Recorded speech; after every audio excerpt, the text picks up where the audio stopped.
A new generation draws the line humanitarian intervention and the responsibility to protect today. Noam Chomsky Expanded Edition. First published 2001 by Paradigm Publishers. Published 2016 by Routledge. 2 Park Square, Milton Park, Abingdon, Oxno X144RN 711 3rd Avenue, New York 10017, USA. Routledge is an imprint of the Taylor and Francis Group, an Informa business. Copyright 2001, 2012 by Noam Chomsky. All rights reserved. No part of this book may be reprinted or reproduced or utilized in any form or by any electronic, mechanical, or other means, now known or hereafter invented, including photocopying and recording, or in any information storage or retrieval system, without permission in writing from the publishers. Notice: product or corporate names may be trademarks or registered trademarks, and are used only for identification and explanation without intent to infringe. Some portions of this book were published in an earlier version. A New Generation Draws the Line, Kosovo, East Timor and the Standards of the West, by Noam Chomsky, Verso 2001. The Library of Congress cataloging and publication data for this title is available from the Library of Congress. ISBN 13-978-161-205-0737, HBK, ISBN 13-978-161-205-0744, PBK. Designed and typeset by Straight Creek Bookmakers. Contents. Foreword. 4. 1. Intentional ignorance and its uses. 1. 2. Green light for war crimes. 48. 3. Kosovo in retrospect. 94. 4. Human rights in the new millennium. 148. Acknowledgements. 167. 3. Foreword. This book deals with the new interventionism of the Western powers, mostly of the United States. These interventions are repeatedly justified on grounds of the right, or duty, of humanitarian intervention or the responsibility to protect, publicized as R2P1. This ideology justifying intervention was developed following the end of the Vietnam War and the collapse of the European colonial empires. It drew on the tragedies that occurred in the newly independent countries, starting with the boat people in Vietnam and the killing fields of the Khmer Rouge in Cambodia, and later with events in Rwanda and Yugoslavia, to justify intervention, including military intervention, by Western powers in the internal affairs of the rest of the world. NATO bombing of Yugoslavia and more recently of Libya was justified on that basis. The wars in Afghanistan and in Iraq were justified on more traditional pretexts of national security, including, in the case of Iraq, a preventive strike against hypothetical weapons of mass destruction, but arguments based on the 4. Jean Brickmont idea of humanitarian intervention, such as protecting Afghan women or toppling a dictator, were also used to gain support from left liberal opinion in Western countries. The humanitarian rhetoric was particularly strident at the beginning of the 2011 Libyan war, not least within the European left, where we were told that we must do something even if it means allying with the devil, the United States, NATO, Sarkozy, and company, in order to stop the dictator from murdering his own people. Anyone opposed to, or even just lukewarm about, this intervention risked being considered an accomplice of the dictator and retrospectively guilty of Munich, of refusing to support the Spanish Republic, or of abandoning the Jews to their fate during World War II. The main target of the humanitarian interventionists is the concept of national sovereignty, on which the current international law is based. and which they stigmatize as allowing dictators to kill their own people at will. The impression is sometimes given that national sovereignty is nothing but a protection for dictators whose only desire is to kill their own people. But in fact, the primary justification of national sovereignty is precisely to provide at least a partial protection of weak states against strong ones. A state that is strong enough can do whatever it chooses without worrying about intervention from outside. Nobody expects Bangladesh to interfere in the internal affairs of the United States in order to force it to reduce its CO2 emissions, which threaten to drown large parts of that Asian country. Nobody is going to bomb the United States to force it to modify its immigration or monetary policies. V. Forward. Because of the human consequences of such policies on other countries, humanitarian intervention goes only one way, from the powerful to the weak. The very starting point of the United Nations was to save humankind from the scourge of war, with reference to the two world wars. This was to be done precisely by strict respect for national sovereignty, in order to prevent great powers from intervening militarily against weaker ones, regardless of the pretext. The protection of national sovereignty in international law was based on recognition that internal conflicts in so weak countries can be exploited by strong ones, as was shown by Germany's interventions in Czechoslovakia and Poland, ostensibly in defense of oppressed minorities, which led to World War II. Then came decolonization. Following World War II, dozens of newly independent countries freed themselves from the colonial yoke. The last thing they wanted was to see former colonial powers openly interfering in their internal affairs, even though such interference has often persisted in more or less veiled forms, notably in African countries. This aversion to foreign interference explains why the right of humanitarian intervention has been universally rejected by the countries of the South, for example, at the South Summit in Havana in April 2000. Meeting in Kuala Lumpur in February 2003, shortly before the US attack on Iraq, the heads of state or government reiterated the rejection by the non-aligned movement of the so-called right of humanitarian intervention, which has no basis either in United Nations Charter or in international law, and also observed similarities between Jean Brickmont. The new expression responsibility to protect and humanitarian intervention and requested the Coordinating Bureau to carefully study and consider the expression the responsibility to protect and its implications on the basis of the principles of non-interference and non-intervention as well as the respect for territorial integrity and national sovereignty of states.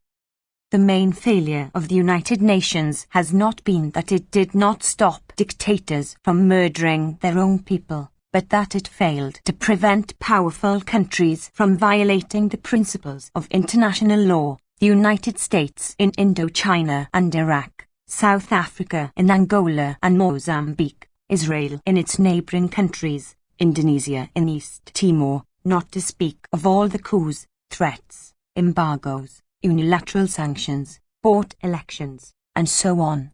Many millions of people lost their lives because of such repeated violation of international law and of the principle of national sovereignty. In a post-World War II history that includes the Indochina Wars, the invasions of Iraq and Afghanistan, of Panama, and even of tiny Grenada, as well as the bombing of Yugoslavia, Libya, and various other countries, it is scarcely credible to maintain that it is international law and respect for national sovereignty that prevent the United States from stopping genocide. If the United States had had the means and the desire to intervene in Rwanda, it would have done so, and no international law would have prevented that. And if a new norm is introduced, such as the right of humanitarian intervention or the responsibility to protect, within the context of the current relationship of political and military forces, it will not save anyone anywhere. unless the United States sees fit to intervene from its own perspective. 7. Forward. U.S. interference in the internal affairs of other states is multifaceted but constant, and repeatedly violates the spirit and often the letter of the UN Charter. Despite claims to act on behalf of principles such as freedom and democracy, U.S. intervention has repeatedly had disastrous consequences, not only the millions of deaths caused by direct and indirect wars, but also the lost opportunities for hundreds of millions of people who might have benefited from progressive social policies initiated by leaders such as Arbenz in Guatemala, Goulet in Brazil, Allende in Chile, Lumumba in the Congo, Mossadegh in Iran, the Sandinistas in Nicaragua, or President Chavez in Venezuela, who have been systematically subverted, overthrown, or killed with full Western support. But that is not all. Every aggressive action led by the United States creates a reaction. Deployment of an anti-missile shield produces more missiles, not fewer. Bombing civilians, whether deliberately or by so-called collateral damage, produces more armed resistance, not less. Trying to overthrow or subvert governments produces more internal repression, not less. Encouraging secessionist minorities by giving them the often false impression that the sole superpower will come to their rescue in case they are repressed leads to more violence, hatred, and death, not less. Surrounding a country with military bases produces more defense spending by that country, not less. And the possession of nuclear weapons by Israel encourages other states of the Middle East to acquire such weapons. Moreover, the humanitarian disasters in eastern Congo are mainly due to foreign interventions, mostly from Rwanda. 8. Jean Brickmont. U.S. ally, not to a lack of them. To take a most extreme case, which is a favorite example of horrors cited by advocates of the humanitarian interventions, it is most unlikely that the Khmer Rouge would ever have taken power in Cambodia without the massive secret US bombing followed by US-engineered regime change that left that unfortunate country totally disrupted and destabilized. Another problem with the right of humanitarian intervention is that it fails to suggest any principle to replace national sovereignty. When NATO exercised its own self-proclaimed right to intervene in Kosovo, where diplomatic efforts were far from having been exhausted, it was praised by the Western media. When Russia exercised what it regarded as its own R2P in South Ossetia, it was uniformly condemned in the same Western media. When Vietnam intervened in Cambodia to put an end to the Khmer Rouge, or India intervened to free Bangladesh from Pakistan, their actions were also harshly condemned in the United States. So either every country with the means to do so acquires the right to intervene whenever a humanitarian reason can be invoked as a justification, and we are back to the war of all against all, or only an all-powerful state, namely the United States, and its allies, are allowed to do so, and we are back to a form of a dictatorship in international affairs. It is often said that the interventions are not to be carried out by one state, but by the international community. The concept of international community is used primarily by the United States and its allies to designate themselves and whoever agrees with them at the time. It has grown into a 9. Forward. Concept that both rivals the United Nations. The international community claims to be more democratic than many UN member states, and tends to take it over in many ways. In reality, there is no such thing as a genuine international community. NATO's intervention in Kosovo was not approved by Russia, and Russian intervention in South Ossetia was condemned by the West. There would have been no Security Council approval for either intervention. The African Union has rejected the indictment by the International Criminal Court of the President of Sudan. Most of the world, Latin America, India, Russia, China, does not approve of NATO's war against Libya, despite the UNSC Resolution 1973. Any system of international justice or police, whether it is R2P or the ICC, would need to be based on a relationship of equality and a climate of trust. Today, there is no equality and no trust between West and East, between North and South, largely as a result of the record of US policies. For some version of R2P to be consensually functional in the future, we need first to build relationship of equality and trust. The Libyan adventure has illustrated another reality conveniently overlooked by the supporters of humanitarian intervention, namely that without the huge US military machine, the sort of safe no casualty, on our side, intervention that can hope to gain public support is not possible. The Western countries are not willing to risk sacrificing too many lives of their troops, and waging a purely aerial war requires an enormous amount of high-technology equipment. Those who support such interventions are supporting, whether they realize it or not, the continued existence of the US military machine, with its bloated budgets and its weight. X. Jean Brickmont. On the national debt.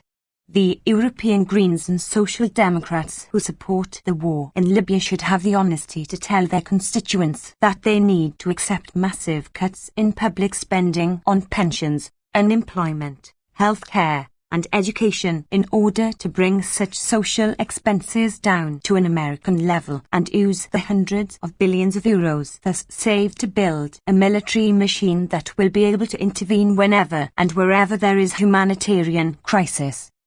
If it is true that the 21st century needs a new United Nations, it does not need one that legitimizes such interventions by novel arguments, such as R2P, but one that gives at least moral support to those who try to construct a world less dominated by a single military superpower.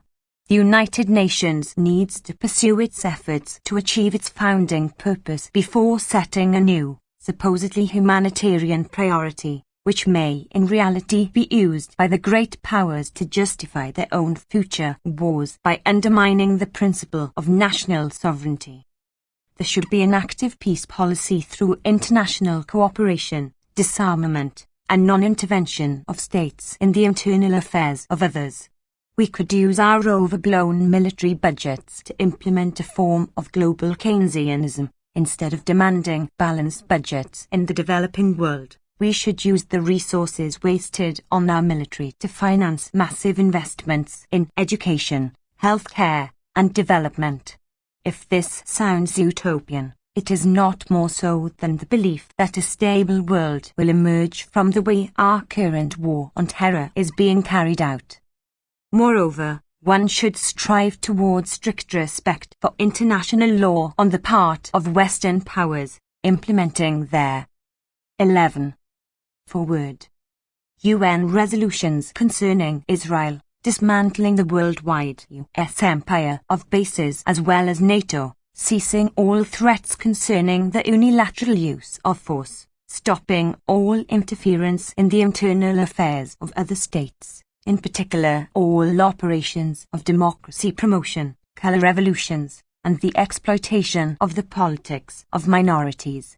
This necessary respect for national sovereignty means that the ultimate sovereign of each nation-state is the people of that state, whose right to replace unjust governments cannot be taken over by supposedly benevolent outsiders. It will be objected that such a policy would allow dictators to murder their own people, the current slogan justifying intervention. But if non-intervention may allow such terrible things to happen, history shows that military intervention frequently has the same result, when cornered leaders and their followers turn their wrath on the traitors supporting foreign intervention. On the other hand, non-intervention spares domestic oppositions from being regarded as fifth columns of the Western powers, an inevitable result of our interventionist policies. Actively seeking peaceful solutions would allow a reduction of military expenditures, arms sales, including to dictators who may use them to murder their own people, and use of resources to improve social standards. Coming to the present situation, one must acknowledge that the West has been supporting Arab dictators for a variety of reasons, ranging from oil to Israel, in order to control that region, and that this policy is slowly collapsing.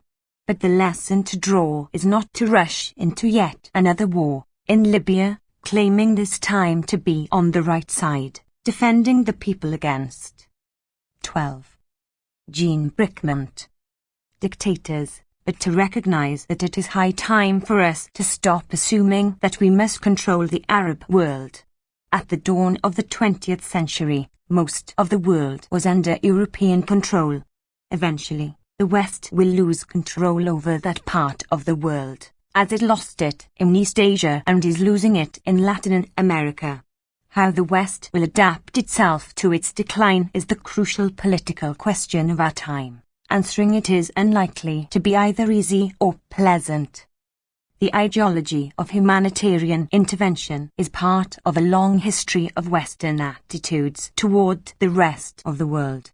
When Western colonialists landed on the shores of the Americas, Africa, or Eastern Asia, they were shocked by what we would now call violations of human rights, and which they called barbaric mores, human sacrifices, cannibalism, women forced to bind their feet. Time and again, such indignation, sincere or calculating, has been used to justify or to cover up the crimes of the Western powers, the slave trade, the extermination of indigenous peoples, and the systematic stealing of land and resources. This attitude of righteous indignation continues to this day and is at the root of the claim that the West has a right to intervene and a right to protect while turning a blind eye to oppressive regimes considered our friends, to endless militarization and wars, and to massive exploitation of labor and resources. The promoters of humanitarian intervention present it as the beginning of a new era, but in fact it is the end of an old one. From an interventionist viewpoint, this doctrine backtracks with respect to the rights invoked by traditional colonialists. Millions of people, including American citizens, reject war as a 13. Forward. Means to settle international disputes and strongly oppose the blind support of their country for Israeli apartheid. They adhere to the goals of the non-aligned movement of international cooperation within the strict respect for national sovereignty and equality of all peoples. They risk being denounced in the media of their own countries as being anti-Western. Yet they are the ones who, by opening their minds to the aspirations of the rest of mankind, carry on what is genuinely of value in the Western humanist tradition. The major social transformation of the 20th century has been decolonization. It continues today in the elaboration of a genuinely democratic world, one in which the sun will have set on the US empire, just as it did on the old European ones. Jean Bricmont, July 2011. Note 1. At the 2005 World Summit, member states included top in the outcome document www.who.int web link in paragraphs 138 and 139 that state 138. Each individual state has the responsibility to protect its populations from genocide, war crimes, ethnic cleansing and crimes against humanity. This responsibility entails the prevention of such crimes, including their incitement, through appropriate and necessary means. We accept that responsibility and will act in accordance with it. The international community should, as appropriate, encourage and help states to exercise this responsibility. 14. Jean Bricmont. And support the United Nations in establishing an early warning capability. 139.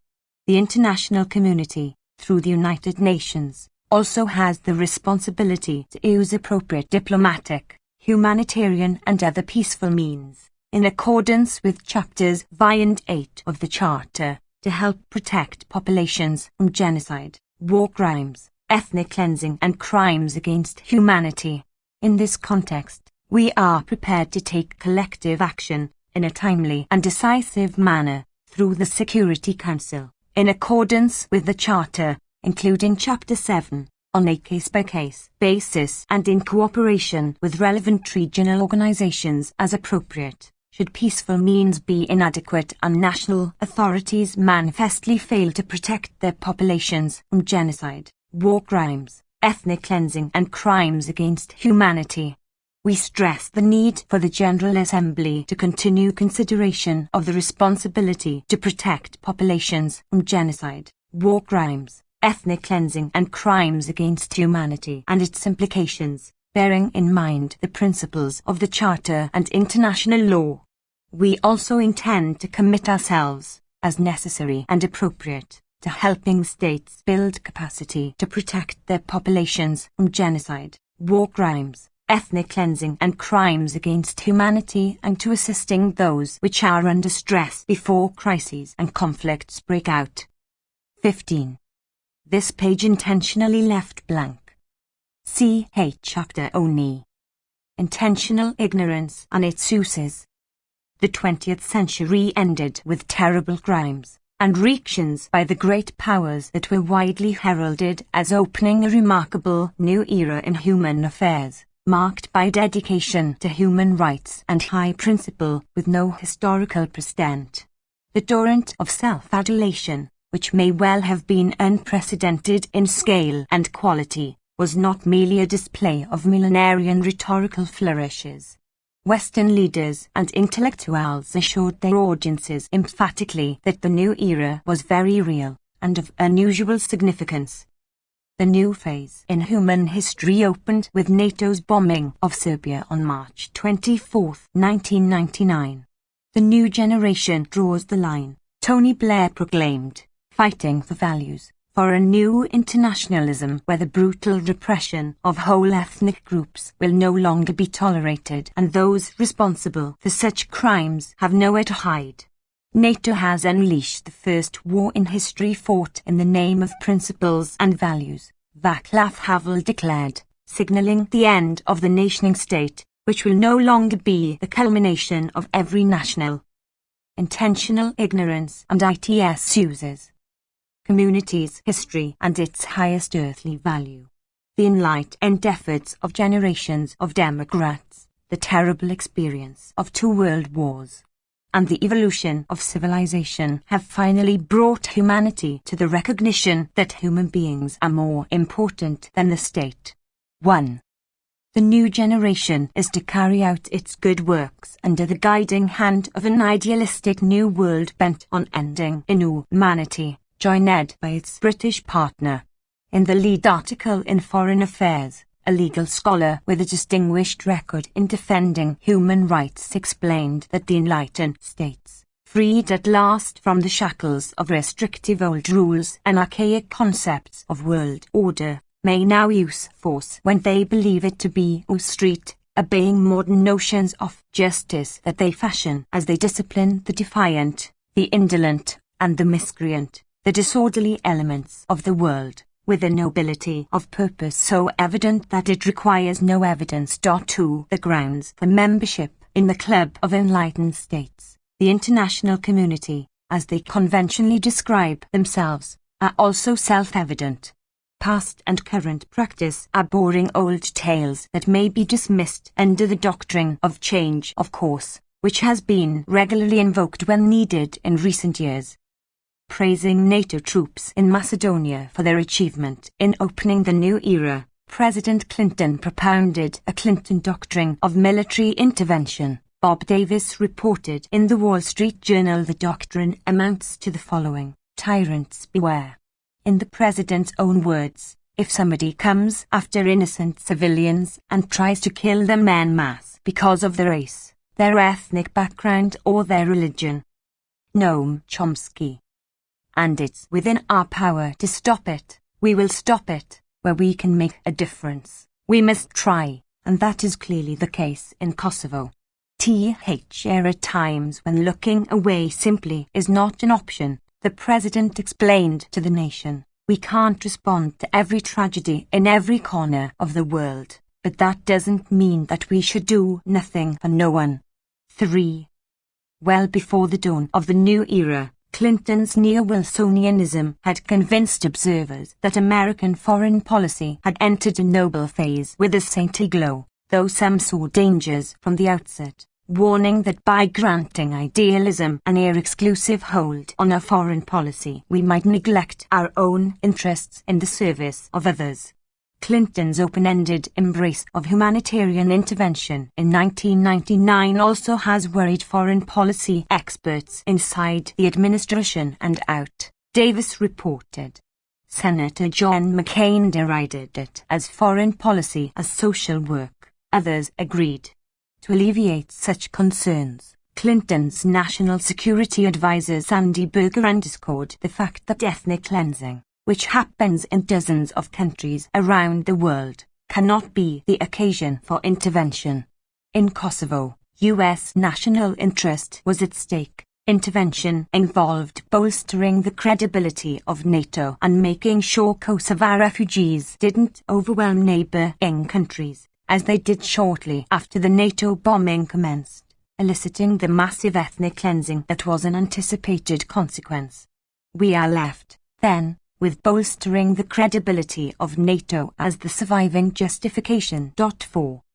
Washington's official version, which has remained fairly constant throughout, was reiterated in January 2000 by Secretary of Defense William Cohen and Chairman of the Joint Chiefs of Intentional Ignorance and ITS Users Staff Henry Shelton, in a lengthy summary of the war provided to Congress. The US and NATO had three primary interests: ensuring the stability of Eastern Europe, thwarting ethnic cleansing, and ensuring NATO's credibility. Prime Minister Blair adopted the same stance. 5. The bottom line was we couldn't lose. If we lost, it's not just that we would have failed in our strategic objective, failed in terms of the moral purpose. We would have dealt a devastating blow to the credibility of NATO, and the world would have been less safe as a result of that. Let us put aside until later a closer look at the official positions and ask how the world outside the international community understands NATO's efforts to assure its safety. Some insight into the matter was provided in April 2000 at the South Summit of G77. Accounting for 80% of the world's population. The meeting, in Havana, was of unusual significance, the first meeting ever of G77, now 133 nations, at the level of heads of state, prepared shortly before by a summit of foreign ministers in Cartagena, Colombia. They issued the declaration of the South Summit, declaring that we reject the so-called right of humanitarian intervention, along with other forms of coercion that the summit also sees as traditional imperialism in a new guise, including the specific forms of corporate-led international integration called globalization in Western ideology. 6. The most respected voices of the South joined in condemnation of NATO's operative principles. Visiting England in Noam Chomsky. April 2000, Nelson Mandela accused their British government of encouraging international chaos, together with America, by ignoring other nations and playing policeman of the world, saying that he resented the behavior of both Britain and America in riding roughshod over the United Nations and launching military actions against Iraq and Kosovo. Such disregard for international conventions was more dangerous to world peace than anything that was currently happening in Africa, Mr. Mandela said. In his own words, what they are doing is far more serious than what is happening in Africa, especially the US and Britain. It is proper for me to say that. 7. While in progress a year earlier, NATO's bombing of Yugoslavia had been bitterly condemned in the world's largest democracy, and even in Washington's most loyal and dependent client state, highly regarded strategic analysts regarded the operation with considerable skepticism. Amos Skilboa described NATO's reversion to the colonial era in the familiar cloak of moralistic righteousness as a danger to the world, warning that it would lead to proliferation of weapons of mass destruction for deterrence. Others simply took it to be a precedent for resort to force when deemed appropriate. If the need arises, military historian Zefsif commented, Israel will do to Lebanon what NATO did to Kosovo. Israeli forces are being restructured for quick and destructive air war, relying particularly on the Kosovo precedent. Similar attitudes were expressed in the semi-official press of the second leading recipient of US aid, and elsewhere. 8. Among East European dissidents, the one most prominently featured in the West was Václav Havel, with his Welcome. Intentional ignorance and its uses. Appreciation for the high moral purpose of Western leaders. Long before, he had achieved top rank among the West's favorites, particularly in 1990, when he addressed the Joint Session of Congress, receiving a standing ovation and rapturous acclaim from commentators who were deeply moved by his praise for his audience as the defender of freedom who understood the responsibility that flowed from power. A few weeks before, the responsibility had been demonstrated once again when U.S. armed state terrorists fresh from renewed U.S. training blew out the brains of 6 leading Latin American dissident intellectuals in the course of yet another paroxysm of terror supervised by the defender of freedom. One can imagine the reaction to a similar performance in the Duma by a Latin American dissident, had the situation been reversed. The reaction in the West in this case is instructive, and not without import. 9. There once was a dissident intellectual named Alexander Solzhenitsyn, who was also highly respected when he had the right things to say. But not in 1999. He saw the new era rather in the manner of the South Summit, Mandela, and others outside of the circles of enlightenment. The aggressors have kicked aside the UN, opening a new era where might is right. There should be no illusions that NATO was aiming to defend the Kosovars. If the protection of the oppressed was their real concern, they could have been defending, for example, the miserable Kurds. For example, because that is only one case, though a rather striking one. 10. Noam Chomsky. Solzhenitsyn remains a man whom many see as the country's voice of conscience, admired for his elegant and reasoned style when he condemns government corruption in Russia. 11, but not when he provides the wrong interpretation of the new era. In this case, he received the same treatment as the South Summit and others who do not see the light. Though unwanted world opinion has scarcely been reported, it has been watched with concern by more perceptive analysts.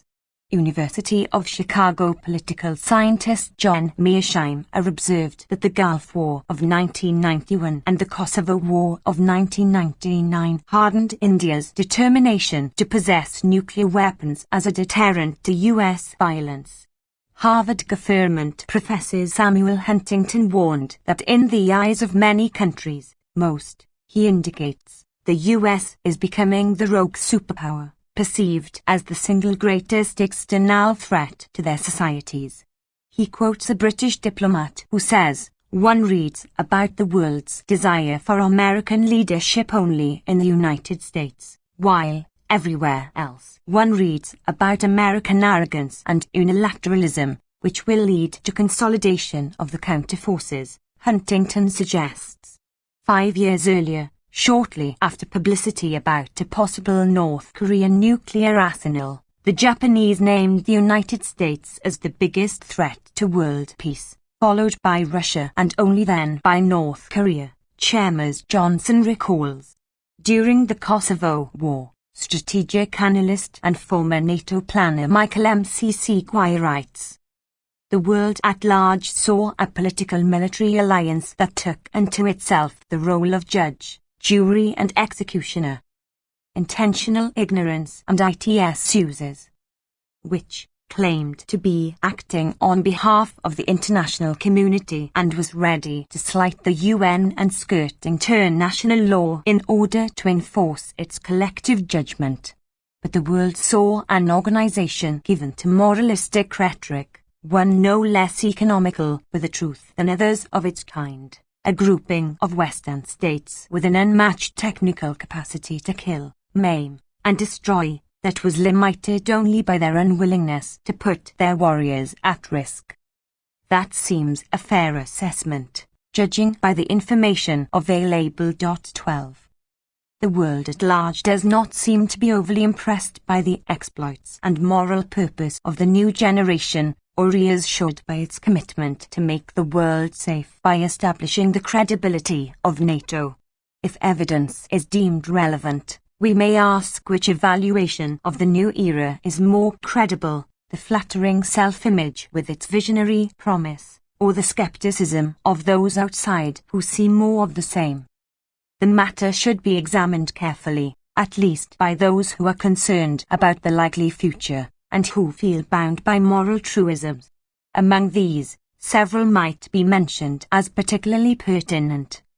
1. People are responsible for the anticipated consequences of their choice of action or inaction, a responsibility that extends to the policy choices of one's own state to the extent that the political community allows a degree of influence over policy formation. Noam Chomsky. 2. Responsibility is enhanced by privilege, by the opportunity to act with relative impunity and a degree of effectiveness. 3. For profession of high principles to be taken seriously, the principles must first and foremost be applied to oneself, not only to official enemies or others designated as unworthy in the prevailing political culture. Let us assume the truisms to be true. It is, however, hard to miss the fact that throughout history, and in virtually all societies, they are commonly honored in the breach. A fair question, then, is whether the familiar pattern was exhibited once again in the terminal year of the 20th century, as most of the world seems to believe, or whether a new era has really dawned, as the new generation and its admirers declare. One question that instantly comes to mind is how often, and how carefully, the inquiry is undertaken. Rarely, to my knowledge, the conclusions are taken to be self-evident. No inquiry is needed, and even to undertake it is considered dishonorable. It is clear how such an inquiry should proceed. To determine who has the stronger case, those who hail the new era or the skeptics, we should examine how the new generation responds to circumstances in the world where we can make a difference and therefore must try, as Clinton phrased the matter in propounding the Clinton Doctrine. We therefore consider various measures of U.S. involvement in the world. One criterion is foreign aid. The world's richest and most privileged state would surely be able to make a difference by helping those in need. The political leadership has taken up this challenge by compiling the most miserly record in intentional ignorance and ITS uses. The industrial world, even if we include the major component, aid to a rich country, Israel, and to Egypt because of its association with Israel. As the new era dawns, the record is becoming still worse. The foreign aid bill passed by the Senate in June 2000 provided only $75 million for the world's poorest countries, a reduction from the administration's $252 million request, a shameful pittance. 13 In comparison, the bill provides $1.3 billion from the Colombian Army, a matter to which we return. Without proceeding by this criterion, the evaluation of the skeptics is confirmed, with no contest. Perhaps this criterion is irrelevant for some unclear reason.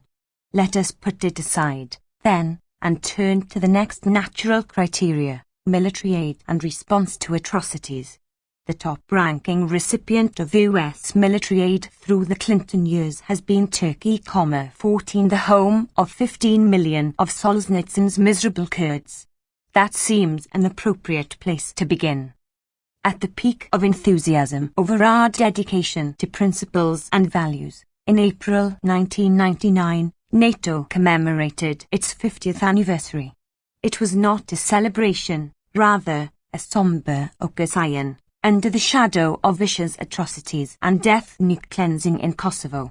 It was agreed that the modern notions of justice crafted by the enlightened states do not permit such horrors so close to the borders of NATO. Only within the borders of NATO, here large-scale atrocities and ethnic cleansing are not only tolerable, but it is furthermore our duty to expedite them.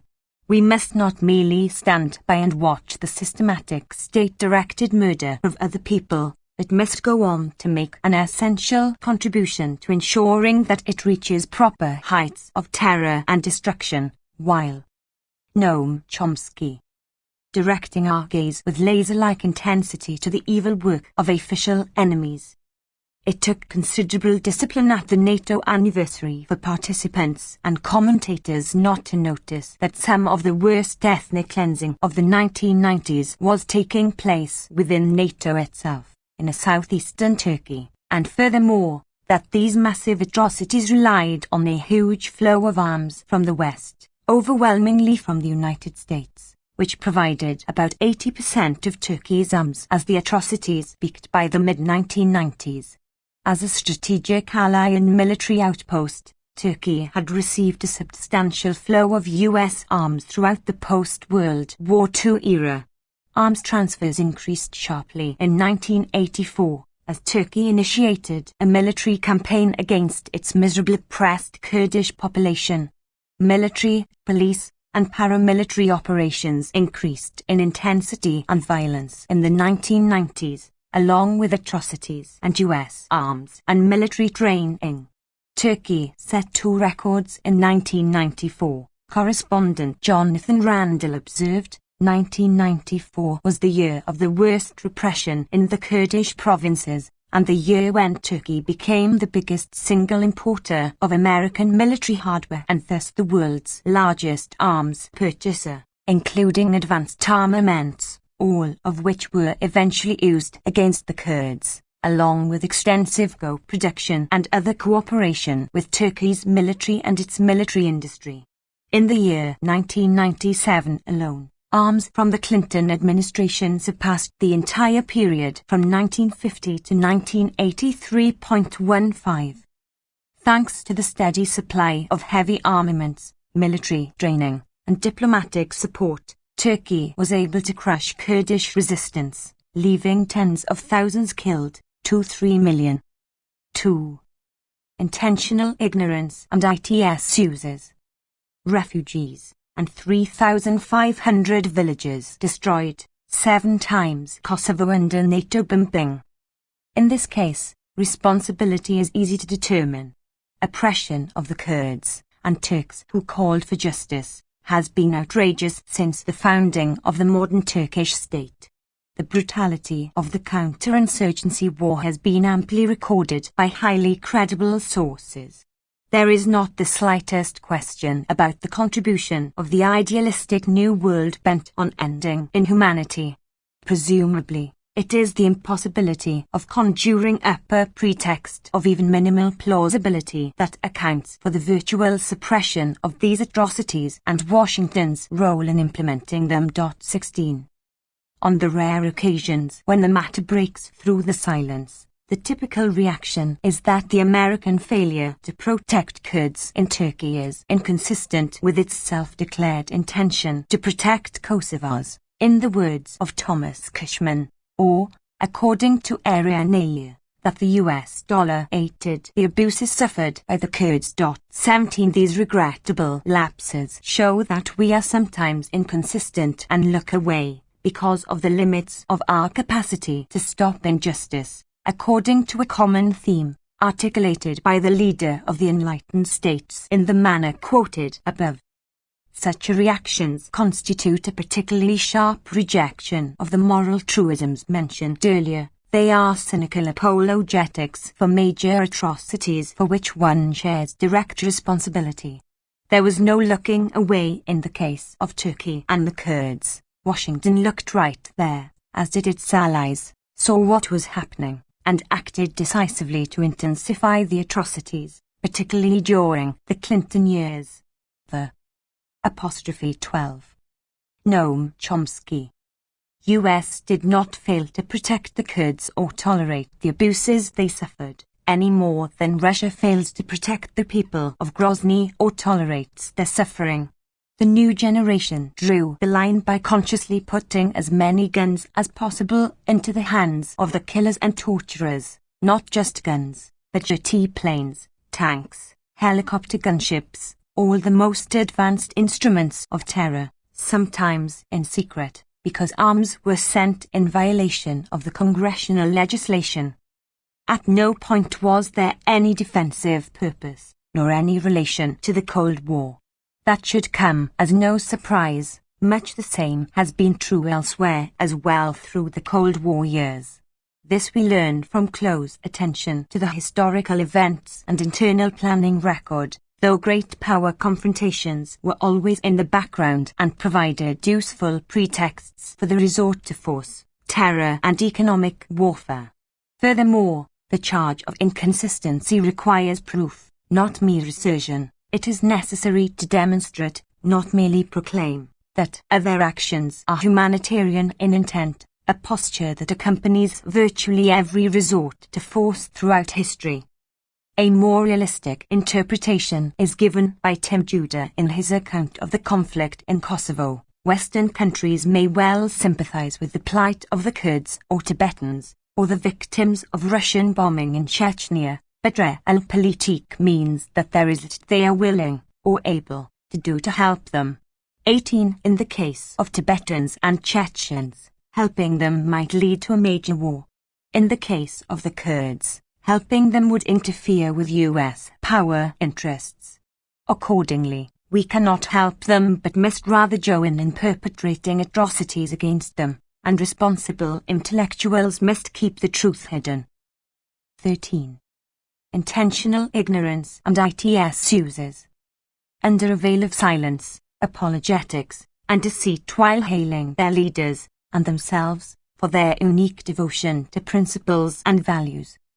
One of the regions most devastated by the U.S. Turkish assault was Tunceli, north of the Kurdish capital of Diyarbakir, where 1/3 of the villages were destroyed and vast tracts were set aflame by U.S.-supplied helicopters and jets.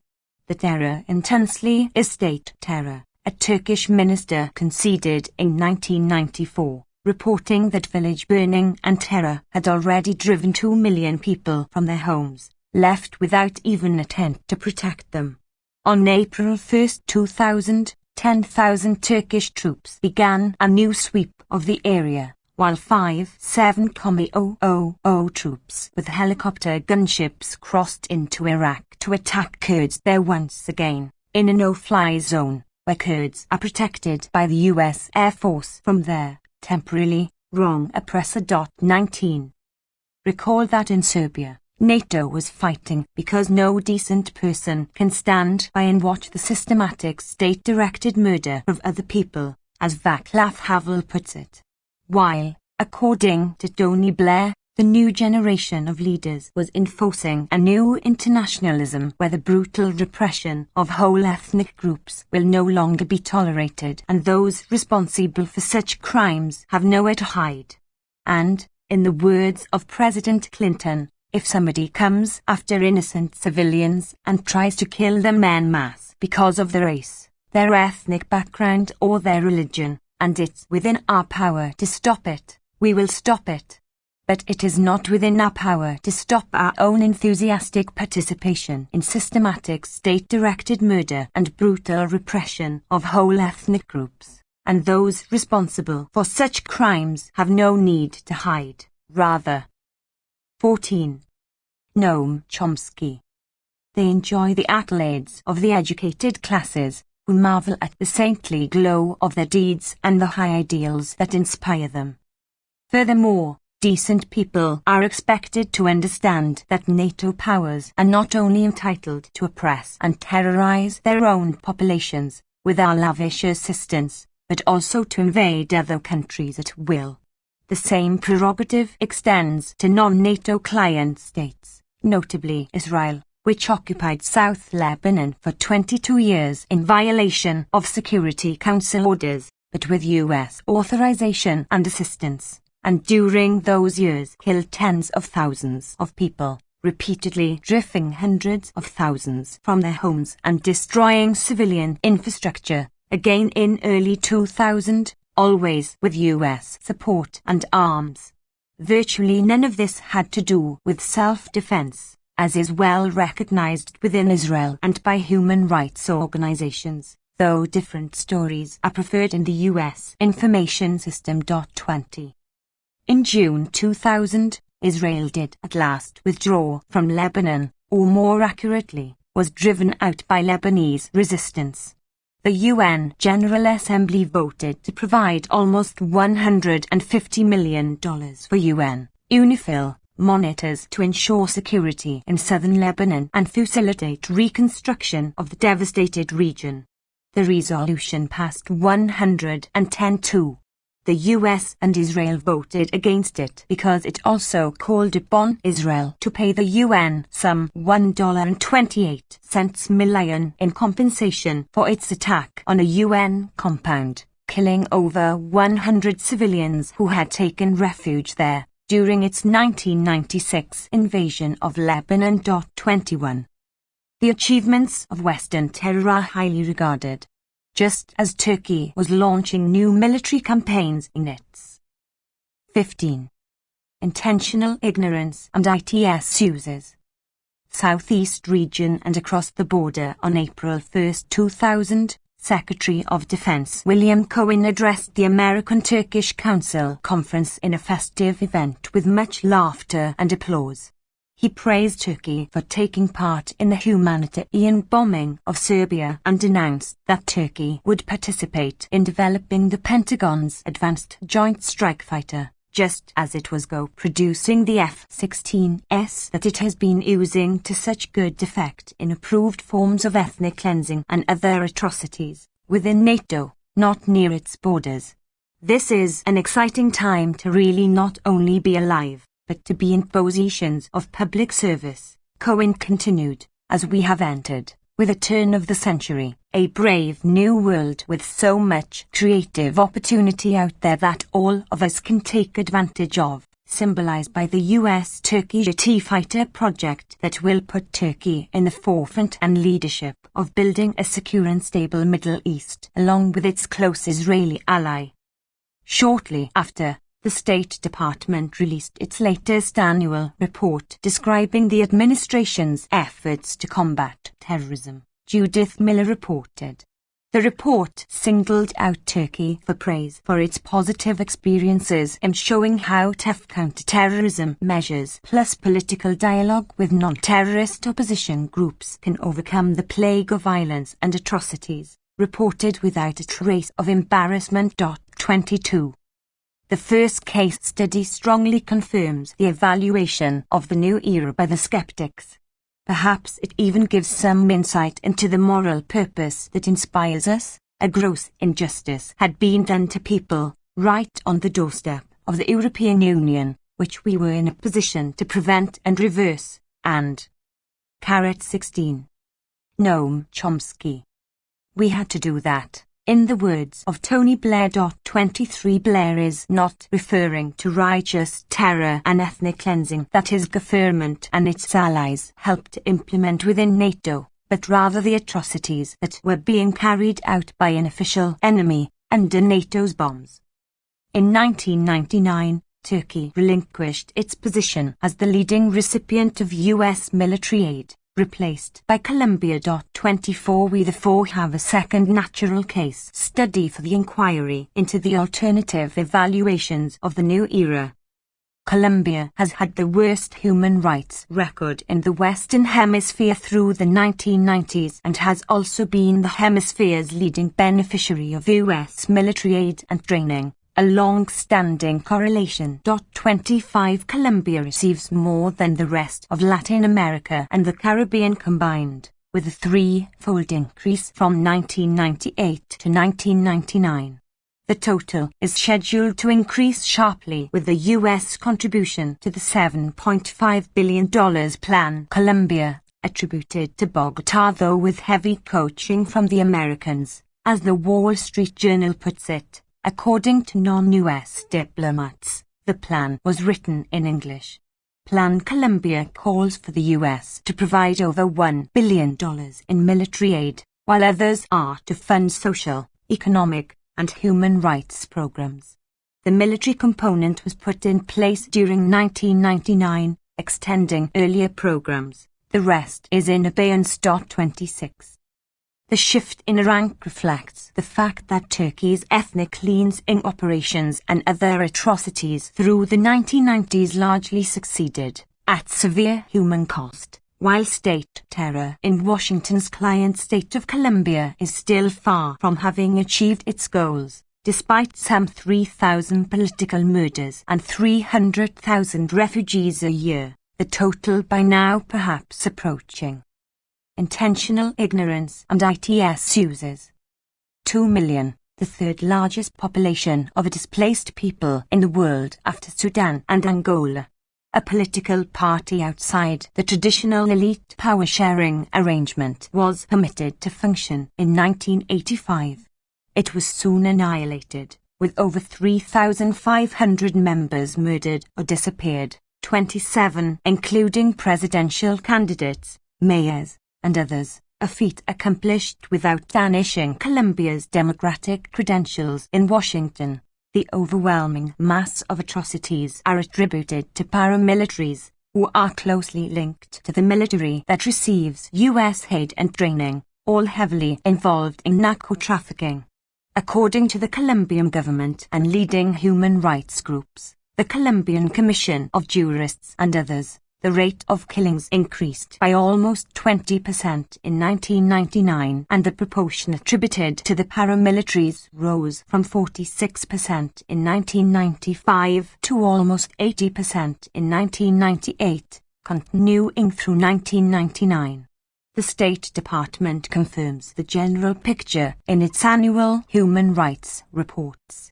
Its report covering 1999 concludes that security forces actively collaborated with members of paramilitary groups while government forces continued to commit numerous, serious abuses, including extrajudicial killings, at a level that was roughly similar to that of 1998, when the department attributed to the military and paramilitaries about 80% of atrocities with an identifiable source. Massacres reached over one a day in early 1999 as Colombia displaced Turkey as the leading recipient of US arms. In June to August 1999, 200,000 more people were driven from their homes, according to Colombian and international human rights organizations. 18. Noam Chomsky. The escalating U.S. military aid is under the pretext of a drug war that is taken seriously by few competent observers, for substantial reasons.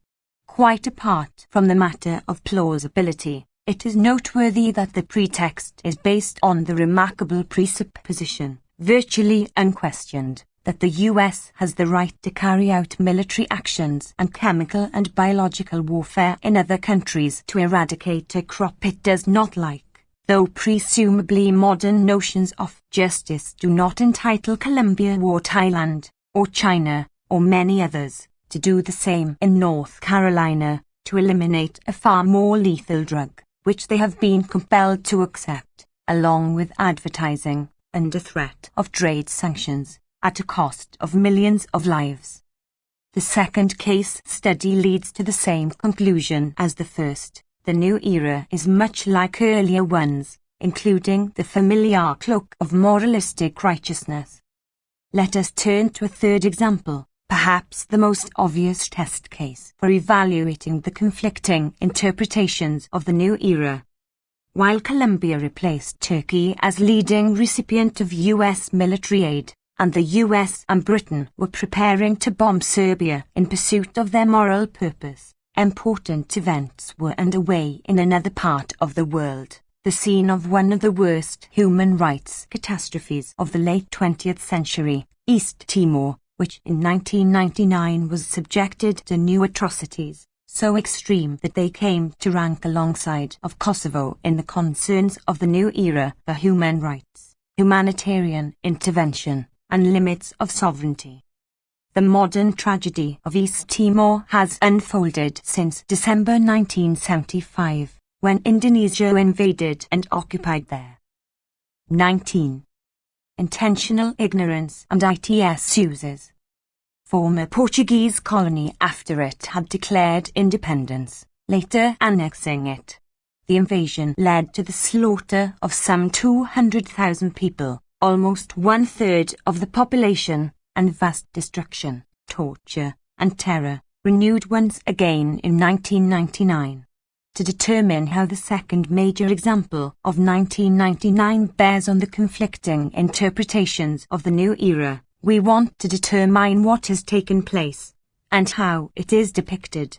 I will keep here to a summary, returning to a closer look in Chapter 2.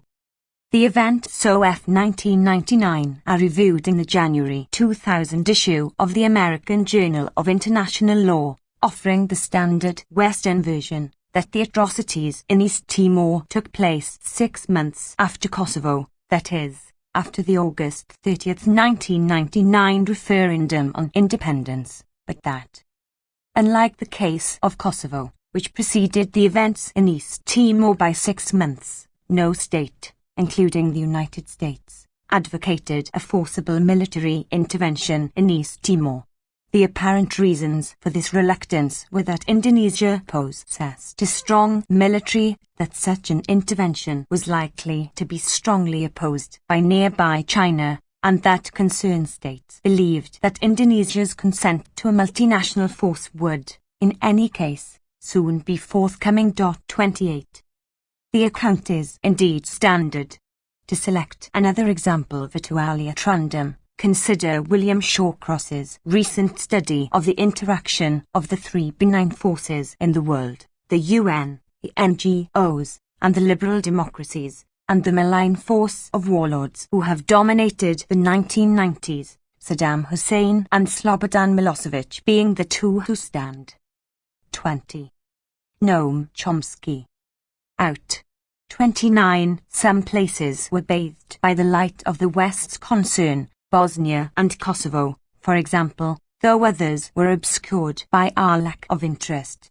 The book ends with a chapter entitled From Kosovo to East Timor, reflecting the perceived order of events in these two major crises of 1999. In both cases, the international community was forced to confront a humanitarian disaster which was in part the product of its own neglect, and had to decide what price it was prepared to pay to right it. Many commentators have described the intervention in Kosovo as a precedent for the dispatch of peacekeeping forces to East Timor. Hence even critics of the NATO bombing agree that it had benign effects. Others point out that the United States does not want to be a global court now any more than it did in the past, sacrificing American resources and lives to the East Timors of the world, as when a UN peacekeeping force entered Indonesian territory. To stop the killing at US Initiative. 30. Virtually none of this is tenable. The truth of the matter, readily established, tells us a good deal about the norms of conduct that are likely to prevail if self-serving doctrine remains immune to critical reflection, and moral truisms are kept at the margins of consciousness. The humanitarian catastrophe in East Timor was not the product of the neglect of the liberal democracies. It was substantially the creation, as in the previous cases discussed. When invading East Timor in 1975, Indonesia relied almost entirely on US arms and diplomatic support, renewed as atrocities reached near genocidal levels in 1978 and persisting as violent oppression took its toll at the hands of a criminal who ranks high among the elite of Shawcross's malign force, and '21. Intentional ignorance and its uses. was routinely praised as a moderate who is at heart benign, a kind of guy, in the words of the Clinton administration, until he lost control in 1997 and had to be discarded. In 1978, as Suharto's slaughter in East Timor peaked in fury, the US was joined by Britain, along with France and other powers. US-British support and participation continued through the escalating humanitarian catastrophe of 1999 and its consummation after the August 30th referendum on independence. East Timor was Indonesian territory only in that leaders of the liberal democracies effectively authorized the conquest in violation of Security Council directives and a World Court ruling. The order of events in the standard version is crucially reversed. The latest wave of atrocities in East Timor was underway from November 1998. Well before the referendum on independence, atrocities in 1999 alone had reached levels beyond Kosovo prior to the NATO bombing, the relevant standard of comparison. Furthermore, ample public information was available indicating that much worse was to come unless the population submitted to Indonesian terror, and far more was known to Australian and surely US intelligence. Nonetheless, the new generation continued to provide military aid, even to conduct joint military exercises just prior to the referendum, while opposing any move to deter the further atrocities they had every reason to expect. Even after the August 30th referendum, the US insisted that Indonesia must remain in control of the illegally occupied territory while its forces virtually destroyed the country and drove 750,000 people, 85% of the population, out of their homes. Whatever one thinks of Kosovo, it could not have served as a 22. Noam Chomsky. Precedent for humanitarian intervention in East Timor because of the timing alone, and more fundamentally, because humanitarian intervention never took place. There was, in fact, no intervention at all in any serious sense of the term, nor could there have been, if only because there was no question of sovereignty. Even Australia, the one Western country to have granted explicit de jure recognition to the Indonesian annexation, in large measure because of its interest in joint exploitation of Timorese oil, had renounced that stand in January 1999. Indonesia's sovereign rights were comparable to those of Nazi Germany in occupied Europe. They rested solely on great power ratification of aggression and massacre in this Portuguese-administered territory, a UN responsibility. The Russian drive to the west during World War II and the Normandy landing were not interventions, a fortiori. The entry of Australian-led UN peacekeeping forces after the Indonesian army withdrew does not qualify as intervention. The issue of humanitarian intervention does not even arise, though this is one of the rare cases when it is possible to speak seriously of humanitarian intent, at least on the part of Australia, or, more accurately, its population, who were bitterly critical of their government's failure to act as the toll of victims mounted from early 1999. One element of the standard version is correct. No state advocated military intervention, reasonably enough, since there is little reason to suppose that any form of intervention would have been needed to terminate the atrocities, either those of 1999 or of the preceding decades of horror. There was no need to impose sanctions or to bomb Jakarta. Even the hint of withdrawal of participation in mid-September 1999 sufficed. 23. Intentional ignorance and ITS uses. To make it clear to the Indonesian generals that the game was over, the result could very likely have been achieved in similar ways long before, had there been any willingness to interfere with the exploits of the malign force who was so ably serving the interests of Western power and privilege. The standard reasons put forth to distinguish Kosovo from East Timor, just quoted, are not very convincing. Serbia possessed a strong military, the main reason why invasion was never contemplated and bombers kept to a safe distance. More important, Indonesia's army, unlike that of Serbia, is heavily dependent on the United States, as was revealed in mid-September 1999, when Clinton finally gave the signal to desist. Russia strongly opposed the NATO bombing, but that did not deter the US and its allies. Prior to mid-September, there was no expectation that Indonesia would consent to a multinational force, if only because the concerned states had evinced no serious interest in this outcome, and Indonesia firmly rejected it. The main opponent of even an armed intervention in the earlier months of rising terror had been Washington, and its opposition persisted at the height of the post-referendum atrocities. Washington's principles were outlined succinctly by the highly regarded Australian diplomat Richard Butler, who transmitted to his fellow countrymen what he had learned from senior American analysts. The US will act in its own perceived interest, others are to shoulder the burdens and face the costs, unless some power interest is served. 31 That seems a fair rendition of the reality of the new era of enlightenment and high principle, as the case of East Timor dramatically illustrates, adding another informative case study to the list. 24. Noam Chomsky. One of the leading principles of the new era is that sovereignty may now be disregarded in the interest of defending human rights, disregarded by the enlightened states, that is, not by others.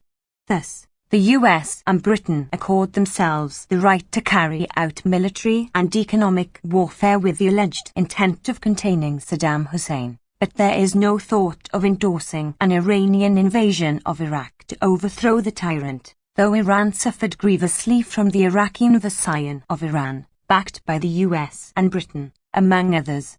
The proclaimed principle has merit, or would, if it were upheld in a way that honest people could take seriously. The restriction of agents already undercuts that possibility. The two prime examples brought forth in 1999 suffice to eliminate any further illusions. Indonesia's non-existent claim to sovereignty in East Timor was accorded the most delicate respect under the operative principles of the enlightened states. They insisted that its military forces must be assigned responsibility for security while they were conducting yet another reign of terror. As for Kosovo, the US and its allies require that it must remain under Serbian sovereignty, probably out of fear of a greater Albania. But the sovereignty that NATO insists upon in Serbia is trumped by its claim that it is defending human rights, unlike East Timor, where non-sovereignty trumps any concern from the human rights that the leaders of NATO are brutally violating. The new era is a dazzling one indeed. The realities that Richard Butler described were well illustrated in East Timor in April 1999, the peak moment of exuberance about the new era. By then, massacres organized by 25. Intentional ignorance and ITS uses. The troops armed and trained by the US and Britain were a regular occurrence, some extraordinary, extensively reported in Australia particularly. On August 6, by coincidence, the day of the report on the new Clinton Doctrine with its commitment to stop the killing of innocent civilians if it's within our power to do so, the church in East Timor reported that 35,000 people had been killed so far in 1999, about twice the number killed on all sides in Kosovo in the year before the NATO bombing, according to NATO, and under very different circumstances. The East Timorese victims of Western-supported Indonesian aggression were defenseless civilians. There was no active fighting, no takeover of substantial territory by foreign-based guerrillas, no attacks on police and civilians with the avowed goal of eliciting violent retaliation that would lead to Western military intervention. The small resistance forces were confined to isolated mountain areas with virtually no international contact, and the atrocities were almost entirely attributable to the occupying army and its paramilitary associates, and of course to their foreign backers, primarily the US and Britain, as had been true for 24 years. The situation in Kosovo, to which we turn in Chapter 3, was different in all of these respects. In East Timor in 1999, the principles and values of the enlightened states dictated the same conclusion as in Turkey and in Colombia, where massacres had reached over one a day: support the killers.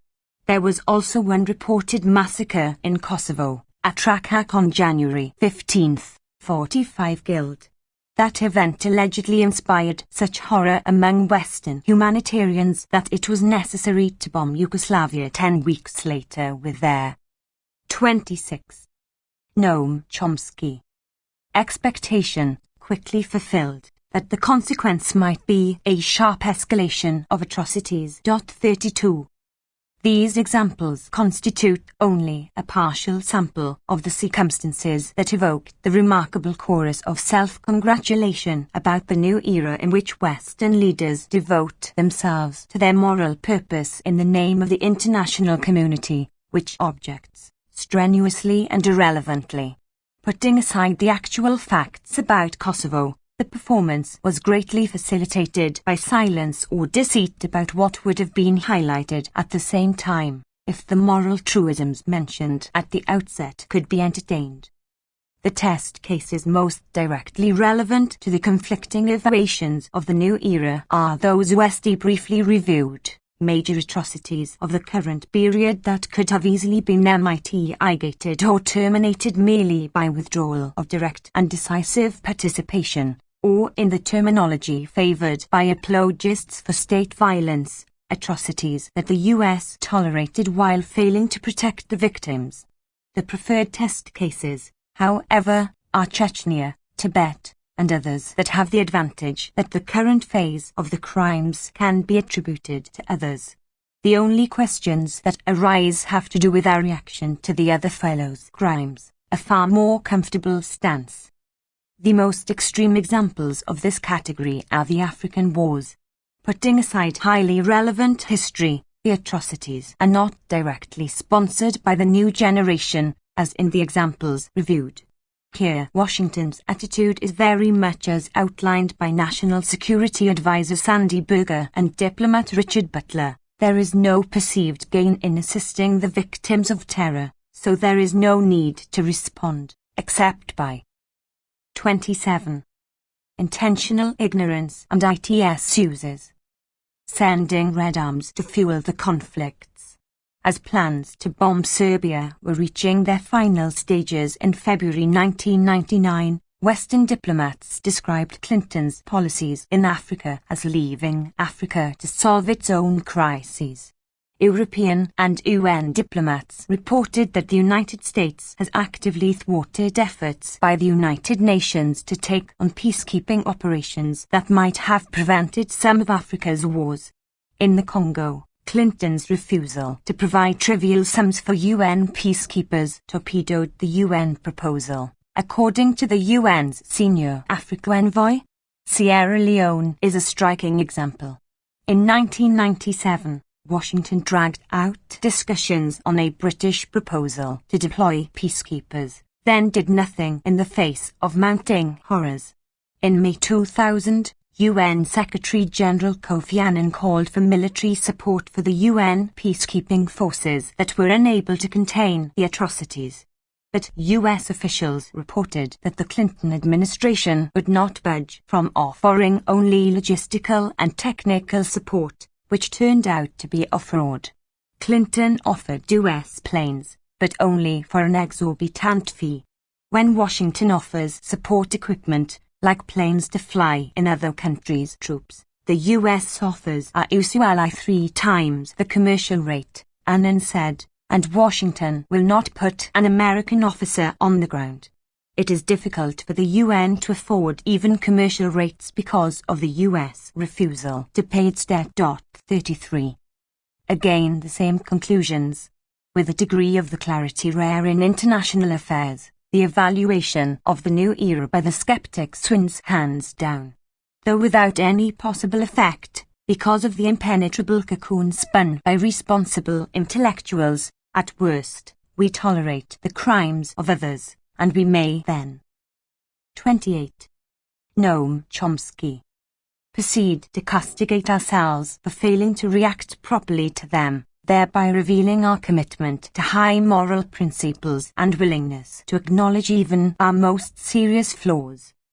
While elementary considerations suffice to put to rest the triumphalism that accompanied the bombing of Serbia, nonetheless the question of why the decision was made to go to war remains open, as does the question of its legitimacy. It remains possible that there really is an inconsistency, though not of the kind discussed in the apologetic literature. It is possible that in the special case of Kosovo, the new generation was violating standard operating procedure and acting with a moral purpose, as claimed, with considerable passion, but little detectable argument. As noted, the official justifications, which remained fairly constant throughout, were reiterated by Secretary of Defense William Cohen and Chairman of the Joint Chiefs Henry Shelton in January 2000. The primary motivating factors were 1. Ensuring the stability of Eastern Europe. 2. Thwarting ethnic cleansing. 3. Ensuring NATO's credibility. Through the second alone would not have sufficed. National Security Advisor Sandy Berger elaborated. National interest must be at stake, the first and third reasons. The third reason is the one that has been most insistently advanced, and it has merit, when properly understood. Credibility of NATO means credibility of US power. The disorderly elements of the world must understand the price they will pay if intentional ignorance and its uses. They do not heed the orders of the master in Washington. 34. The first reason, ensuring stability, also has plausibility, though again terms must be understood properly, not in their literal but in their doctrinal sense. Correctly understood, a region is stable if it is incorporated within the US-dominated global system with approved interests served and the right power centers in charge.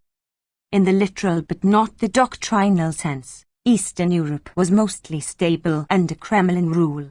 In the doctrinal sense, the regions dominated by Jakarta became stable in 1965 when a military dictatorship was imposed after a Rwanda-style slaughter that destroyed the mass-based party of poor peasants, the PKI, which had won widespread support not as a revolutionary party but as an organization defending the interests of the poor within the existing system, developing a mass base among the peasantry through its vigor in defending the interests of the poor. Concern that the PKI could not be blocked by ordinary democratic means was a primary reason for Washington's clandestine war aiming to dismantle Indonesia in 1958. And when that failed, support for the military, whose goal was to exterminate the PKI. 35. For this reason, along with its pro-China stance, the PKI was a source of instability. US-UK participation in subsequent atrocities of the perpetrators of the 1965 slaughter is understandable, given that Indonesia is so central to the stability of the region, as explained once again in September 1999 as Indonesia's assaults mounted in ferocity. Similarly, Washington had to impose a murderous military dictatorship in Guatemala because its first democratic government has become an increasing threat to the stability of 30. Noam Chomsky. Honduras and El Salvador, State Department officials warned.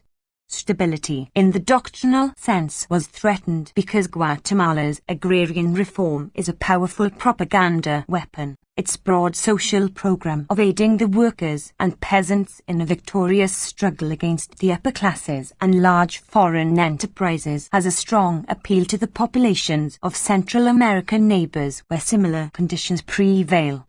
After 40 years of terror, there are no such programs. So Guatemala is not a threat to stability. In the doctrinal sense, it is even possible, without contradiction, to destabilize in order to bring stability.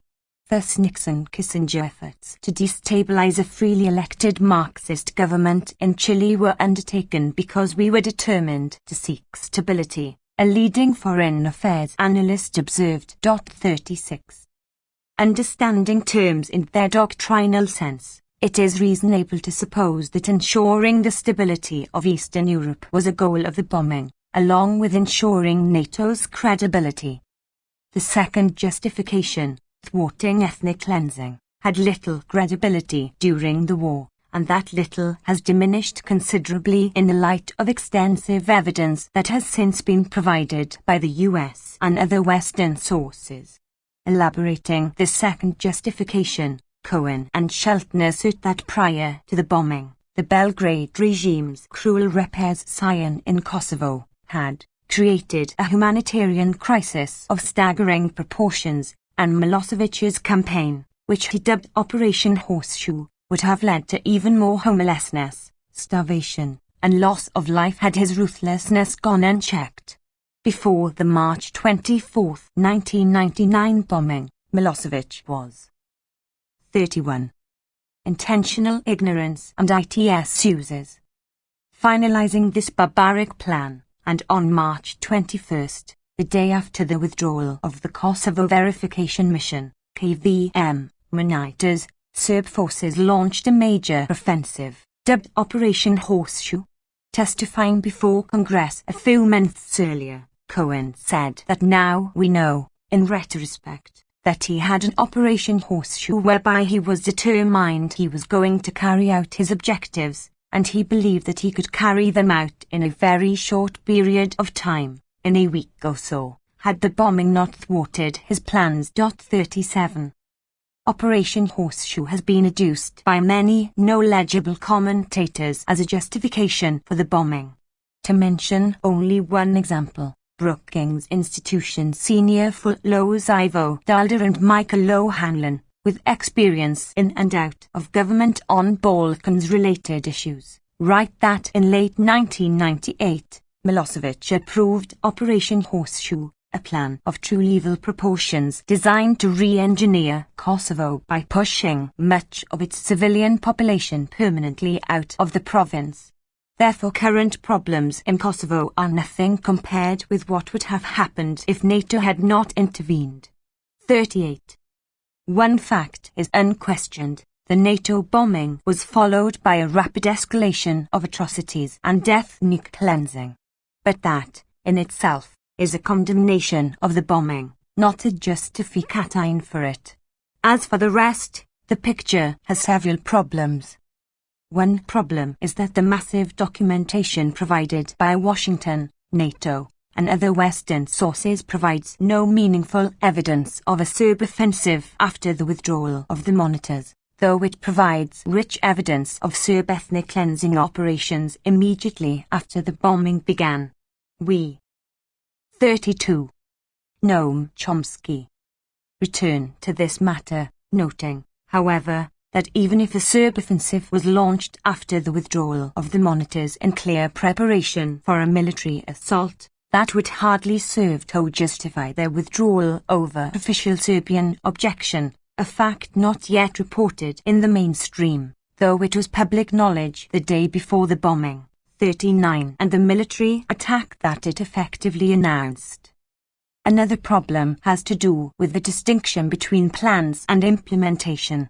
The contingency plans of the great powers and their clients, insofar as they are known, are horrendous. Those that are unknown are doubtless worse. 40 That Milosevic had plans of true evil proportions for Kosovo has scarcely been in doubt, even without access to internal records. Just as it is a near certainty that Israel has plans to expel much of the Palestinian population, and if under serious threat of bombing and invasion by Iran or Syria, would be preparing to carry them out.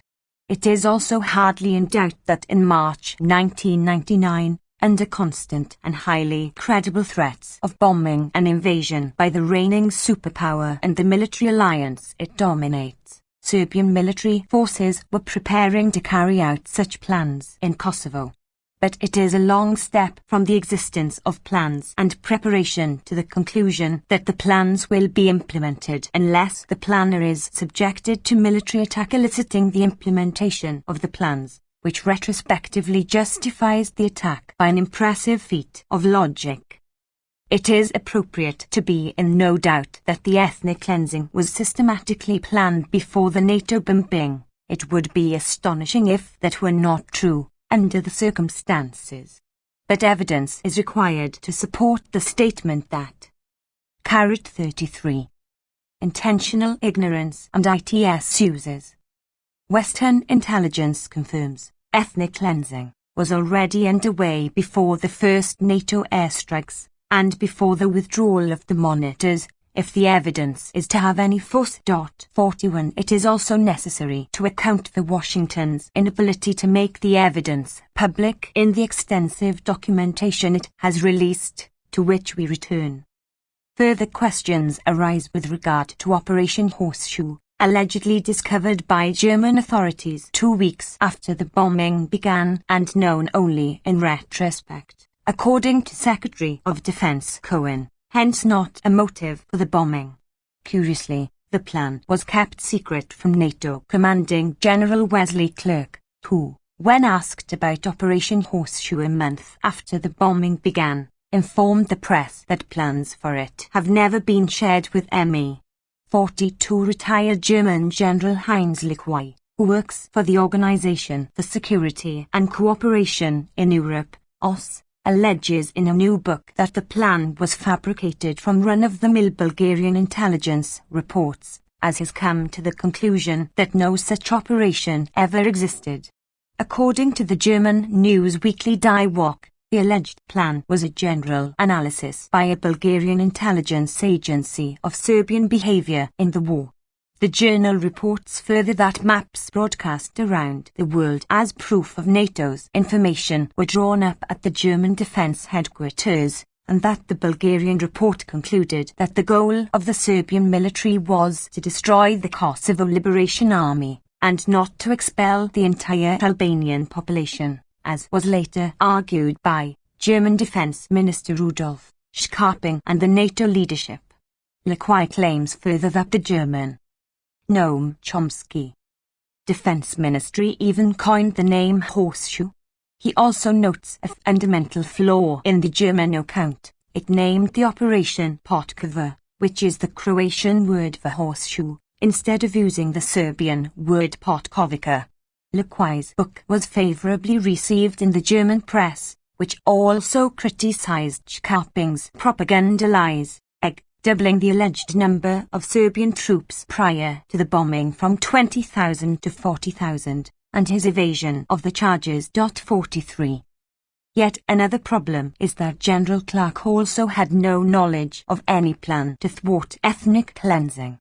When the bombing began on March 24, he informed the press, repeatedly, insistently, forcefully, that brutal Serb atrocities would be an entirely predictable consequence of the bombing, later elaborating that NATO military operations were not designed to block Serb ethnic cleansing or even to wage war against Serbian forces in Kosovo. US government and other sources available at the time lent considerable plausibility to Clark's judgment. Substantial documentation has been released since by the State Department, NATO, the KVM, the OSCE, and other Western and independent sources, much of it produced in an effort to justify NATO's war. We return to all of this in Chapter 3, merely noting here that it strongly confirms General Clark's analysis, to an extent I found surprising. Even more surprising, the documentation lends little support to the belief that atrocities mounted significantly after withdrawal of the KVM monitors on March 20, contrary to what seemed to me a natural expectation at the time. The conclusions about the anticipated effects of NATO's policy choices do not comport well with the stance of nobility. 35. Intentional ignorance and ITS uses. Accordingly, the preferred account during the bombing, repeated endlessly since, is that its objective was to stem Belgrade's expulsion of ethnic Albanians from Kosovo under Operation Horseshoe, the expulsion apparently precipitated by the bombing, or its virtual announcement, according to the Secretary of Defense, contrary to Washington's official record to which we return, and an objective unknown to the military commander and forcibly denied by him, just as he was unaware of Operation Horseshoe. Similarly, critics of the air war as ineffectual conclude that air power failed to prevent the very ethnic cleansing that prompted Western leaders to act in the first place, a reversal of the chronological order of events. At least that much seems reasonably clear, whatever Anne's judgment about the actions undertaken. In a widely praised book on the war, historian David Fromkin asserts without argument that the US and its allies acted out of altruism and moral fervor alone, forging a new kind of approach to the use of power in world politics, as they reacted to the deportation of more than 1 million Kosovars from their homeland by bombing so as to save them from horrors of suffering, or from death. He is referring to those expelled as the anticipated consequence of the bombing.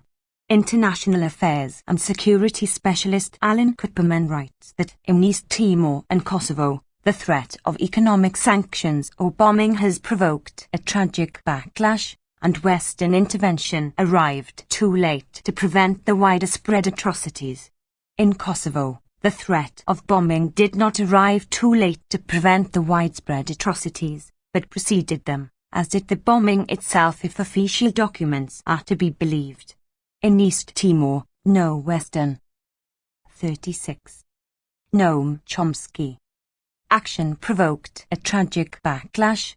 The use of force was not proposed, and even the threat of sanctions was delayed until after the consummation of the atrocities, and there was no Western intervention in any significant sense of the term. 44.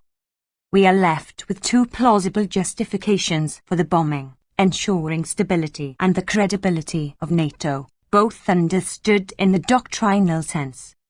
The surviving official reasons will plainly not do as support for the thesis that the new generation was pursuing a moral purpose in the case of Kosovo, let alone the more visionary theses about the new era. Therefore, other arguments have been sought. One, noted earlier, is that the war served as a precedent for humanitarian intervention in East Timor 6 months later. Even if correct, that would not justify the bombing, plainly, but since the conclusion has no basis, the question is academic. A common current version of Western motives for the 1999 bombing of Serbia is that the West was shamed by its failure to act in Bosnia. NATO chose to bomb, Fuad Ajami asserts, against the advice of the pollsters and realists and believers in the primacy of geoeconomics, to prosecute a just war, pulled into Kosovo as they had earlier been into Bosnia by the shame of what they had witnessed, by the image of themselves they had seen in that Balkan mirror. According to Ariane, what inspired the advocates of humanitarian intervention in Kosovo was that many persons in and out of government were determined not to allow a repetition in Kosovo of what had happened in Bosnia. 45. 37. Intentional ignorance and ITS uses. These claims are presented without argument as self-evident truths, following the norm for justification for state violence. The claims reject the official reasons offered at the time or since. That aside, though offered in justification of the advocates of humanitarian intervention in Kosovo, these claims are, in fact, a severe indictment of them, and of Western political and moral culture generally. According to this account, in radical violation of moral truisms, the West is shamed by its image in the Balkan mirror, where it is guilty only of inadequate response to the crimes of others, but not by its image in other mirrors, where the crimes trace right back home, those discussed earlier, for example, where the West did not tolerate atrocities as NATO and others prefer to see it, but participated actively in escalating them. Furthermore, on this interpretation, while the guiding principles and values call for determination not to allow a repetition of crimes committed by an official enemy, they say nothing about repetition of our own comparable or worse crimes, and thus free the agents of humanitarian intervention and the many persons who support them from any concern over these, even a recollection of them. Because of the pairing of Kosovo and East Timor in public discourse in 1999, the latter offers a particularly striking illustration of these conclusions. It should therefore be stressed that the huge slaughter of earlier years in East Timor is, at least, comparable to the terrible atrocities that can plausibly be attributed to Milosevic in the earlier wars in Yugoslavia, and responsibility is far easier to assign, with no complicating factors. If proponents of the repetition of Bosnia thesis intended seriously, they should certainly have been calling for bombing of Jakarta, indeed. 38. Noam Chomsky. Washington and London, in early 1999, so as not to allow a repetition in East Timor of the crimes that Indonesia, the US, and UK had perpetrated for a quarter century. And when the new generation of leaders refused to pursue this honourable course, they should have been leading honest citizens to do so themselves, perhaps joining the Bin Laden network. These conclusions follow straightforwardly, if we assume that the thesis is intended as something more than apologetics for state violence. Quite apart from the startling self-indictment and the lack of even a pretense of evidence, the argument must be one of the most remarkable justifications for state violence on record. According to this doctrine, military force is legitimate if failure to apply it might induce the target of the attack to carry out atrocities, as it did, as anticipated, after the attack and presumably in response to it.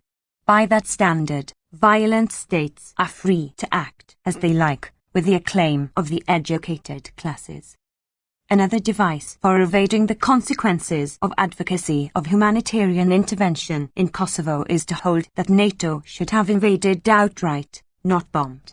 That is easy to say, and could be taken seriously if accompanied by a reasoned proposal, at the time or since, taking account of the likely consequences of invasion, particularly in the light of US military doctrine, quite aside from non-trivial logistic and other problems. 46.1 will search in vain for that, clearly the minimum that is required to meet the heavy burden of proof that must be borne, always, by advocates of the use of force, whatever the alleged intent. Another useful mode of justification is to invent and refute absurd arguments against the bombing, while ignoring those. 39. Intentional ignorance and ITS uses. Actually presented. A favorite target is the argument, attributed to unnamed leftists or revisionists, that the US has no right to intervene because of its disgraceful record. That the record of the state should be taken into account in considering the right of intervention is another truism, accepted by everyone who even pretends to be serious. But the argument that a disgraceful record automatically rescinds that right would be wholly irrational, hence easy to refute. This exercise can only be understood, once again, as a form of tacit recognition of inability to bear the burden of justification for the resort to violence, always heavy though not insuperable in principle, apart from dedicated pacifists. The conclusion becomes even more clear when we inspect the occasional efforts to cite an actual source. This is rare, but there are a few examples. Thus, correspondent Ian Williams, who has compiled a distinguished record on other issues, writes that Edward said, and I looked at the record of inaction by the West, in Palestine, East Timor, Kurdistan and so on, and therefore deduced that any action over Kosovo could not be for good motives and should therefore be opposed.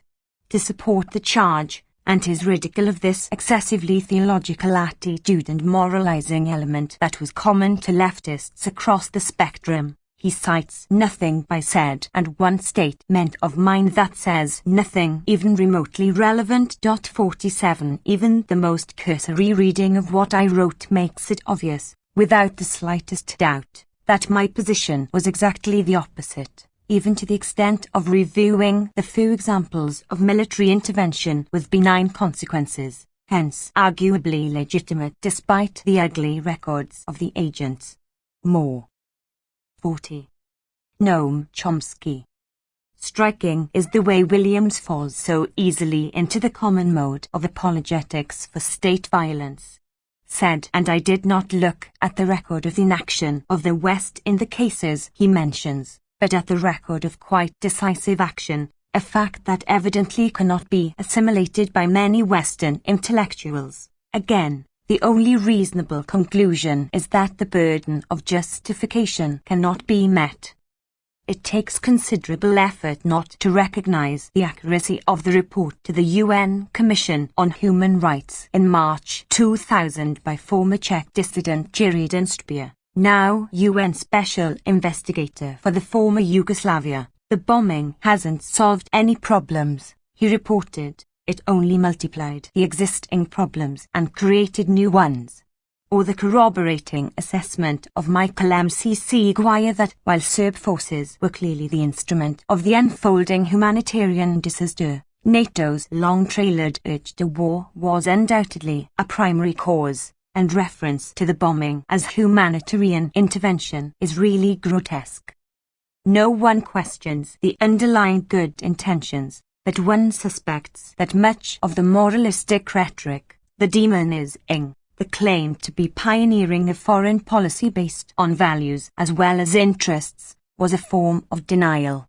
It served to conceal from all of us the unpalatable fact that leaders and their people have to accept their share of the blame for unintended consequences, in this case the humanitarian disaster and the civilian casualties in Serbia, which are, in fact, only part of the disaster. 48.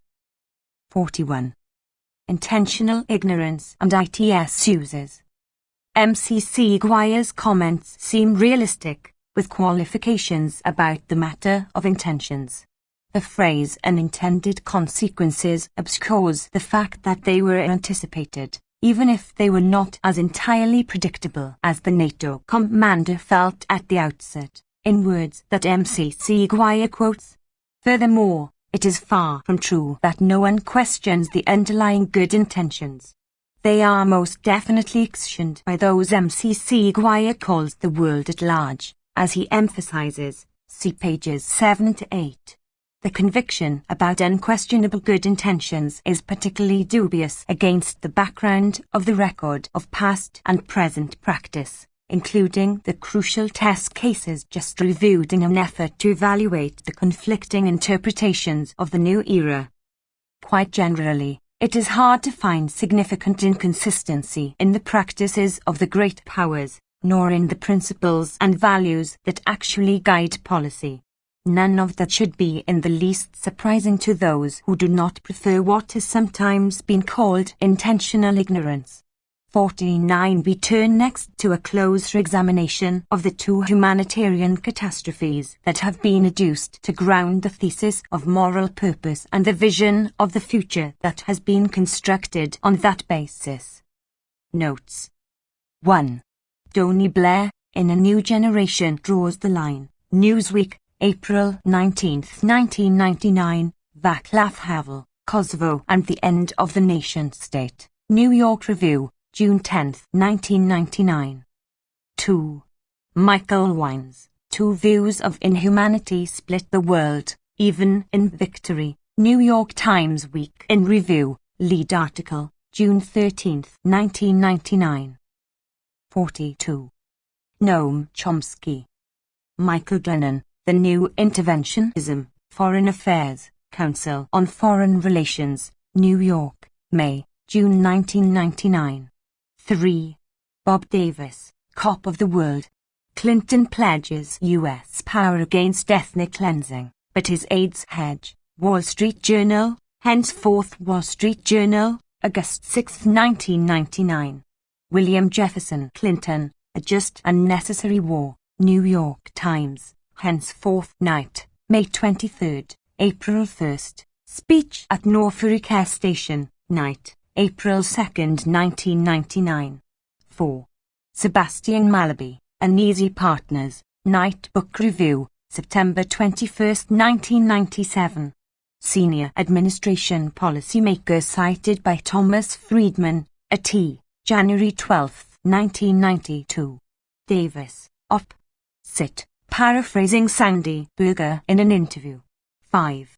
Department of Defense Report to Congress, Kosovo, Operation Allied Force After Action Report, January 31, 2000. Tony Blair, Alan Little, Moral Combat, NATO at War, BBC 2 Special, March 12, 2000. 6. Declaration of Group of 77 South Summit, April the 10th to the 14th, 2000. For background, see Third World Resurgence, Penang, number 117, 2000. 7. Anthony Sampson, Mandela accuses policemen Britain, Guardian, April 5, 2000. 8. Saif Amnon Barzilai, HR Eats, April 5, 2000. On Indian, Israeli, and Egyptian reactions, see The New Military Humanism, Lessons of Kosovo, Monroe, Me, Common Courage, 1999, Chapter 6, henceforth NMH. 9. On these events, see Deterring Democracy, London, New York, Verso, 1991, and NMH. 10. Ibid. On Turkey and the Kurds, see NMH, and some comments below. 11. Andrew Kramer, Putin following Yeltsin's misguided policies, Solzhenitsyn says, App, Boston Globe, May 17, 2000. 12. John Mearsheimer, India Needs the Bomb, Night Op-Ed, March 24, 2000, Samuel Huntington, The Lonely Superpower, Foreign Affairs, March, April 1999. Chalmers Johnson, Blowback, New York, Holt, 2000, 59. Michael M.C. Guire, Why Did We Bomb Belgrade? International Affairs, Royal Academy of International Affairs, London, 76.1, January 2000. 13. Christopher Marquis, Bankrolling Colombia's War on Drugs, Night, June 23, 2000, last paragraph. 14. Tamar Gablenick, William Hartung, and Jennifer Washburn, Arming Repression, U.S. Arms Sales to Turkey during the Clinton administration. 43. Intentional Ignorance and ITS Uses. New York and Washington, World Policy Institute and Federation of Atomic Scientists, October 1999. For further sources, see NMH. On Latin America and the Caribbean, see Adam Isaacson and Joy Olson, Just the Facts, 1999 edition, Washington, Latin America Working Group and Center for International Policy, 1999. Here and below, the perennial frontrunners Israel and Egypt, which belong to a separate category, excluded. Rankings are for fiscal years, and are qualitative, depending on exactly which aspects are counted: grants, sales, training, co-production, joint exercises, etc. 15. See preceding note. Jonathan Randall, After Such Knowledge, What Forgiveness? My Encounters with Kurdistan, Boulder, Go, Westview 1999. 16. On the Events and their Refraction Through Doctrinal Prisms, see NMH. For an update, My Rogue States, Cambridge MA, Southend, 2000, Chapter 5. 17. Thomas Cushman, Editor, Human Rights and the Responsibility of Intellectuals, Human Rights Review, January to March 2000, Area Nair, Inconvenient Facts, Dissent, Spring 2000, in both cases, reaction to the review of US-backed Turkish atrocities in NMH 18. Tim Judah, Kosovo, War and Revenge, New Haven, Yale University Press, 2308. 19. Feritidima, Reuters, Dateline Tunsley, Turkey, April 1st. Chris Morris, Guardian, London, April 3, 2000. App, Los Angeles Times, April 2, 2000. 20. See My Fateful Triangle, US, Israel, and the Palestinians, Cambridge MA, Southend, 1999, updated from 1983 edition. The Lebanese government and international relief agencies report 25,000 killed since 1982. The toll of the 1982 invasion is estimated at about 20,000. 21. Israel, US vote against funding for UN force in Lebanon. Upload stream, June 15. Marilyn Henry, Israel, US angered by Kana clause in UN peacekeeping package. Jerusalem Post, June 18, 2000. On the circumstances of the invasion, see Fateful Triangle. For detailed documentation, including the Amnesty International and UN inquiries that concluded that the shelling of the compound was intentional, see Shifra Stern, Israel's Operation Grapes of Wrath and the Kana Massacre, Miss, April to May 1996. 22. Federal News Service, Department of Defense briefing, Secretary William Cohen, Turkey's importance to 21st century international. 44. Noam Chomsky. Security, Grand Hyatt Hotel, Washington, D.C., March 31st. Charles Aldinger, U.S. praises key NATO ally Turkey, Reuters, March 31st, 2000. Judith Miller, South Asia called major terror hub in a survey by U.S. Night, April 30, 2000, lead story. 23. Little, op. Sit. 24. See Note 14. 25. See Lars Scholz, Comparative Politics, January 1981. Scholz is the author of the leading scholarly study of human rights and U.S. policy in Latin America. For broader confirmation and inquiry, which helps explain the reasons, see the studies by economist Edward Herman reported in Chomsky and Herman, Political Economy of Human Rights, Boston, Southend, 1979, Volume I. Chapter 2.1.1, and Herman, The Real Terror Network, Boston, Southend, 1982, 126 ff. Note that these reviews precede the Reagan years, when inquiry would have been superfluous. 26. Carla and Robbins, How Bogota Would Washington to Open New War on Cocaine, Wall Street Journal, June 23, 2000. For sources on what follows, and further information and discussion, see Rogue States, Chapter 5. 27. Rafael Pardo, Colombia's Two-Front War, Foreign Affairs July, August 2000. Pardo was Special Government Advisor on Peace Negotiations and Minister of Defense while the guerrilla-backed party was destroyed by assassination. 28.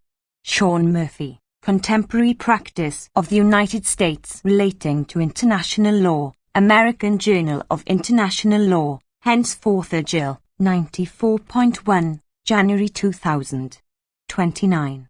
William Shawcross, Deliver Us from Evil, Peacekeepers, Warlords and a World of Endless Conflict, New York, Simon & Schuster, 2000, 26 ff. Shawcross attributes this picture to U.S. Deputy Secretary of State Strobe Talbot, but then adopts it with little qualification. In a critical review, Wall Street Journal editor Max Boot praises Shawcross for his progress in having come to understand that the U.S. is a benign force, after having sunk so low as to criticize U.S. attacks on North Vietnamese bases in Cambodia, the approved term for Cambodian civilians. Foreign Affairs, March, April 2000. 30. Newsweek diplomatic correspondent Michael Hirsch, The Fall Guy, Foreign Affairs, November, December 1999. 31. Richard Butler, East Timor, Principal v. Reality, the I, Australia, 720,1999. 45. Intentional ignorance and ITS uses. 32.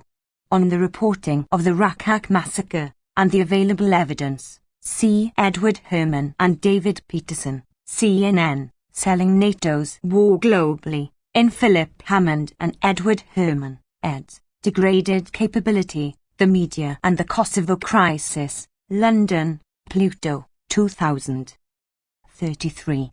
Colm Lynch, U.S. seen leaving Africa to solve its own crisis, Boston Globe, henceforth BG, February 19, 1999. John Donnelly and Joe Laurier, UN peace efforts on trial in Africa, and an angry as U.S. holds to limits on military role, BG, May 11, Barbara Crossett, UN chief faults reluctance of U.S. to help in Africa, Night, May 13, 2000.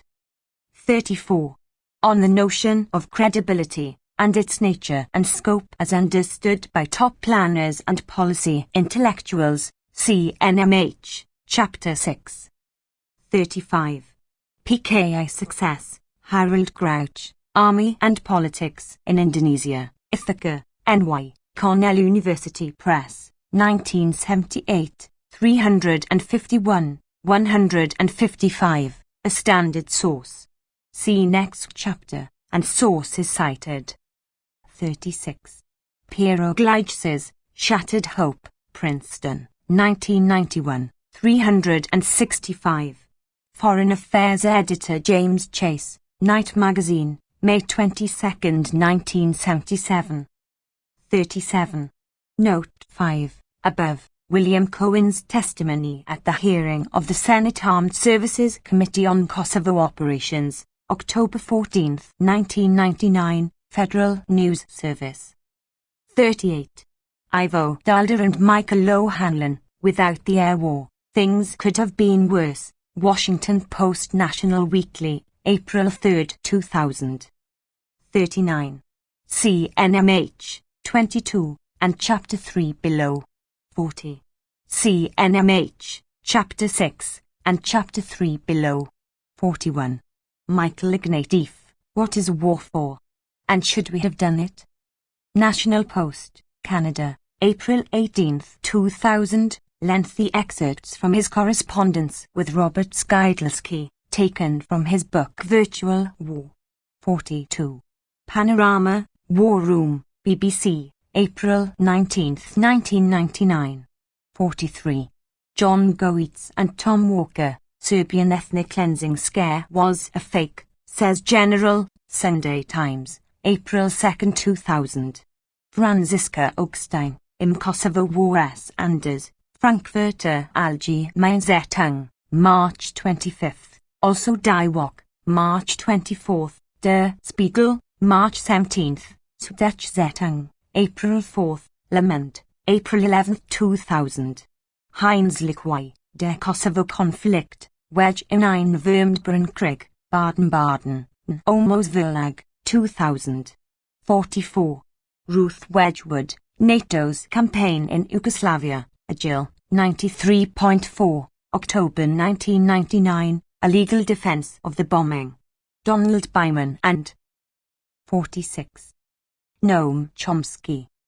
Matthew Waxman of Rand Corporation, Kosovo and the Great Air Power Debate, International Security, 24.4, Spring 2000.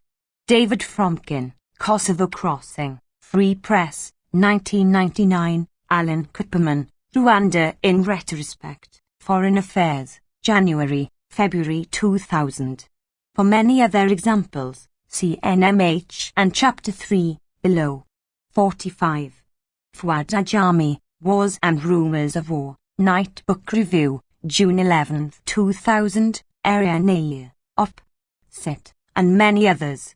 Nair's point is that it is dishonest for me, in NMH, to ignore this self-evident truth while keeping to the justifications that were actually put forth, and continue to be, as noted.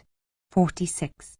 Testifying before the Defense Select Committee, Britain's second most senior defence minister during the war, Lord Gilbert, Defence Minister of State formerly responsible for intelligence, ridiculed the suggestion that NATO could have invaded even by September 1999, informing the committee that a land invasion of Kosovo would have been possible by September, but by September this year, 2000, not by September last year. Patrick Winter, War Strategy Ridiculed, Guardian, July 21, 2000. 47. Ian Williams, Left Behind, American Socialists, Human Rights, and Kosovo, Human Rights Review, 1-2, January to March 2000. 48. Jerry Dunstbeer, BBC Summary of World Broadcasts, March 25. Naomi Koppel, Ground Troops Surged for Yugoslavia, Up Online, March 29, 2000. Elizabeth Sullivan, A Threatening Thaw in the Balkans, Cleveland Plain Dealer, April 3. Laura Coffey, Prague Post, March 29, 2000. MCC Guire, Op. Cit. Dunstbeer was a leading Czech dissident, imprisoned in the late 1970s and early 1980s, later the first post-communist foreign minister. 49. Donald Fox and Michael Glennon, report to the International Human Rights Law Group and the Washington Office on Latin America, Washington, D.C., April 1985, referring to State Department evasion of U.S.-backed state terror in El Salvador. 7-4. Carrot. C. Hapta Tiwo. Green L. HT for our war crimes. It is not easy to write with feigned calm and dispassion about the events that unfolded in East Timor in 1999. Horror and shame are compounded by the fact that the crimes are so familiar and could so easily have been terminated. That has been true ever since Indonesia invaded in December 1975, relying on US diplomatic support and arms, used illegally, but with secret authorization. Even new arms shipments sent under the cover of an official embargo. There has been no need to threaten bombing or even sanctions. It would, very likely, have sufficed for the US and its allies to withdraw their participation and to inform their close associates in the Indonesian military command that the atrocities must be terminated and the territory granted the right of self-determination that has been upheld by the United Nations and the International Court of Justice. We cannot undo the past, but should at least be willing to recognize what we have done, and to face the moral responsibility of saving the remnants and providing ample reparations. A pathetic gesture of compensation for terrible crimes. 48. Noam Chomsky. The latest chapter in this painful story of betrayal and complicity opened after the referendum of the 30th of August 1999, when the population voted overwhelmingly for independence. Atrocities mounted sharply, organized and directed by the Indonesian military, TNI. A UN Security Council mission gave its appraisal on September 11. The evidence for a direct link between the militia and the military is beyond any dispute and has been overwhelmingly documented by UNAMID, the UN Assistance Mission, over the last 4 months. But the scale and thoroughness of the destruction of East Timor in the past week has demonstrated a new level of open participation of the military in the implementation of what was previously a more veiled operation. The mission warned that the worst may be yet to come. It cannot be ruled out that these are the first stages of a genocidal campaign to stamp out the East Timorese problem by force. 1. Indonesia historian John Ruser, an official observer of the vote, described the situation starkly. Given that the pogrom was so predictable, it was easily preventable. But in the weeks before the ballot, the Clinton administration refused to discuss with Australia and other countries the formation of an international force. Even after the violence erupted, the administration dithered for days, too. Until compelled by international, primarily Australian, and domestic pressure to make some timid gestures, Threats to veto. 49. Green light for war crimes. Loans and cancellation of military cooperation, which was quietly resumed a few months later, without fanfare to avoid criticism, on Capitol Hill and among human rights groups. 3. These limited measures sufficed to induce the Indonesian generals to reverse course at once and to accept an international presence, illustrating the latent power that has always been at hand, overwhelmingly so since Indonesia's economic collapse in 1997. The events of 1999 should evoke bitter memories. They were a shameful replay of events of 20 years earlier. After carrying out a huge slaughter in 1977-78 with the support of the Carter administration, the regime of General Suharto felt confident enough to permit a brief visit by members of the Jakarta diplomatic corps, among them US Ambassador Edward Masters. The ambassadors and the journalists who accompanied them could see that an enormous humanitarian catastrophe had been created, reminiscent of Biafra and Cambodia.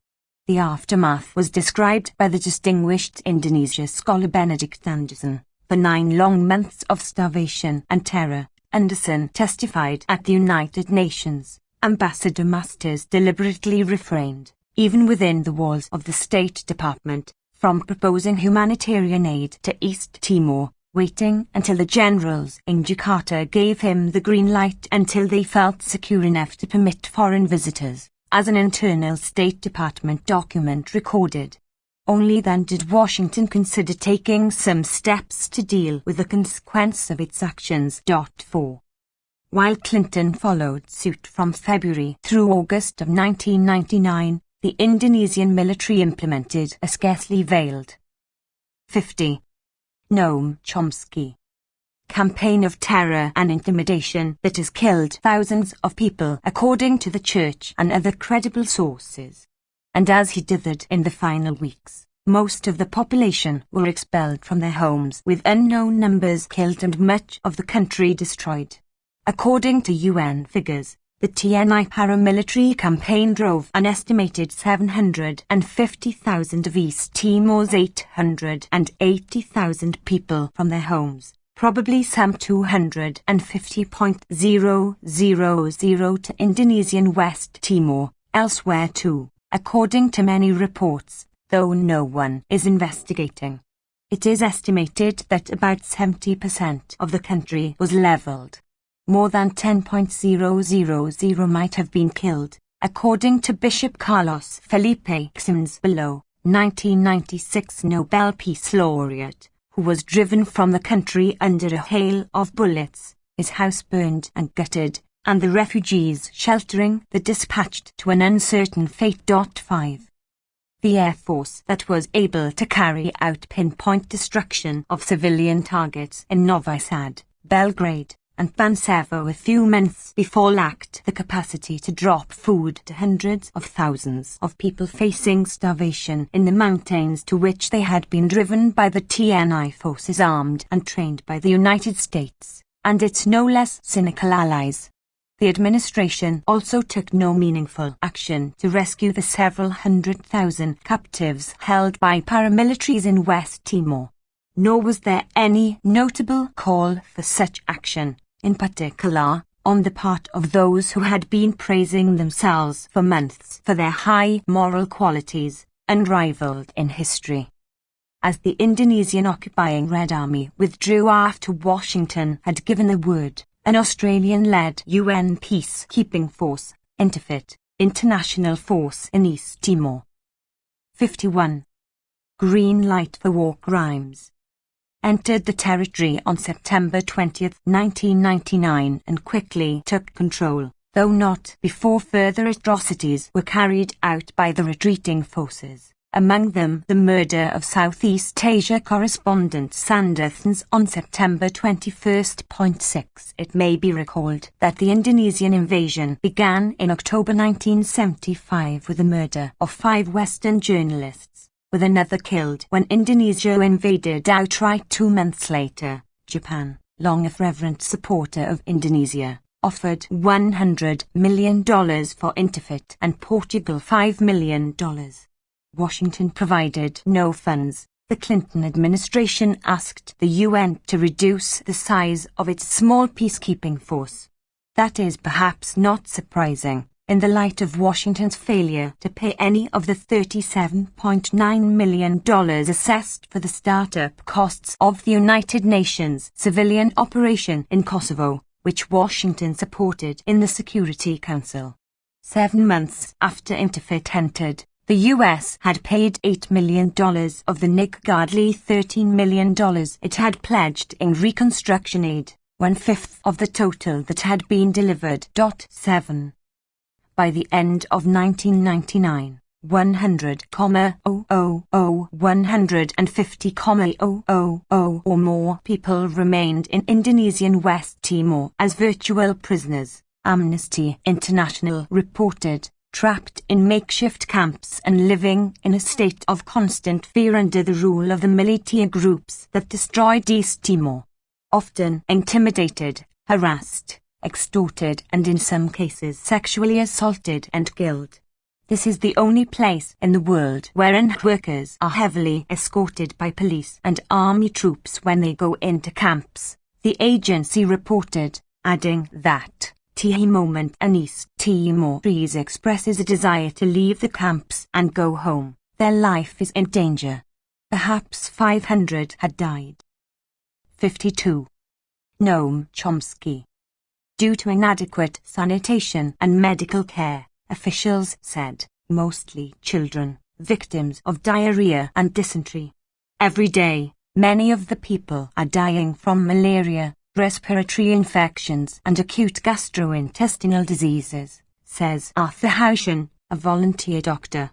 There is also a lack of the food, shortages of rice are common, and there are also a lot of children suffering from vitamin A deficiency. With the onset of the rainy season in late 1999, conditions deteriorated further. Touring camps on both sides of the border, U.S. Assistant Secretary of State Harold Carr reported that the refugees are starving and terrorized, and that disappearances without explanation are a daily occurrence. Amnesty International estimated over 100,000 refugees by late December. West Timorese officials reported 150,000. At the end of January, the Australian press reported from West Timor that over 150,000 still remain. 8. To bring these crimes to an end has easily been within Washington's power, as before. By January 2000, an Australian academic specialist writes, "No one really knows how many people were killed in the pre- and post-ballot period. Bodies, often in mass graves, were still being discovered. Many more were believed to have been dumped in the shark-infested ocean, and a disturbingly high number of people, as many as 80,000, had still not been accounted for. Many were scattered, certainly, but their shadow left a chilling sensation in anyone who stopped for a moment to consider the implications of such unaccountability. 9. 53. Green light for war crimes, which extends far beyond Indonesia, primarily to Washington and London, though not only there. Meanwhile, in the ravaged country, the frail, the old, and the children of East Timor are dying every day of preventable ailments such as gastroenteritis, which cause vomiting and diarrhea. Besides clean water, meat or protein of any kind, cooking fuel, modern sanitation and shelter are impossible luxuries for most Timorese, even in the capital, Dili. The retreating Indonesian army polluted the wells with bodies and chemicals, destroyed their water supply and phone systems, then stole everything else. 10. In the case of Kosovo, Slobodan Milosevic and other Serbian leaders were indicted by the War Crimes Tribunal in May 1999, at the height of the NATO bombing campaign. The indictment was expedited at the initiative of Washington and London, which also provided unprecedented access to intelligence information. In East Timor, Investigations were discussed at leisure, with numerous delays and deference to Jakarta's wishes and sensibilities. It's an absolute joke, a complete whitewash, a spokeswoman for Amnesty International informed the British press. It will cause East Timoris even more trauma than they have suffered already. A leading Indonesian role would be really insulting at this stage. Few seriously expect that the US or UK will release vital intelligence information, and the Indonesian generals are reported to feel confident that their old friends will not let them down, if only because the chain of responsibility might be hard to snap at the right point. By 54. Noam Chomsky. Mid-January 2000, UN officials said that a tribunal was unlikely. US Ambassador Richard Holbrooke and others are pinning their hopes on an internal tribunal held by Indonesia, whose military controlled East Timor from 1975 until August and is blamed by human rights groups for the atrocities. It was claimed that China and Russia are blocking a tribunal, an obstacle that the West cannot think of any way to overcome, unlike the case of Serbia. 11. On January 31, 2000, the UN International Commission of Inquiry on East Timor issued a report calling for an international human rights tribunal under UN auspices to address the matter of accountability. Its mandate should be to try and sentence those accused by the independent investigation body of serious violations of fundamental human rights and international humanitarian law which took place in East Timor since January 1999. It is fundamental from the future social and political stability of East Timor, the Commission concluded, that the truth be established and those responsible for the crimes committed be brought to justice. Every effort has to be made to provide adequate reparation to the victims, for only then can true reconciliation take place. Among those calling for an international tribunal, along with Amnesty International and the UN mission, was Bishop Below, who assigns direct responsibility for the massacres from early 1999 to Army Chief General Aranto in Jakarta. 12. On the same day, an Indonesian government commission of inquiry issued a damning report condemning the Indonesian military and its militia surrogates for atrocities following the territory's August 30 vote for independence, including former 55. Green light for war crimes. General Aranto. 13 Indonesian President Abdurrahman Wahid, then at the Davos conference in Switzerland, called upon Aranto to resign his cabinet post, and promised to pardon him if he is convicted. UN High Commissioner for Human Rights Mary Robinson expressed her hope that efforts to hold those responsible for the atrocities in East Timor accountable will go on so that there is no impunity.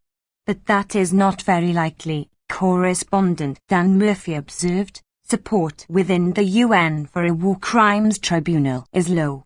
Crucially, support amongst the great powers is not merely low but negative.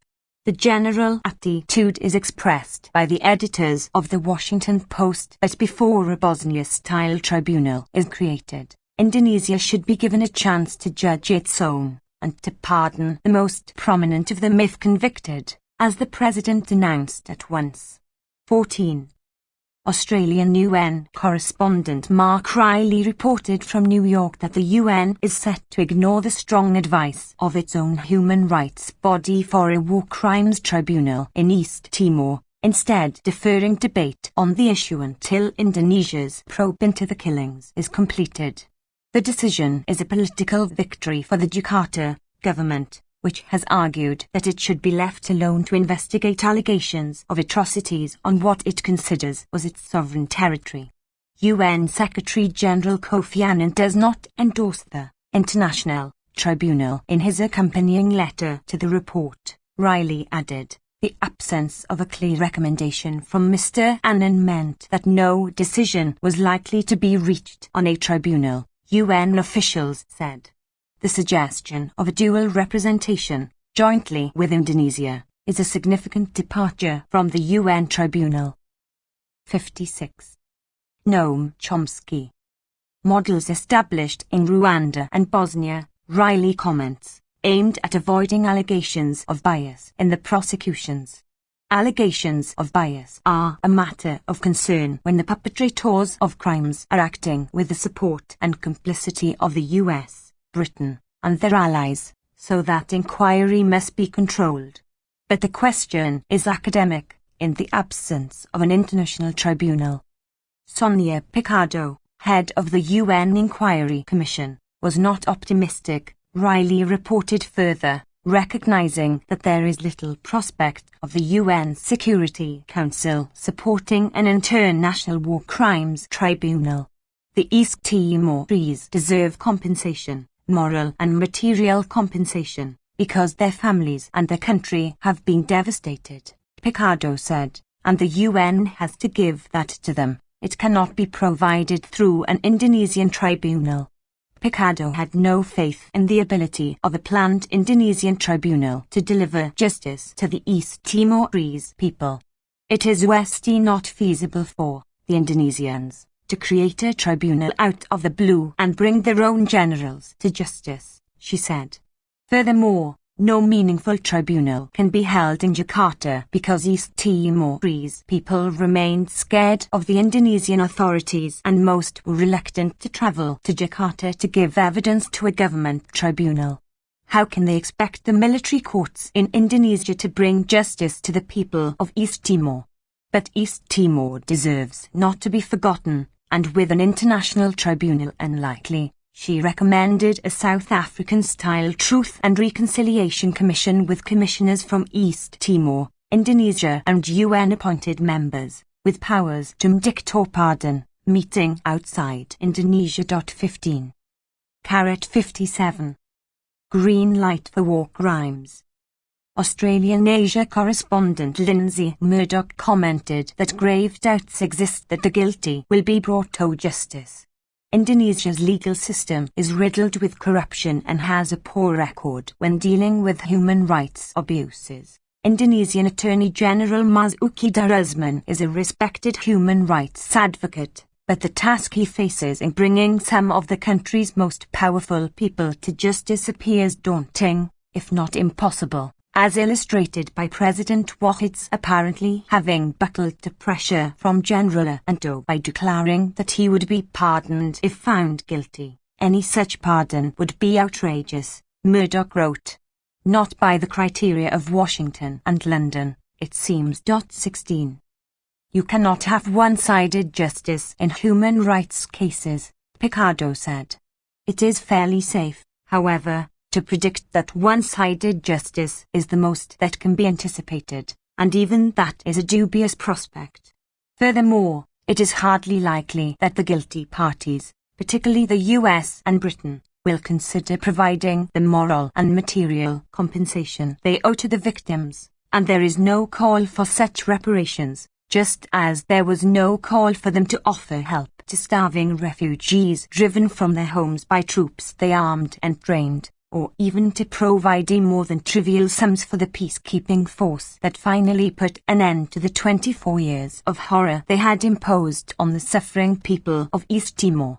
The responsibilities of the powerful and privileged do not extend that far in the new era of enlightenment grandly proclaimed by the new generation of leaders and their acolytes.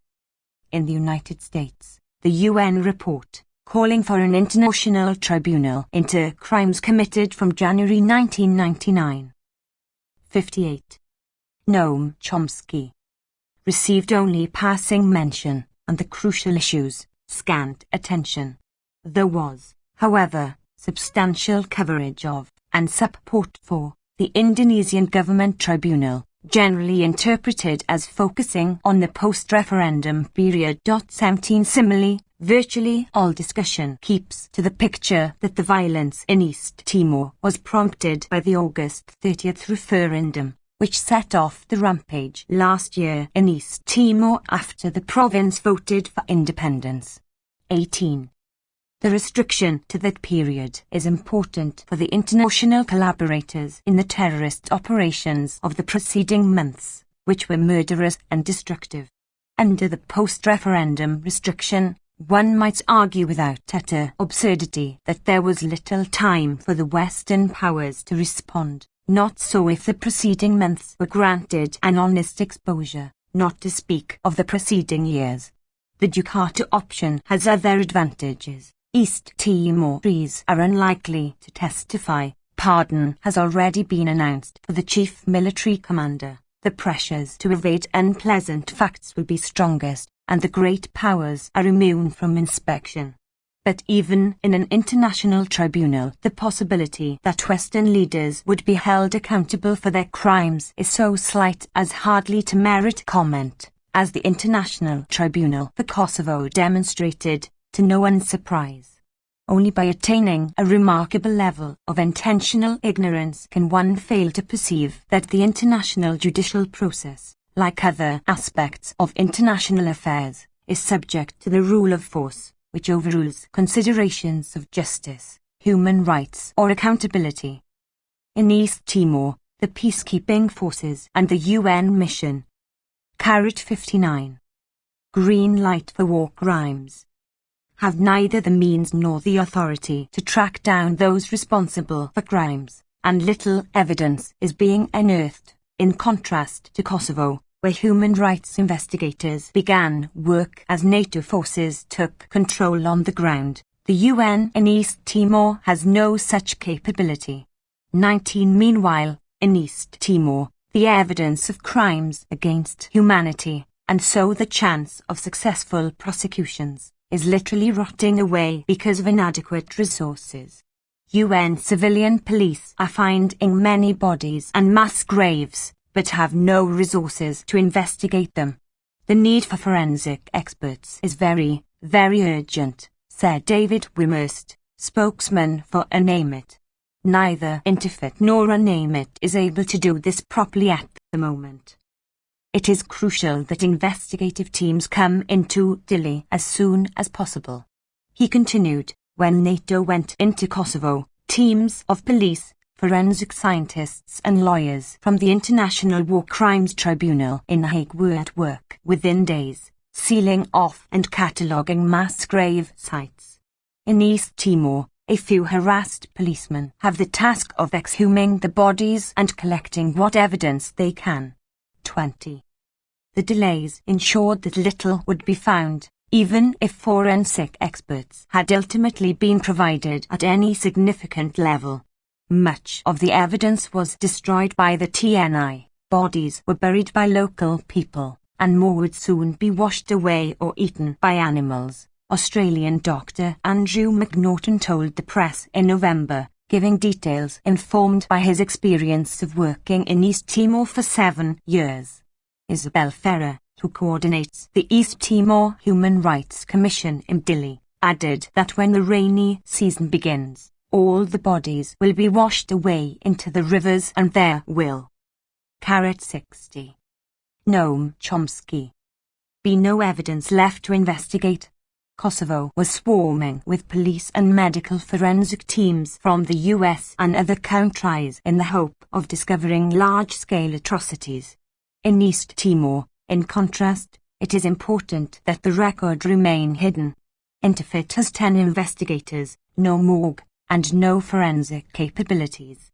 Australian forensic pathologists confirmed in November that tropical heat and the onset of the rainy season would soon eliminate most evidence. UN Administrator Sergio Vieira de Mello pleaded again for forensic experts and facilities at the end of November, in vain.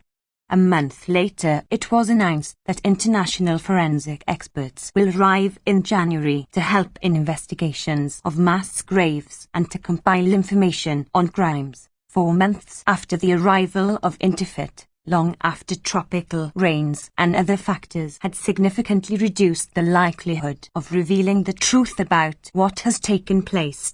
21. The distinction between the two most prominent atrocities of 1999 is clear. In Kosovo, there was a desperate need for tribunal indictment. Furthermore, proving the scale of the crimes is also important to NATO politically. to show why 78 days of airstrikes against Serbian forces and infrastructure were necessary, by the intriguing logic, conventional in Western doctrine, that Serbian crimes provide retrospective justification for the NATO bombing of which they were the anticipated consequence. 22. Putting logic aside, at least the immediate agent of the crimes in Kosovo is an official enemy, while in East Timor, the agents of the crimes were armed, trained, funded and supported by the US and its allies from the beginning through the terrible denouement. It is therefore advisable to know as little. 61. Green light for war crimes as possible about the crimes, so as to mitigate the threat that rational conclusions will be drawn. The preferred conclusions have passed through several phases. During the worst years, in the late 1970s, when Igor's cyan and violence carried out with US arms and diplomatic support reached horrendous levels, the reaction was silence, broken by occasional transmission of lies of the State Department and Indonesian generals. After they had given the green light and the shocking facts began to emerge, the picture shifted to the shaming of Indonesia, in a typical Southeast Asian war, in which cruelty knew few bounds and both sides pushed and pulled a largely unpolitical people in order to deny them to the enemy. Editors, Southeast Asia correspondent Henry Cam, New York Times. There was no shaming of the US, and cruelty is unknown in the wars of Europe and its outposts. Some commentators, like Asia specialist Stanley Kahn and foreign correspondent Richard Valeriani, felt that even this much attention, omitting entirely the US role, was superfluous and indeed irritating. After all, nothing significant is at stake, only the fact that Washington has armed and trained an Indonesian military responsible for the most intensive mass killings since World War II, a leading Australian Asia journal observes. Later, as the enormity of what had happened began to reach the public, it was conceded that the US averted its eyes from East Timor and could have done far more than it did to distance itself from the carnage. James Fallows, that is, the carnage that it implemented with enthusiasm and dedication. As in the case of the Kurds, the US tolerated the atrocities in East Timor and failed to protect the victims. 23.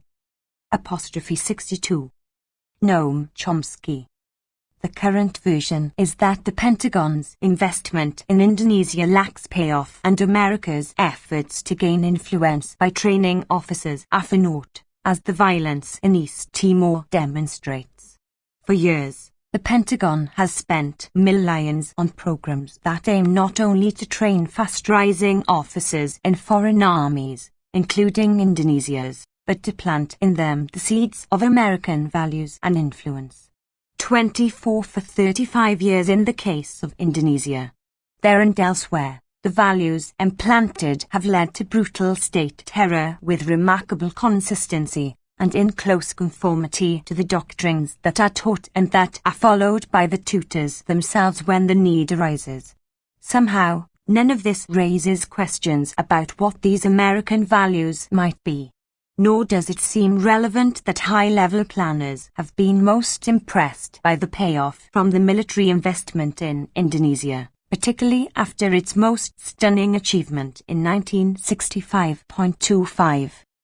While TNI forces and their paramilitaries, militias, were burning down the capital city of Dili in September 1999, murdering and rampaging with renewed intensity, the Pentagon announced that a US-Indonesian training exercise focused on humanitarian and disaster relief activities concluded August 25, 5 days before the referendum. 26. The lessons were quickly applied in the familiar way, as all but the voluntarily blind must recognize after many years of the same tales, the same outcomes. One gruesome illustration was the coup that brought General Suharto to power in 1965. Army-led massacres slaughtered hundreds of thousands in a few months, mostly landless peasants, destroying the mass-based political party of the left, the PKI, in one of the worst mass murders of the 20th. 63. Green light for war crimes.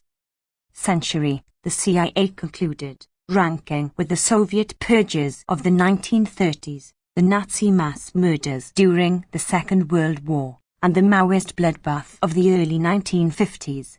27.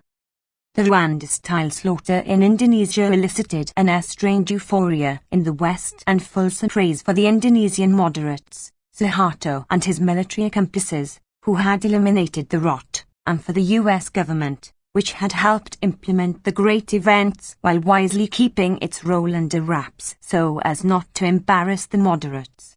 The highly respected New York Times commentator James Reston welcomed the savage transformation of Indonesia under the heading "A Gleam of Light in Asia," reporting, presumably on the basis of high-level leaks, that Washington is being careful not to claim any credit for this change, though it is doubtful if the coup would ever have been attempted without the American show of strength in Vietnam or been sustained without the clandestine aid it has received indirectly from here. Secretary of Defense Robert McNamara informed Congress that U.S. military aid and training had paid dividends, including 500,000 or more corpses, enormous dividends, a congressional report concluded. McNamara informed President Johnson that U.S. military assistance encouraged the Army to move against the PKI when the opportunity was presented. Contacts with Indonesian military officers, including university programs, were very significant factors in determining the favorable orientation of the new Indonesian political elite, the Army. The U.S. had trained 4,000 Indonesian Army officers, half the total officer corps, including 1/3 of the general staff, two Australian analysts observed. 28. 64. Noam Chomsky. Not surprisingly, the reaction to the slaughter has been excised from history, though not entirely. Years later, George Bundy, National Security Advisor under Presidents Kennedy and Johnson, finally came to realize that our effort in Vietnam might well have been ended after October 1965, when a new anti-communist government took power in Indonesia and destroyed the Communist Party.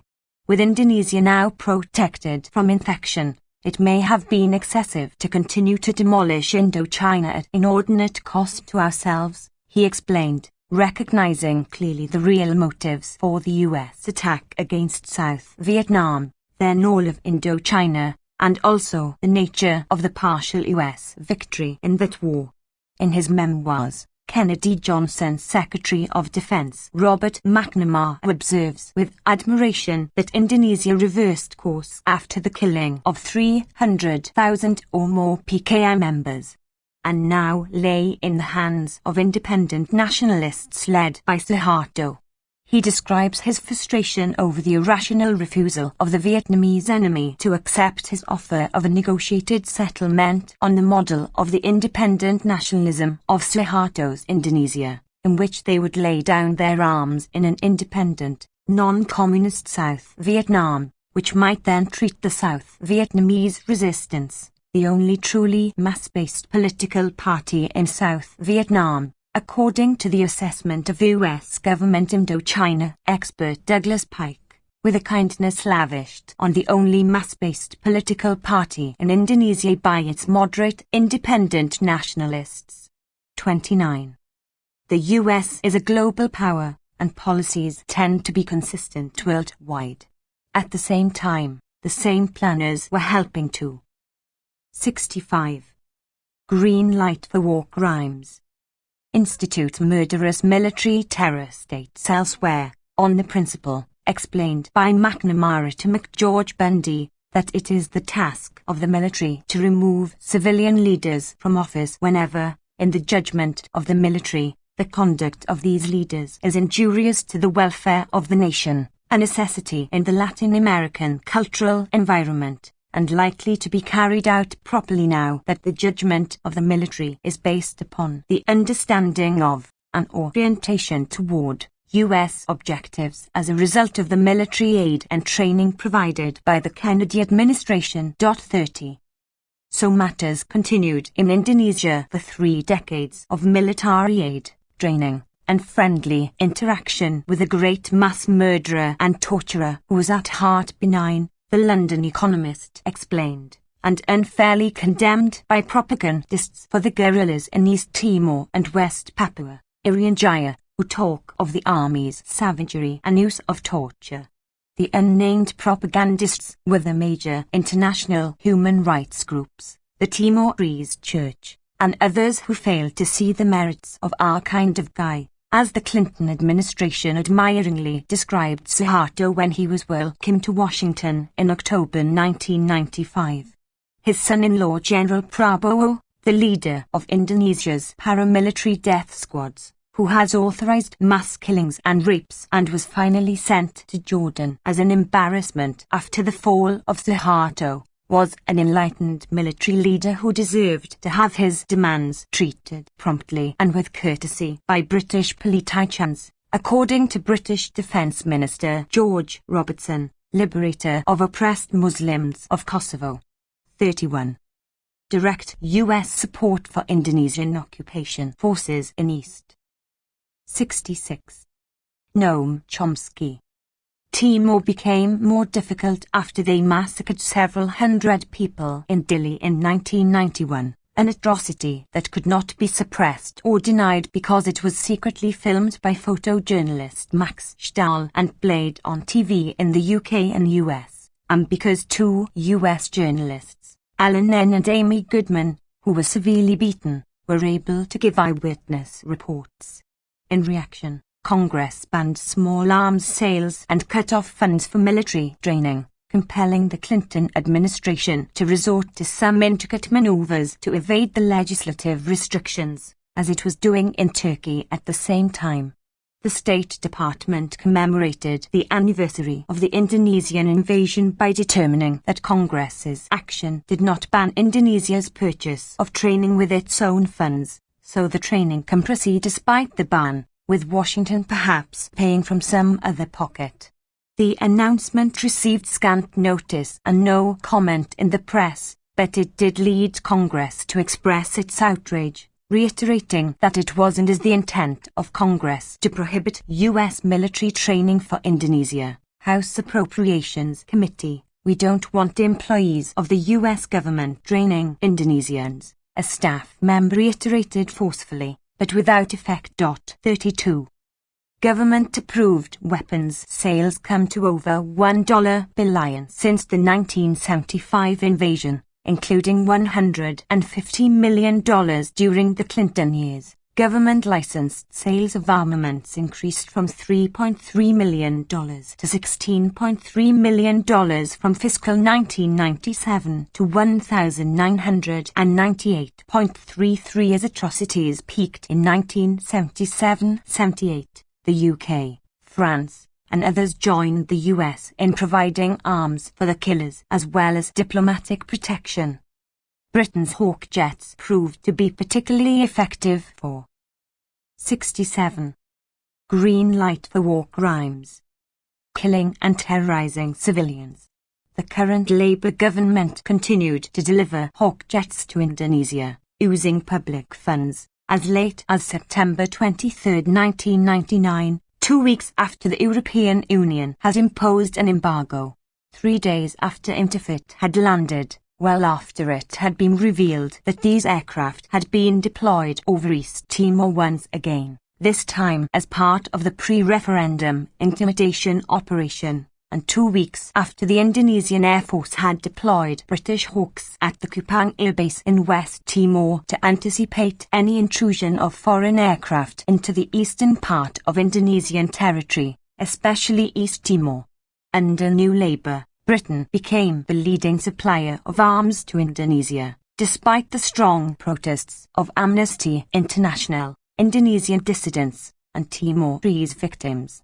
Foreign Secretary Robin Cook, the author of the New Ethical Foreign Policy, explained that the government is committed to the maintenance of a strong defence industry, which is a strategic part of our industrial base. as in the US and elsewhere.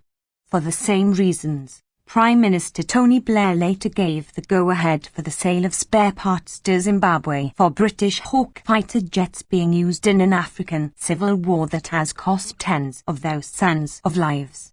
34. Perhaps, nonetheless, the new generation draws the line a shade to the ethical side of their Tory predecessors, whose position, as expressed by Thatcherite Defence Procurement Minister Alan Clark, was that, "My responsibility is to my own people. I don't really fill my mind much with what one set of foreigners is doing to another." 35. However that may be, these are altogether unsurprising illustrations of the new humanism, a grand. 68. Noam Chomsky.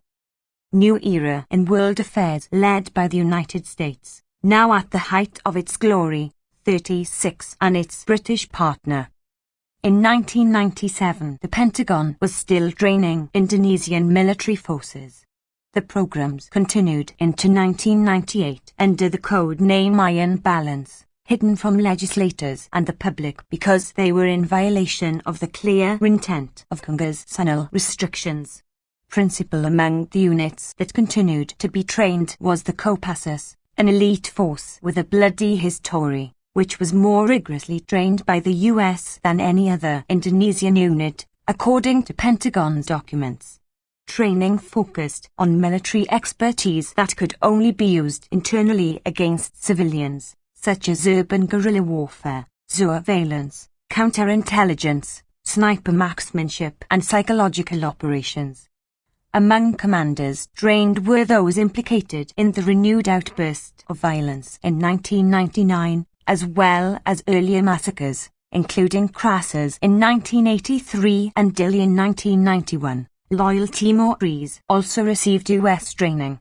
Britain was carrying out similar programs. 37. From 1997 and with particular intensity through 1998, East Timor was being used as a training ground for the Army's elite troops, which were directly supervising teams of paramilitary in a build-up that was obvious on the ground. TNI military personnel documents leaked in August 1998 provided details on the paramilitary units controlled by Kopassus. Even before that, Australian aid workers had been providing information to the Australian government on the worrying build-up of TNI-supported militia. 38. In November 1998, Kopassus forces arrived in a port town in East Timor, entering in disguise along with the first of 5,000. 69. Green light for war crimes. New TNI forces recruited from West Timor and elsewhere in Indonesia. These became the core elements of the paramilitaries that initiated massive violence in Operation Clean Sweep from February 1999, with the aim, quite simply, to destroy a nation. A senior military advisor, the military command sent General Makrim, a US-trained intelligence specialist with experience in East Timor and a reputation for callous violence. He was also assigned the role of liaison with the UN observer mission. In the last few months of 1998, hundreds were killed, hundreds more disappeared, and thousands were uprooted from their homes with violent oppression. Australian Aid Director Lancelot Devin reports. Atrocities mounted through January, increasingly assigned to the Kopassus-run paramilitaries in the classic fashion, familiar from recent practice in Turkey, Colombia, Kosovo, and elsewhere. The plans and their implementation were, surely, known to Western intelligence. 39. There has been no serious doubt that from the beginning of 1999, the atrocities attributed to militias were organized, directed, and sometimes carried out by elite units of Kopassus, the crack special forces unit that had been training regularly with US and Australian forces until their behavior became too much of an embarrassment for their foreign friends, veteran Asia correspondent David Jenkins reports. Though not their friends in Washington, it appears. These forces are legendary for their cruelty, Benedict Anderson observes, in East Timor they became the pioneer and exemplar for every kind of atrocity, including systematic rapes, tortures and executions, an organization of hooded gangsters. They adopted the tactics of 70. Noam Chomsky. The U.S. Phoenix program in South Vietnam that killed tens of thousands of peasants and much of the indigenous South Vietnamese leadership, Jenkins writes, as well as the tactics employed by the Contras in Nicaragua, following lessons taught by their CIA mentors. The state terrorists were not simply going after the most radical pro-independence people but going after the moderates, the people who have influence in their community. It's Phoenix, a well-placed source in Jakarta reported, the aim is to terrorize everyone, the NGOs, the Red Cross, the UN, the journalists. 40. There is also no serious doubt that Australian intelligence, and US and British intelligence as well, knew all of this, and had known the full details for 25 years, from information provided by the Defence Signals Directorate base in Northern Australia and many other sources. It is hard to imagine that the civilian authorities were unaware of what they were supporting.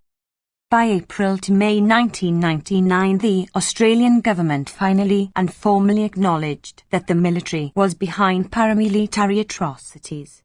41-day Ball, the leading Australian academic specialist on intelligence issues, reports that from April 1999 intelligence was coming from a wide range of sources which provided very detailed evidence, firstly of particular working relationships between units of the Indonesian army and particular militia elements and militia leaders, but also provided even more direct and explicit evidence of Wiranto's direct involvement in the arming and supporting of the militia.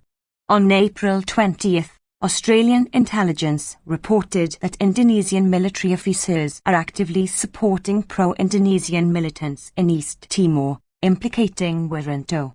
At the same time, Indonesian 71. Green light for war crimes. Army and militia commanders warned that if the population persisted in seeking independence, they would liquidate all the CNRT, pro-independence organization, all the pro-independence people, parents, sons, daughters and grandchildren. Following the orders of Indonesian Regional Military Commander Adam Damari, the information was transmitted quickly to Australian intelligence. When the UN observer mission UNAMIT arrived a month later, they began putting together a virtual library of evidence establishing the conspiracy between the military and the militias. 42. TNI forces responsible for the terror and destruction from February have been described as rogue elements in the West. There is, however, ample reason to accept the judgment of Bishop Below and others that direct responsibility traces directly back to TNI Commander Wiranto in Jakarta, 43, not only in the post-referendum period to which attention is largely restricted. From February through July, 35,000 East Timorese were killed according to highly credible church sources. 44 The terror was widespread and sadistic, intended as a warning to the Timorese of the fate awaiting them if they were foolhardy enough to disregard army orders, and presumably to others in Indonesia itself who might be tempted to adopt a similar stance. The events were reported widely in Australia, to some extent in England. In Australia there was extensive protest along with calls for action to end the atrocities. Though information was much more sparse, 45, there was mounting protest in the US as well. On June 22, the Senate unanimously supported an amendment to a State Department authorization bill asking their 72. Noam Chomsky. Clinton administration to intensify their efforts to prevail upon the Indonesian government and military to crack down on the militias, reiterated on June 30 by a vote of 98-0.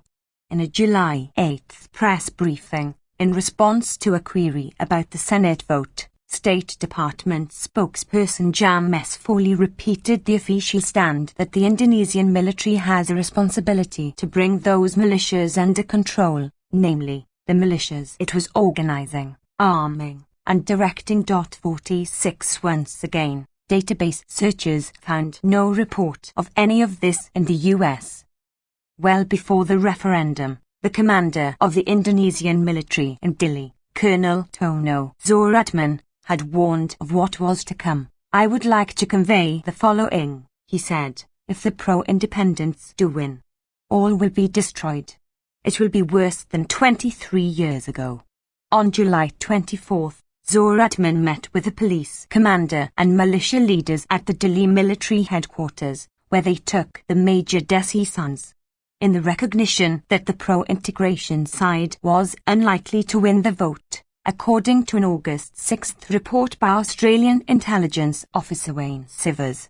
Sivers is now facing charges for having informed the Parliament's Committee on Foreign Affairs, Defence and Trade of the secret reports he had sent to the UN from his arrival in June, predicting the post-referendum violence and identifying militia leaders as Indonesian intelligence officers. All of this available to the Australian government through its UN embassy. A TNI'd document of early May, when the UN-Indonesia-Portugal agreement on the referendum was reached, ordered that massacres should be carried out from village to village after the announcement of the ballot if the pro-independence supporters win. 73. Green light for war crimes. The independence movement should be eliminated from its leadership down to its roots. 47.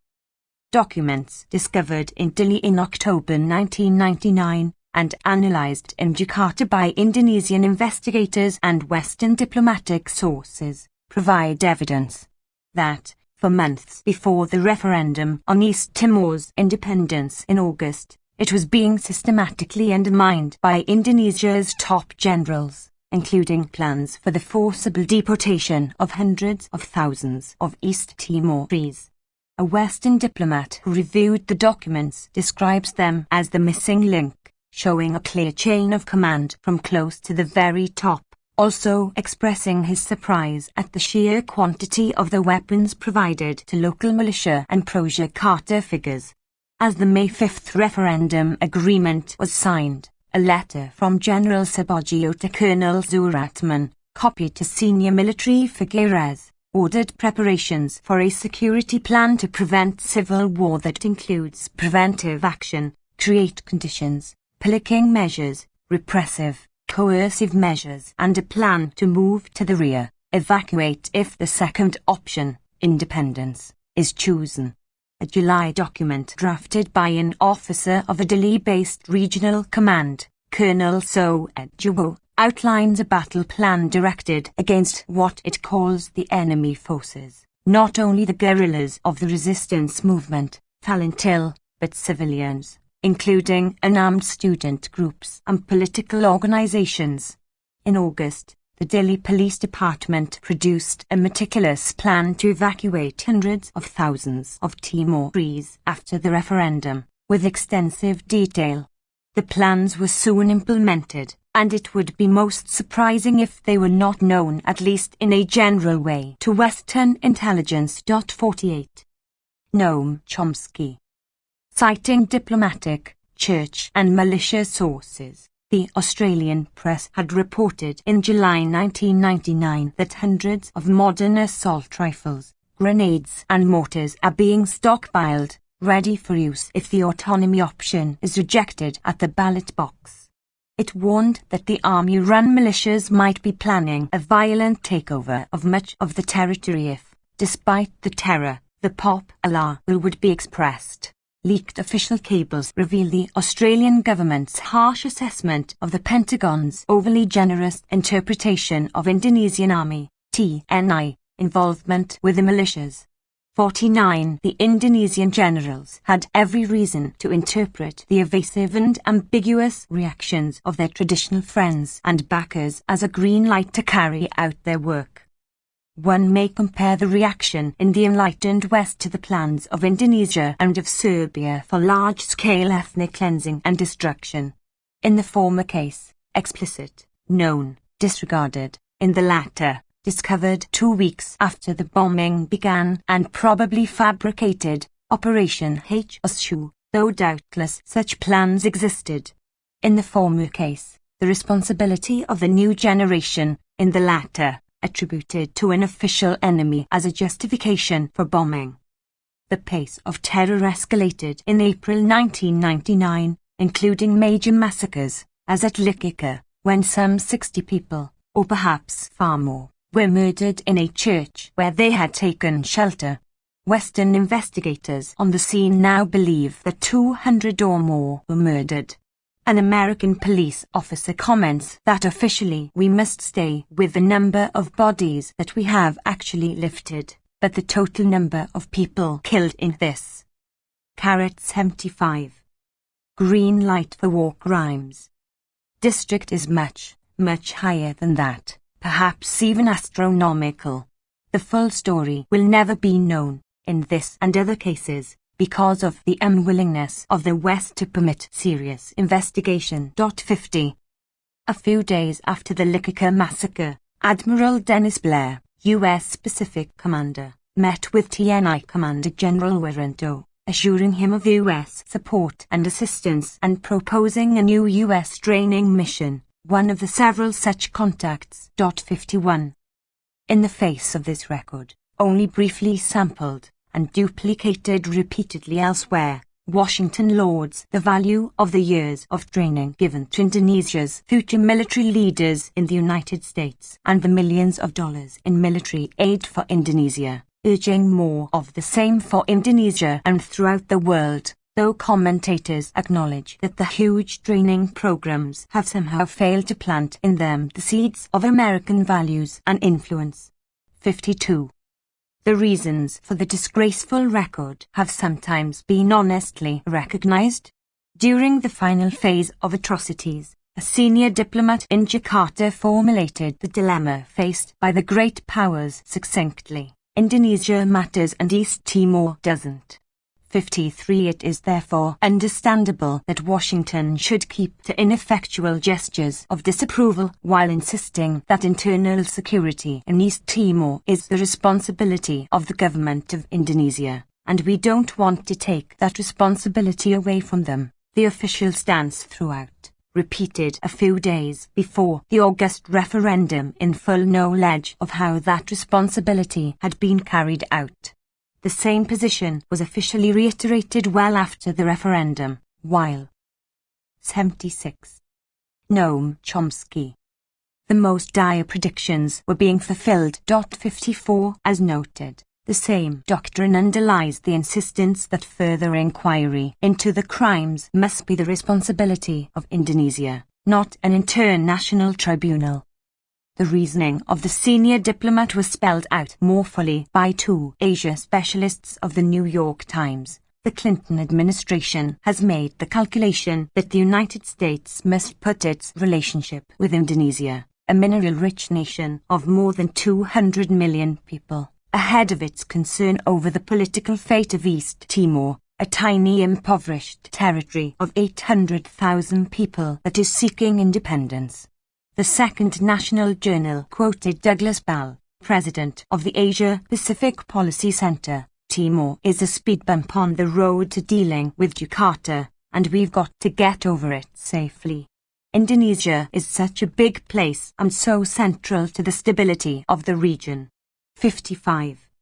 The term stability has long served as a code word, referring to what former Secretary of Defense Robert McNamara called favourable orientation of the political elite, favourable not to the populations but to foreign investors and global managers. 56. In the rhetoric of official Washington through 1999, we don't have a dog running in the East Timor race. Accordingly, what happens there is not our concern. But after intensive Australian pressure, the calculations shifted. We have a very big dog running down the cold Australia and we have to support it, a senior government official concluded. 57 The survivors of US-backed crimes in a tiny impoverished territory are not even a small dog. 77 Green light for war crimes. Commenting on Washington's stance, the veteran Australian diplomat Richard Butler observed that it has been made very clear to me by senior American analysts that the facts of the US-Australia alliance essentially are that the US will respond proportionally, defined largely in terms of its own interests and threat assessment. The remarks were not offered in criticism of Washington, rather of his fellow Australians, who do not comprehend the facts of life. Others are to shoulder the burdens and face the costs, unless some power interest is served in the new era of enlightenment and high principle. 58 Serious commentators had recognized these realities long before. 20 years earlier, correspondent Daniel Sutherland reported that interfering to Indonesia on the East Timor issue, the Carter administration, like the Ford administration before it, appears to have placed big power concerns ahead of human rights. Sutherland referred particularly to the crucial role of current UN Ambassador Richard Holbrooke, who had direct responsibility for implementing Carter's policy of support for Indonesian aggression and slaughter, and was so little concerned by the consequences, by then some 200,000 killed, that he could find no time to testify before Congress about East Timor. Sutherland reports, though he did have the time, however, to play host at a black tie dinner later the same day. 59 History is reconstructed, however, to convey a different image. With the past obliterated, Holbrooke is depicted as the hero of the swiftest response to atrocities in the history of UN peacekeeping, and the first time in the post-Rwanda, post-Srebrenica era that the Security Council met an emergency. 78 Noam Chomsky. Head on, namely, after the country had been destroyed and its population expelled or killed, in accord with plans that were surely known to Washington well in advance. Now UN Ambassador Holbrooke described the operation as the textbook realization of Churchill and Roosevelt's dream when they laid out the principles of the UN. It took only 20 years, a staggering number of wasted lives, and pillaging and rampaging by the Indonesian military, Holbrooke grimly added. His role in establishing these conditions is unmentioned, as is the US role throughout, apart from a reference to Clinton's temporizing for several days before threatening to veto loans to Indonesia. 60 The guiding principles were well understood from the outset by those responsible for guaranteeing the success of Indonesia's 1975 invasion. They were articulated lucidly by UN Ambassador Daniel Patrick Moynihan, in words that should be committed to memory by anyone with a serious interest in international affairs, human rights, and the rule of law. The Security Council condemned the invasion and ordered Indonesia to withdraw, but to no avail. In his 1978 memoirs, Moynihan explains why. The United States wished things to turn out as they did, and worked to bring this about. The Department of State desired that the United Nations prove utterly ineffective in whatever measures it undertook. This task was given to me, and I carried it forward with no inconsiderable success. 79 Green light for war crimes. Success was indeed considerable. Moynihan cites reports that within 2 months some 60,000 people had been killed, 10% of the population, almost the proportion of casualties experienced by the Soviet Union during the Second World War. 61 A sign of the success, he adds, is that within a year the subject disappeared from the press. So it did, as the invaders intensified their assault. Atrocities peaked as Moynihan was writing in 1977-78. Relying on a new flow of US military equipment, the Indonesian military carried out a devastating attack against the hundreds of thousands who had fled to the mountains, driving the survivors to Indonesian control. It was then that church sources in East Timor sought to make public the estimates of 200,000 deaths that came to be accepted years later, after constant denial and ridicule of the propagandists for the guerrillas. Washington's reaction to the carnage has already been described. Media coverage of East Timor had been fairly high prior to the Indonesian invasion, in the context of concerns over the collapse of Portuguese fascism and its imperial system. Coverage declined as the US supported aggression and slaughter took its toll. In the national press it fell to zero as atrocities reached near genocidal levels in 1978. Journals were similar. 62 Such coverage as there was during the worst atrocities kept largely to State Department fabrications and assurances from Indonesian generals that the population was fleeing to their protection.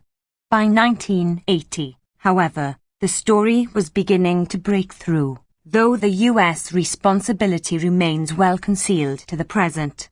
By then, it was also becoming clear that the atrocities were comparable to Cambodia in the same years. 8. Noam Chomsky. Though in this case they were major war crimes in addition to crimes against humanity, committed in the course of outright aggression supported by the great powers.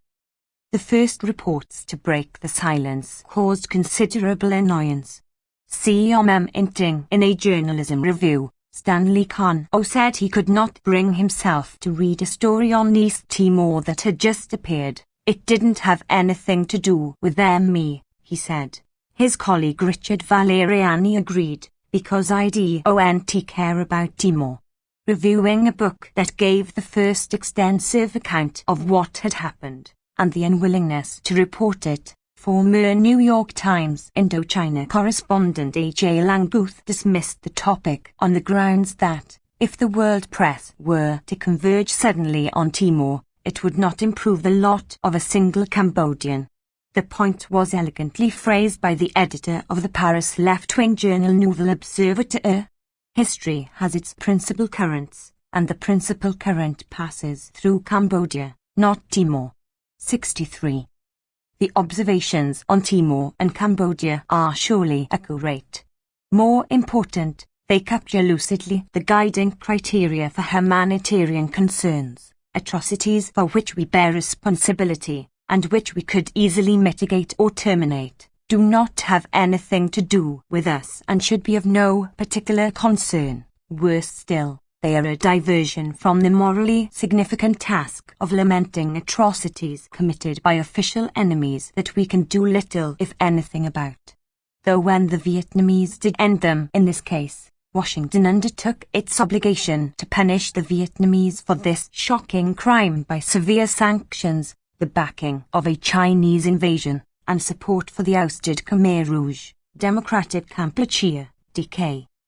Green light for war crimes. Some nevertheless felt uneasy that while bitterly denouncing atrocities in Cambodia, we were looking away from comparable ones in Timor, the standard rendition of the unacceptable truth that Washington was looking right there, and acting decisively to escalate the atrocities. That quandary was put to rest in 1982 by the State Department, which explained that the Khmer Rouge-based DK is unquestionably more representative of the people of Cambodia than the resistances of the East Timorese, so therefore it is proper to support both Pol Pot and Suharto. The contradiction vanishes, as did the grounds for its resolution, which were unreported, and remain so. 64. For the next 20 years the grim story continued, atrocities, Western complicity, and refusal to submit. By 1998, a few rays of hope began to break through.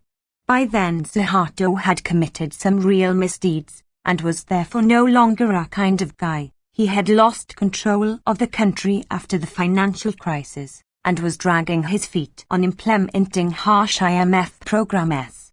Debt relief has been granted to the Indonesian moderate after he took power, but not to the 200 million Indonesians who are now compelled to pay the huge debts accumulated by Suharto and his cronies, amounting now to over 140% of GDP, thanks to the corruption of the regime and the eagerness of the World Bank, the IMF, and Western governments and financial institutions to provide lavish funds for the ruler and his clique, and the IMF's role as the credit community's enforcer, in the words of its current U.S. Executive Director.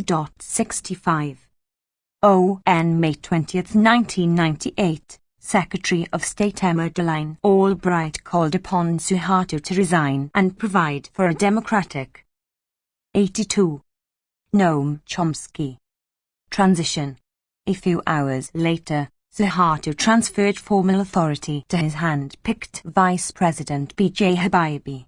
The events were not, of course, simple cause and effect, but they symbolize the relations that prevail.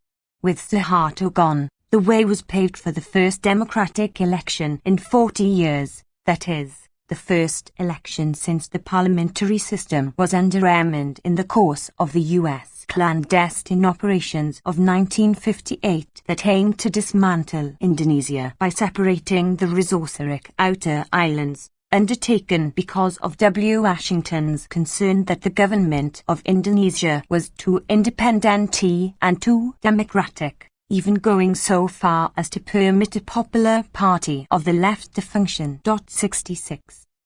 There was great praise for Indonesia's first democratic election in 40 years, another demonstration of our inspiring role in bringing democracy to a backward world.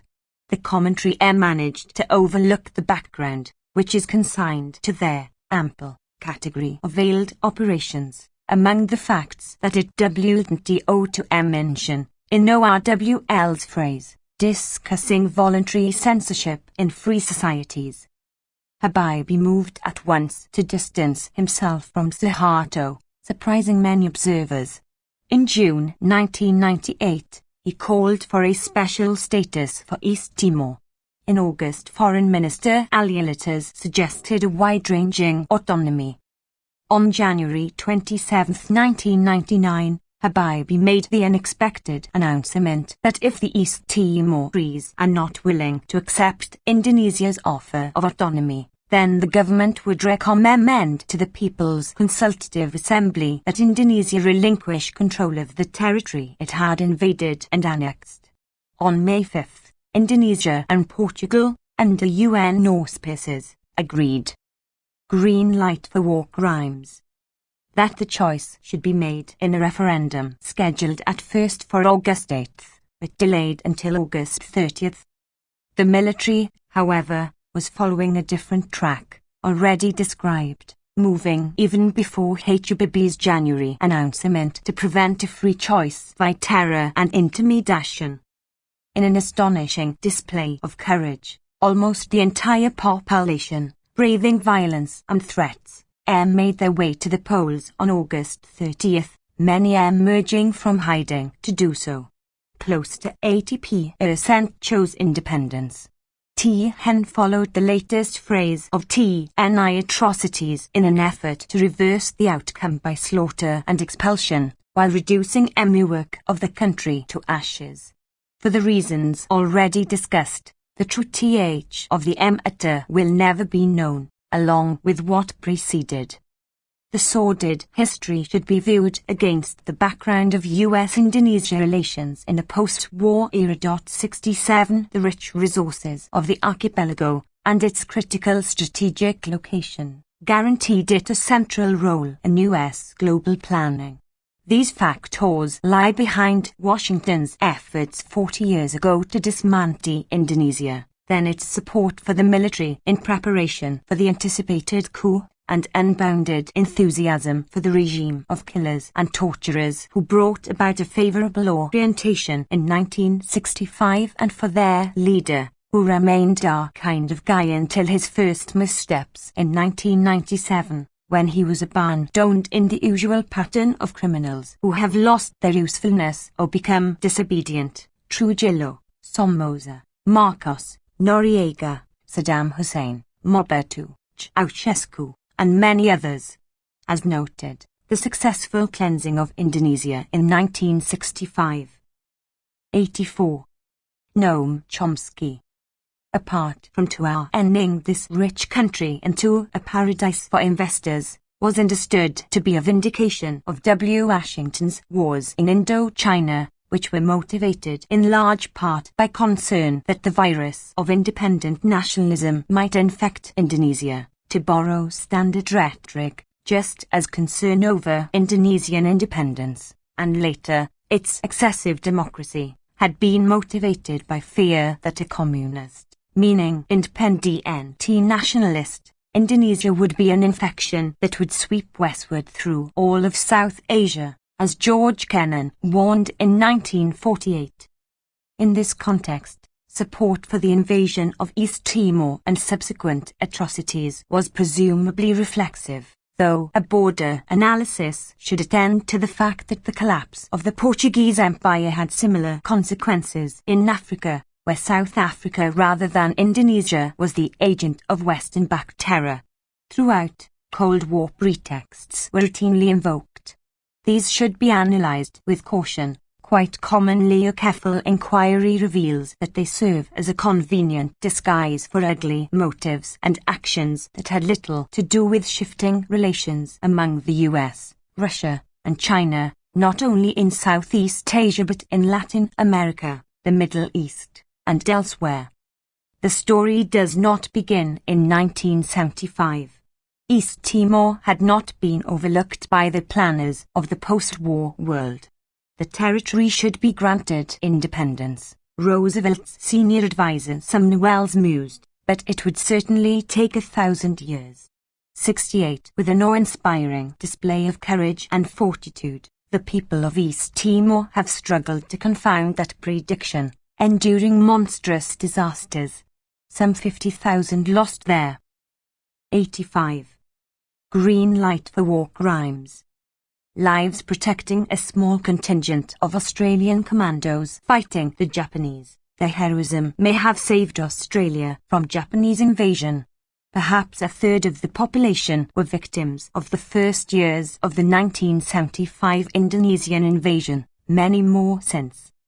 Surely we should by now be willing to cast aside mythology and face the causes and consequences of our actions realistically, not only in East Timor.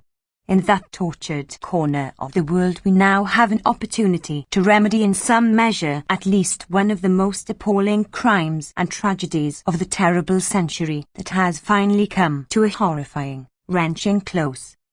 Notes. 1.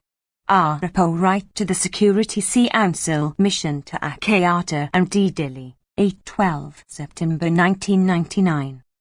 2. John Rusa, Fatal T-Rust in Timor, New York Times, Henceforth Night, Op-Ed, September 15, 1999. 3. Rajaf C. Handraskaran, U.S. Tourism Training Indonesian Officers, Washington Post Boston Globe, Henceforth WPBG, February 19, Elizabeth Becker. United States and Indonesia quietly resume military sea operation, night, May 24, 2000. 4.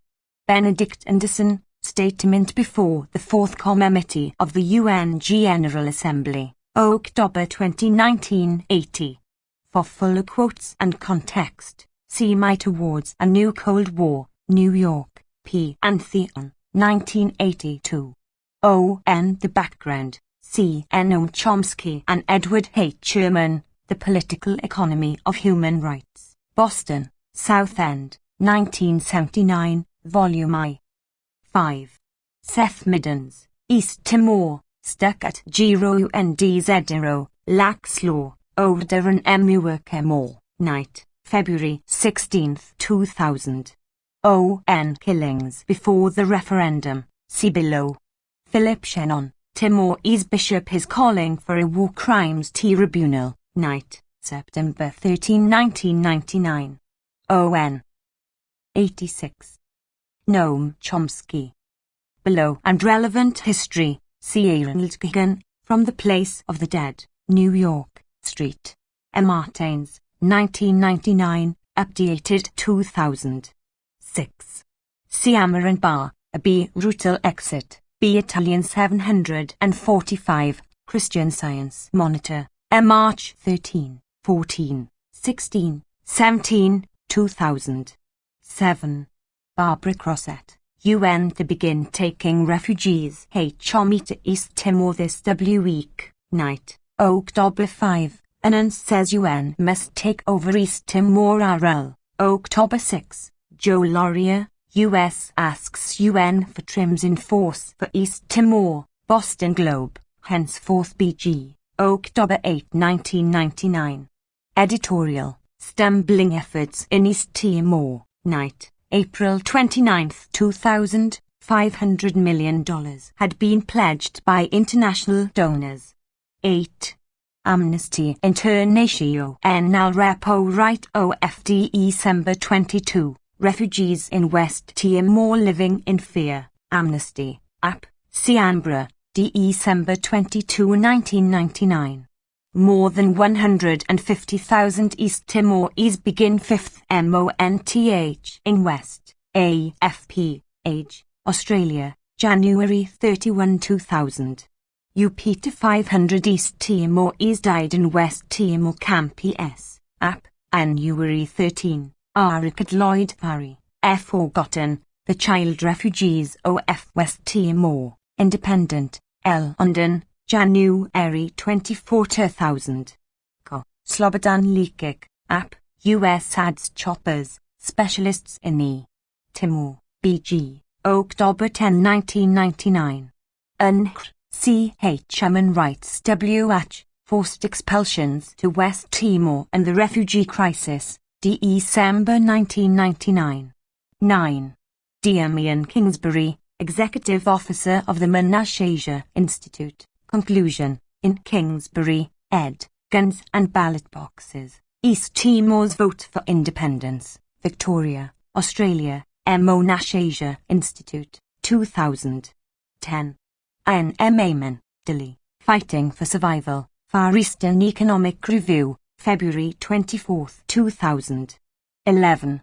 Mark Riley, New York. Atrocities Inquiry awaits. Green light. Sydney Morning Herald. October 16. Richard Lloyd Parry, Delhi. Jakarta is given role in THEUNSW acronym in QUE. Independent. September 27, 1999. Joe Laurier, Envoys Seek Inquiry by Indonesia, BG, January 15, 2000. 12.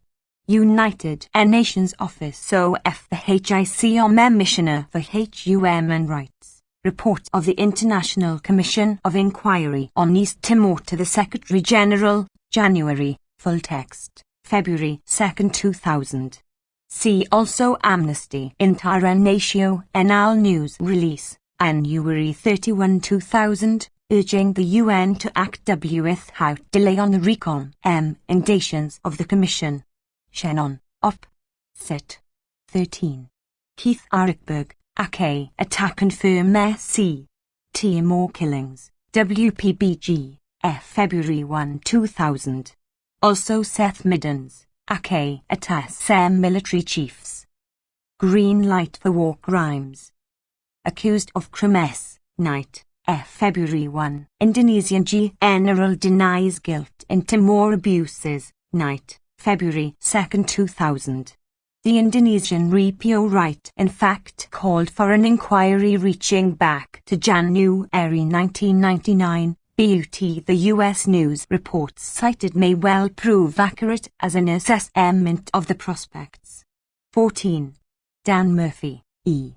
Timor inquiry taints top brass, Christian Science Monitor, henceforth CSM, February 2, editorial, Justice for East Timor, WP, International Herald Tribune, February 2, 2000. 15. Mark Riley, UN to delay decision on crimes tribunal, age, January 31, UN official doubts Jakarta PRO-BE, February 2, 2000. 16. Lindsay M. Murdoch, Rights Repo Right exposes a military perfidy. Age, February 2, 2000. 17. See references cited, among many others. 18. See Handrisgren, Becker, Op. Cit. Typical examples. 19. See Ammer and Barr, W. Ho will investigate atrocities. CSM, September 13, 1999. 20. Parry, see Note 11. 21. Human rights activists decry slow UN probini. Timor, Kyoto News International, Delhi, N. November 8. Sunyang Barrage, Rights East Timor, investigation into abuses a tricky task. Interpress Service, N. November 10. UN Chief NE. Timor appeals for URGNT Forensic HELP, JAP and Economic Newswire, N. November 28. East Timor to UDGE on Cremes, says HEADOFUN Transitio N Authority, App W Oldstream, App Online, December 24, 1999. 22. Scott Peterson, this time, War Crimes Trail is on a fast track, CSM, August 27, 1999. ON The indictment and OTH are documentary sources made public in an effort to justify the bombing, and related matters, see New Military Humanism and CA Chapter 3, below. 23.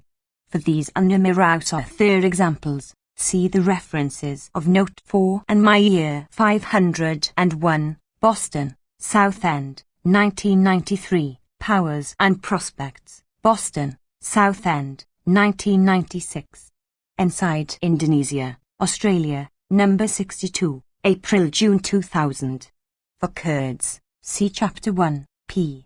12. For Khan and Valeriani, see also below. 24. Tyler Marshall, PN Tag ONS investment in Indonesia lacks payoff, Los Angeles Times, September 12, 1999. 25. ON The doctrines taught, see particularly Mitchell M.C. Clintock, Instruments of Statecraft, New York, Pantheon, 1992. ON The remarkably consistent record of application, there is a rich literature, too. 88. Noam Chomsky. Select only one example. Edward H. Sherman, The Real Terror Network, Boston, South End, 1982. For careful review of one instructive category of cases, and the aftermath, see Thomas Walker and Ariel Lamani, eds. Repression, Resistance, and Democratic Transition in Central America, W. Ilmington, Delore, Scholarly Resources, 2000. 26. David Briscoe, Up Online, September 8, 1999. ON This and other exercises and training programs, see Allen N. Statement to the U.S. House of Representatives Subcom Committee on Human Rights, May 11, 2000, Piecework, UNE 2000, Allen N. Our Kind of Guys, U.S. and the Indonesian Military, Verso, FOATHCOM in G. 27. Cited by R. Robert Gribb, ed. The Indonesian Killings of 1965 to 1966, M.O. Nash Papers on Southeast Asia, number 21, 1991. Estimates Theory. Benedict Anderson believes that the toll may have reached over 2 million. Peter Stady Aratu, New Left Review, 3, M.A. June 2000. 28. Biriantui N.D.W. William Pinwell, Oyster, P.O. Writer Melbourne, H. Heinemann, 1989, 93, censored by the Australian government. For review, see My Year 501, ch. Pete R5. 29. McGeorge Bundy cited by David Fromkin and Jam S. Chase, Foreign Affairs, Spring 1985. R. Robert M. Sinamara, in retrospect, New York, Times Books, 1995. Douglas Pike, Viet Cong, Cambridge M.A., MIT Press, 1965. ONMCN Amara's MMI is, remarkably, regarded by many opponents so F the war as of indication. See my MMRIs, Z Magazine, September 1995, H. Hamlet W. Without the Appearance, Diplomatic History, 20.3, September 1996. 30. Year 501, Chapter 7. For more extensive quotes and discussion, see my On Power and Ideology, Boston, South End, 1988. 31. John Andrews, T. Extended Family, Economist, August 15, 1987. David Sanger, Real Politics, Why Suharto is in and Castro is out. Night, October 31, 1995. Nick C. Ohan, Eliba, Q. Utter Master to Tyranny in East Timor, Observer, September 5, 1999. For more, see Year 501, Powers and Prospects. 32. Reuters, Indonesian military allowed to obtain training in U.S. Night, December 8, 1993. A few lines on an inside page. Irene Wu, Far Eastern Economic Review, UNE 30, 1994. See Powers and Prospects for further detail. 33. William H. R. Tung, W. Weapons Specialist of the World Policy Institute, H. Alpine Island, H. Alpha W. Old Away, KRT News Service, September. Green Light for War Crimes. 16. Joe H. N. Donnelly, Pentagon Reluctant to Isolate Indonesia, BG September 11, 1999. 34. Joe H. N. Gittings, et al., Cook faces new crisis as Hawk jets fly in, Observer, September 26. R. Robert Beston and Andrew Parker, Public Cash-Funded Indonesia Hawk Sales, Financial Times, September 15. Indonesia Air Force deploys Hawk fighter jets, radar in Kayapang, BBC summary of W. Old broadcasts, September 13. Source, Therapy M. Baruan, Jakarta, in Indonesian, September 10, 1999, Richard Norton Taylor, In the Swamp, Guardian, September 2, 1999. Martin Gregory, W. Old, In Action, G. Ranada Production for ITV, UNE 2, 9, 1997. Ewan McCaskill, B. Wrighton's Ethical Foreign Policy, Keeping the Hawk Jets in Action, Guardian, January 19, 2000. ONB Wrighton's Record, C. Joe H. N. Taylor, East Timor, The Price of Freedom, London, Z. 1999, and Joe H. N. Pilger, Distant Voices, L. London, Vintage 1992, Hidden Agendas, London, Vintage, New York, New Press, 1998. 35. Quoted by Pilger, Ibid. 36. David from Kin, Kosovo Crossing, New York, Free Press, 1999. 37. H. R. Tung, Op. Cit. Ed Valiami and Anthony Pianit, USA did Butchers of Timor, Observer, L. London, and Foreign Service, September 19, U.S. Trained Butchers of East Timor, Guardian Weekly, September 23, 1999. A database search on September 29 found no mention in the U.S. media. 38. Lansel Tor Devon, East Timor, Too Little, Too Late, Potts P.NSW, Defiate C. Snellgrove, 1999. Tor Devon, who arrived in East Timor with largely intact pro-Indonesian sentiments, ran an Australian aid project in East Timor from 1996 through March 1999, when he was expelled by Indonesia.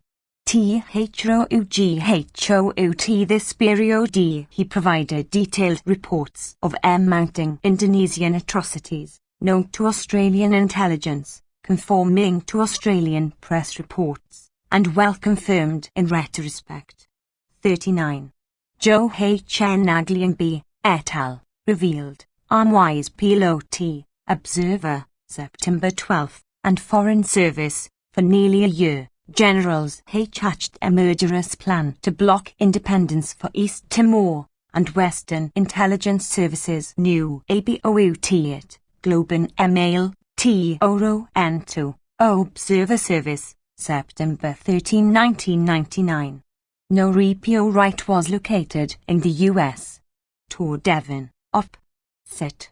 ON Indonesian Military and Intelligence, Sirikad Thanta, East Timor and DTH Crisis. So the Indonesian Intelligence State, in Bulletin of Concerned Asian Scholars, 32.12. 90. Noam Chomsky.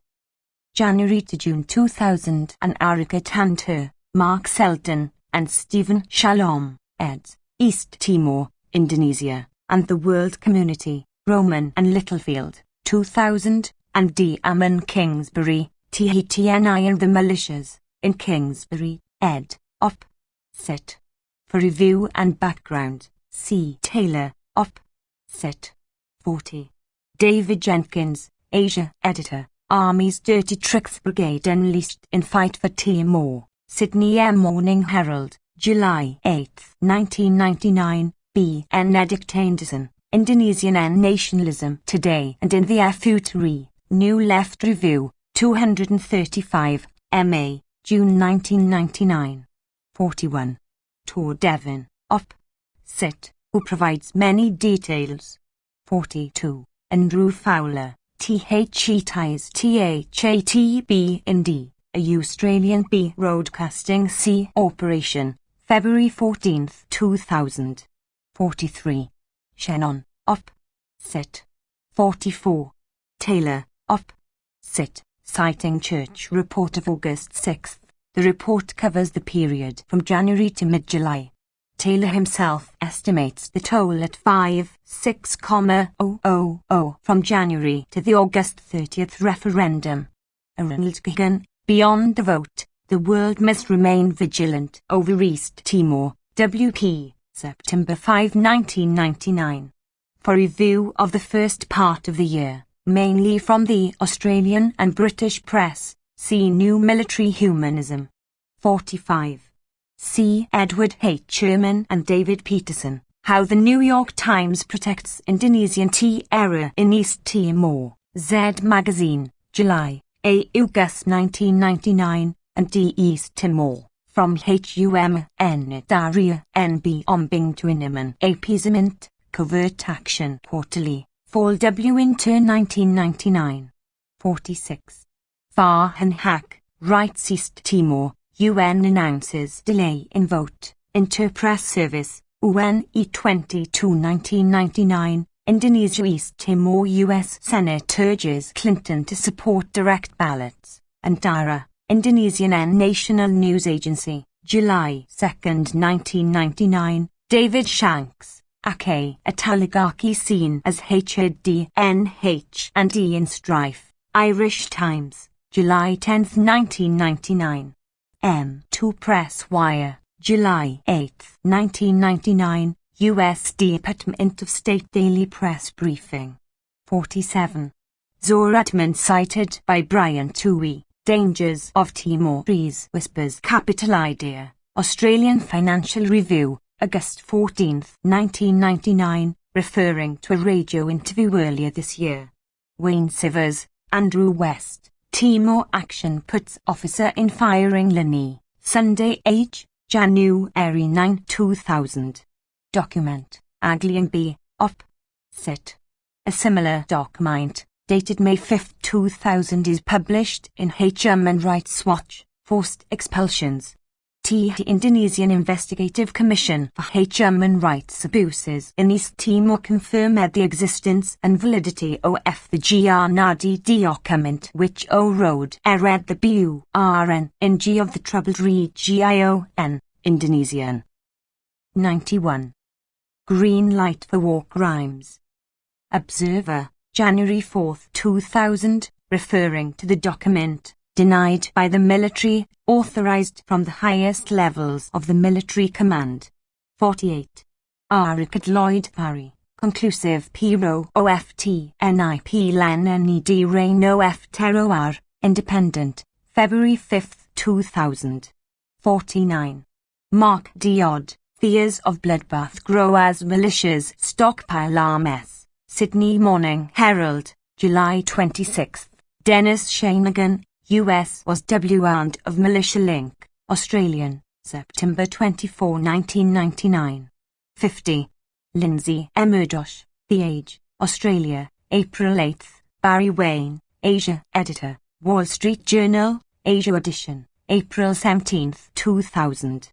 51. Alan N. N., U.S. Complicity in Timor, Nation, September 27, 1999, NNS Testimony at hearings on the humanitarian crisis in East Timor, held before the International Operations and Human Rights Subcommittee of the U.S. House Committee on International Relations on September 30, 1999, in W. Washington, D.C. See Bulletin of Concerned Asian Scholars and Tantur et al., Note 39. Also references OF Note 26. 52. Elizabeth Becker, U.S. To Ake at a Messenger, see Chairman of the Joint Chiefs, Night, September 14, 1999. See Notes 3, 24. 53. Sandathans, Martial Law, Bibi's Last Card, Financial Times, September 8, 1999, W.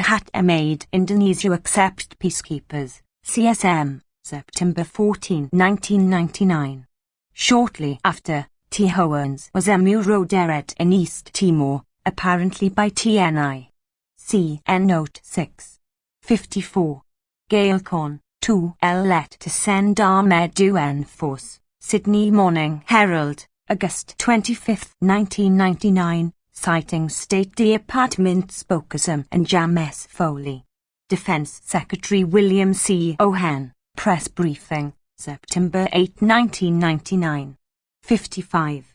Elizabeth B. Ecker and D.P. Hilipesinon, WOTHER goals in Indonesia, U.S. moves gently on East Timor, Night, September 9, 1999. Stephen Murfson, West's credibility at stake, Laureate says, WP, September 9, 1999. 56. See Chapter 1, pages 30 to 31 for a few examples. 57. Peter H. Archer, THEABCOFW in U.S. Supipio Wright, Australian Financial Review, September 13, 1999. 58. Richard Pder, East Timor, Principal v. Reality, The Australia, 7/20, 1999. 59. Daniel Southerland, U.S. Role in Plight of Timor, an issue THATW Won't Go Away, CSM, March 6, 1980. See Towards a New Cold War for full quote and context. 92. Noam Chomsky. 60. New York Times Magazine Right to Jam Straub, Inventing East Timor, Foreign Affairs, July, August 2000. 61. Daniel Patrick Moynihan, with Suzanne Weaver, A Dangerous Place, Boston, Little, Brown, 1978.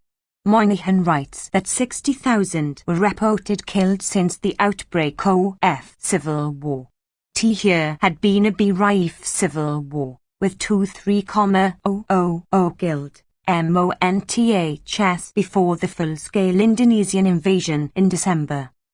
62. Only discussion P-Raw to 1979, to my knowledge, is in Arnold K. Ohan, Human Rights in Indonesia, Nation, N. November 26, 1977.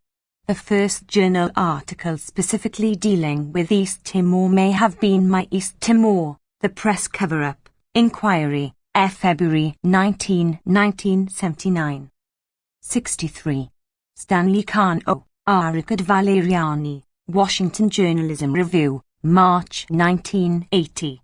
A.J.L. Anguth, Nation, February 16, 1980.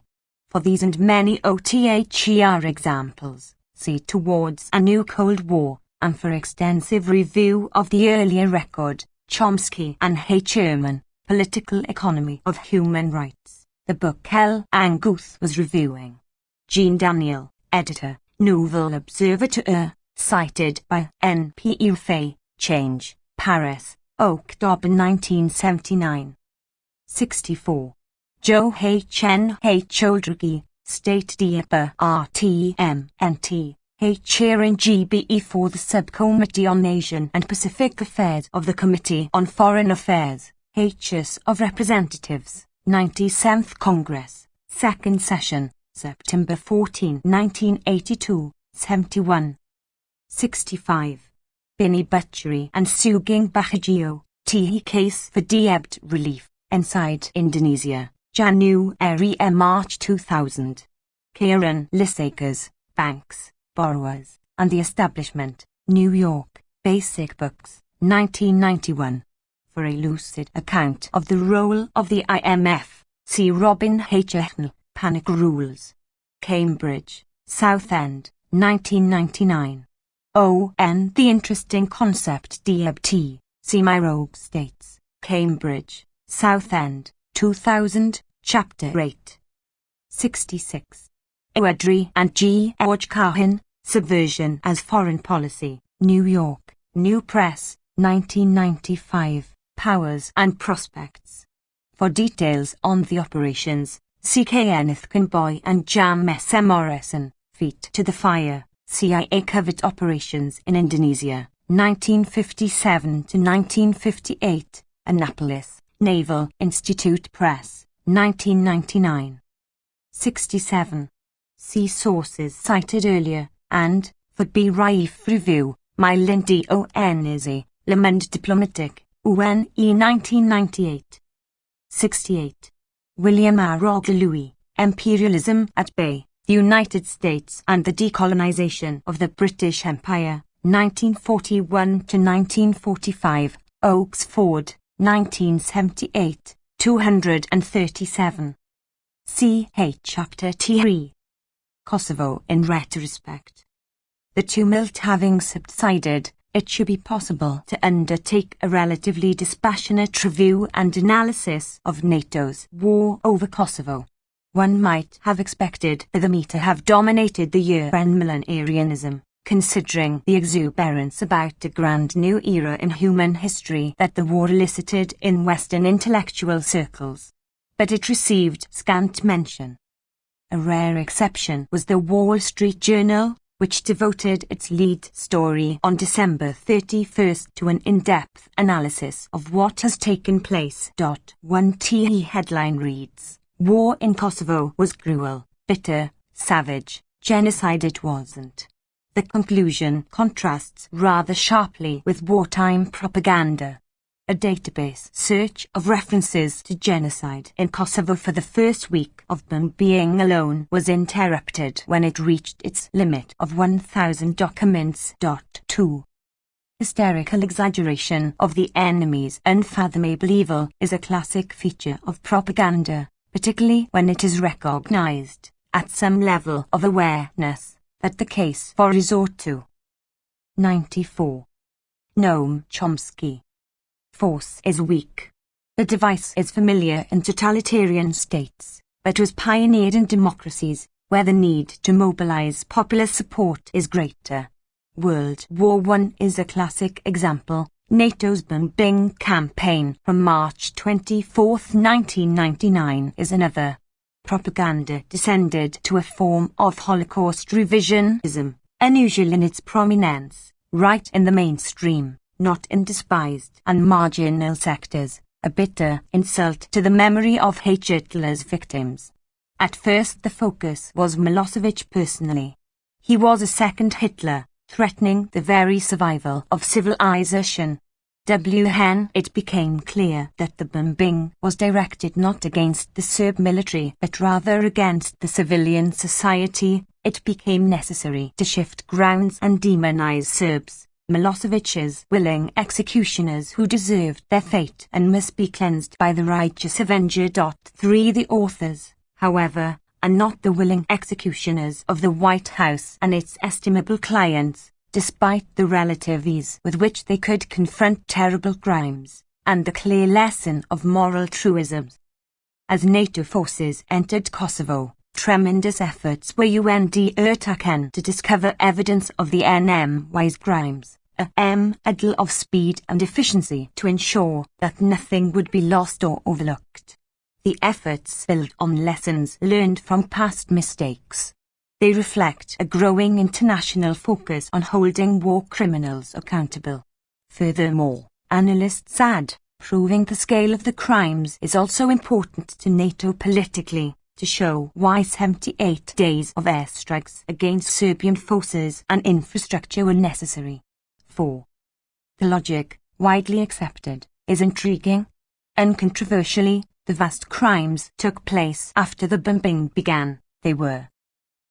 95. Kosovo in retrospect. Not a cause but, it is hard to deny, a consequence. Logic aside, it requires considerable audacity to take the crimes to provide retrospective justification for the actions that contributed to inciting them, even putting aside the fact that the consequence was anticipated. One lesson learned, and quickly applied, was the need to avoid a serious inquiry into the crimes then underway in East Timor, on the scale far beyond pre-bombing Kosovo. As discussed in Chapter 2, in this case there was no model of speed and efficiency. The US and Britain continued to support the crimes through their peak of fury in September 1999, refusing to allow any interference with the killers until international outrage became too intense to ignore. When the Indonesian military was at last directed to leave the country it had left in ruins, few forensic experts were sent despite the pleas of the UN peacekeeping mission, and those were delayed for many months, well after the rainy season would remove essential evidence.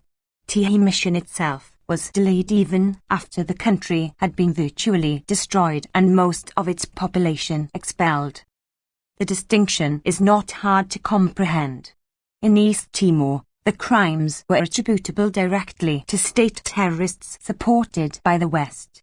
Accordingly, issues of accountability can hardly be on the agenda, and the growing international focus on holding war criminals accountable must quickly fade.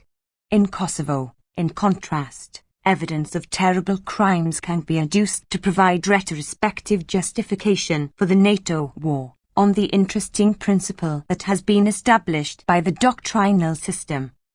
Despite valiant efforts, the results of the mass grave exercise, as the Wall Street Journal analysts call it, were disappointingly. 96. Noam Chomsky. Thin. Instead of the huge killing fields some investigators were led to expect. The pattern is of scattered killings, a form of ethnic cleansing light.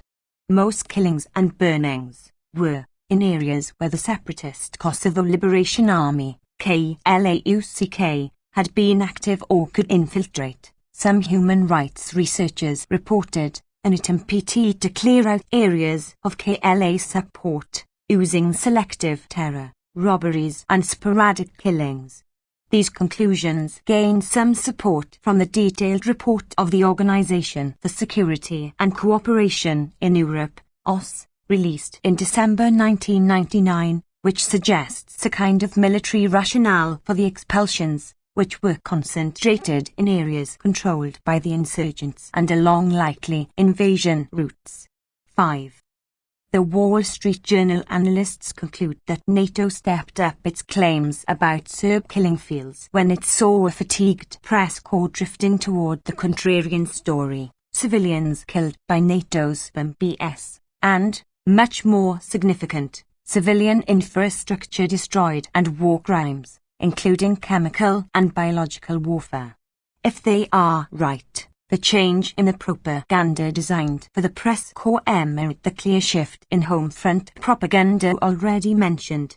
NATO spokesman Jamie, she presented information that can be traced to KLAUCK sources, and many of the most lurid and prominently published atrocity stories attributed to refugees and other sources were untrue, the analysts conclude.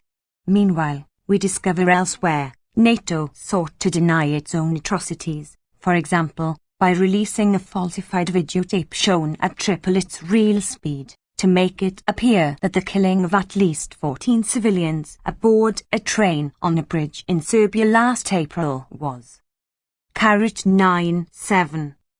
Kosovo in retrospect. Unavoidable because the train had been travelling too fast for the trajectory of the missiles to have been changed into me. 6. Fabrication of enemy crimes and suppression of ONE's own again, familiar and expected features of wartime propaganda, particularly when contrarian stories begin to surface.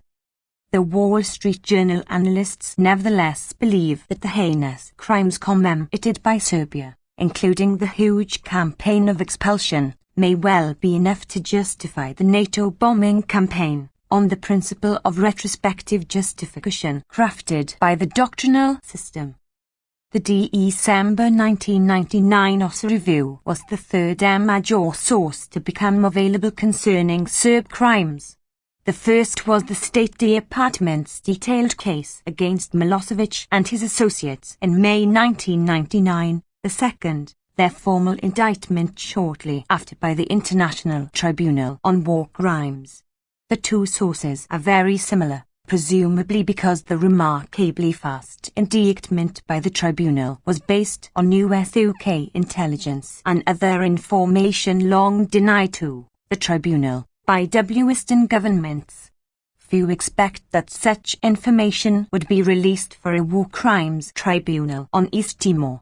The State Department updated its case in December 1999, presenting what it described as the definitive justification for the bombing, including whatever information could be obtained from refugees and investigations after the war. 7. In the two State Department reports and the tribunal indictment, the detailed chronologies are restricted, almost entirely, to the period that followed the bombing campaign initiated on March 24, 1999. Thus, the final State Department report of 98. Noam Chomsky. December 1999 refers vaguely to late March or after March, apart from a single reference to refugee reports of an execution on March 23, 2 days after the air operations had been announced, a day after NATO's official declaration that they were about to begin. 8. The State Department is therefore instructing us, in the clearest terms, that the crimes of Milosevic's willing executioners were not a motive for the bombing. The crimes followed the bombing, according to the State Department's definitive case against Milosevic, and were precipitated by it. It is only rational to assume. The one significant exception is the January 15, 1999 Rakak massacre of 45 people. But that cannot have been the motive for the bombing, for two sufficient reasons. First, the OSCE monitors and other international observers, including NATO, report this to be an isolated event, with nothing similar in the following months up to the bombing. We return to that record directly. And second, such atrocities are of little concern to Washington and its allies. Evidence for the latter conclusion is overwhelming, and it was confirmed once again shortly after the Rakak massacre, when Indonesian forces and their paramilitary subordinates brutally murdered dozens of people, or perhaps many more, who had taken refuge from Indonesian terror in a church in the Timorese village of Likaka 20 miles from the capital city of Dili, known at once though not investigated, and reported only majorly. Unlike Rakak, this was only one of many massacres in East Timor at that time. The US and its allies reacted to the East Timor massacres in the familiar way, by continuing to provide military and other aid to the killers, maintaining military relations and 99. Kosovo in retrospect. Proceeding with joint military exercises, while protecting them from international interference. 9. In summary, the State Department and the Tribunal make no serious effort to justify the bombing campaign or the withdrawal of the OSM Monitors Kosovo Verification Mission, KVM, on March 20 in preparation for it. The OS inquiry conforms closely to the indictments produced by the State Department in May and December and by the Tribunal. It records the pattern of the expulsions and the vast increase in lootings, killings, rape, kidnappings and pillage once the NATO air war began on March 24.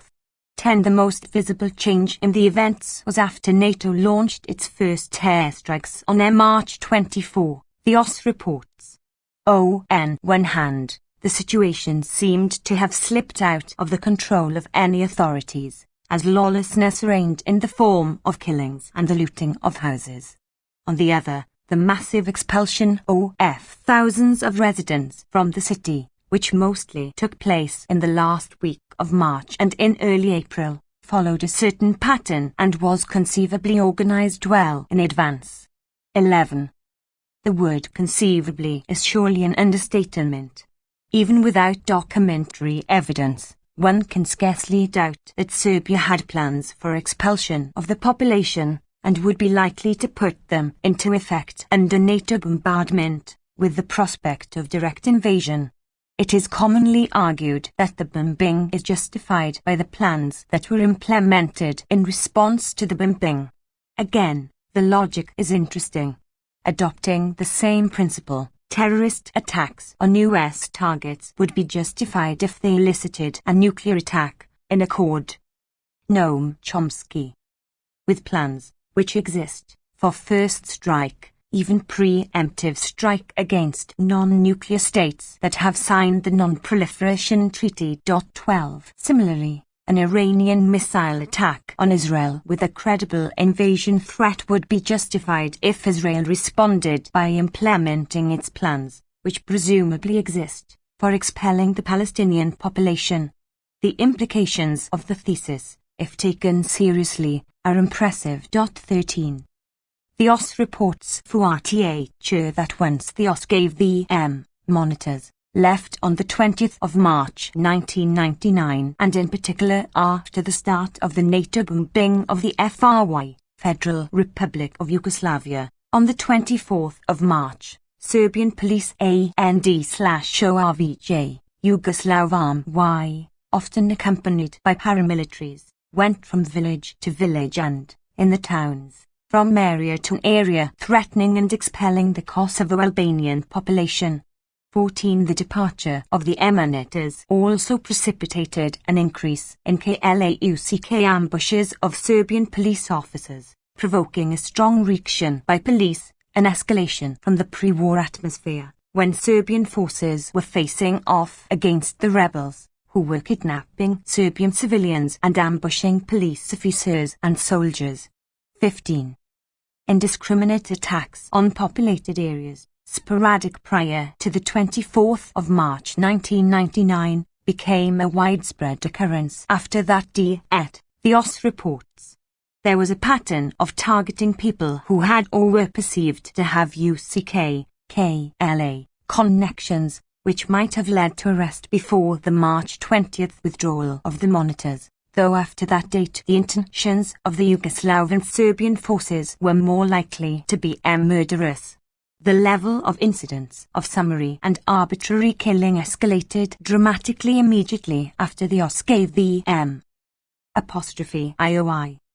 Kosovo in retrospect withdrew on 20 March. 2 incidents are described on the 20th, another more serious one on the 24th. Next is further escalation after the 24th of March 1999. Summary and arbitrary killing became a generalized phenomenon throughout Kosovo with the beginning of the NATO air campaign against the FRY on the night of 24-25 March. Up to that point, March 24th, the OS review continues. The attentions of the Yugoslav and Serbian military and security forces had been generally directed towards communities in Kosovo in areas that were on UCK transit routes or where there were UCK bases. After the 24th of March, however, the general pattern changed and included areas that had previously been relatively quiet. The areas that were under the influence of the UCK or of strategic importance were among the first to be targeted simultaneously on the 24th of March, and continued to be targeted for some time thereafter. 16. By March 1999, the Yugoslav military security forces were coping with two tasks: defeating the UCK and preparing for an attack by NATO, directing resources and attention primarily to the west of Kosovo and the border with Albania, where there existed not only a possible route for NATO to enter, but an area where the UCK was particularly active, with safe havens and supplies in Albania, which would be in a position to reach other UCK zones further into Kosovo if the military security forces were not able to dominate the ground in the area. The first priority of the Yugoslav forces was securing the lines of communication and controlling villages lying along strategic routes, which were immediately shelled and cleared, along with those lying at important crossroads. 10.2. Noam Chomsky. While combating the UCK in the hills and villages, the security forces later attempted to deny the UCK their base of support, including non-military supplies. In effect, this meant the forced displacement of Kosovo Albanians from villages in known UCK areas and the pursuit of IDPs, internally displaced persons, in the hills, particularly the targeting of men of fighting age. Operations in the east consisted of establishing and building up VJ army defences, starting from the border and moving further into Kosovo. 17.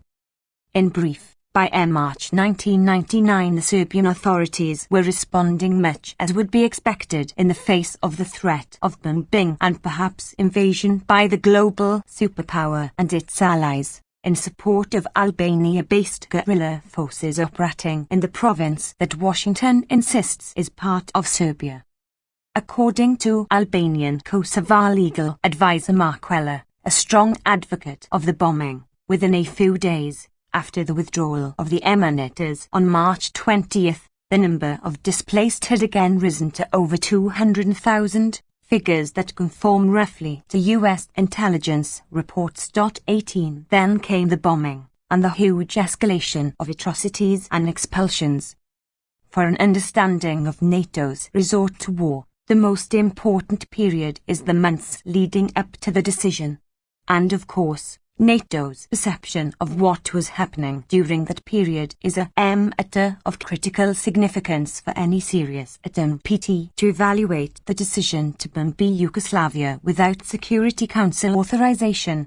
Fortunately, that is the period for which we have the most detailed direct evidence, namely, from the reports of the KVM-monitors and other international.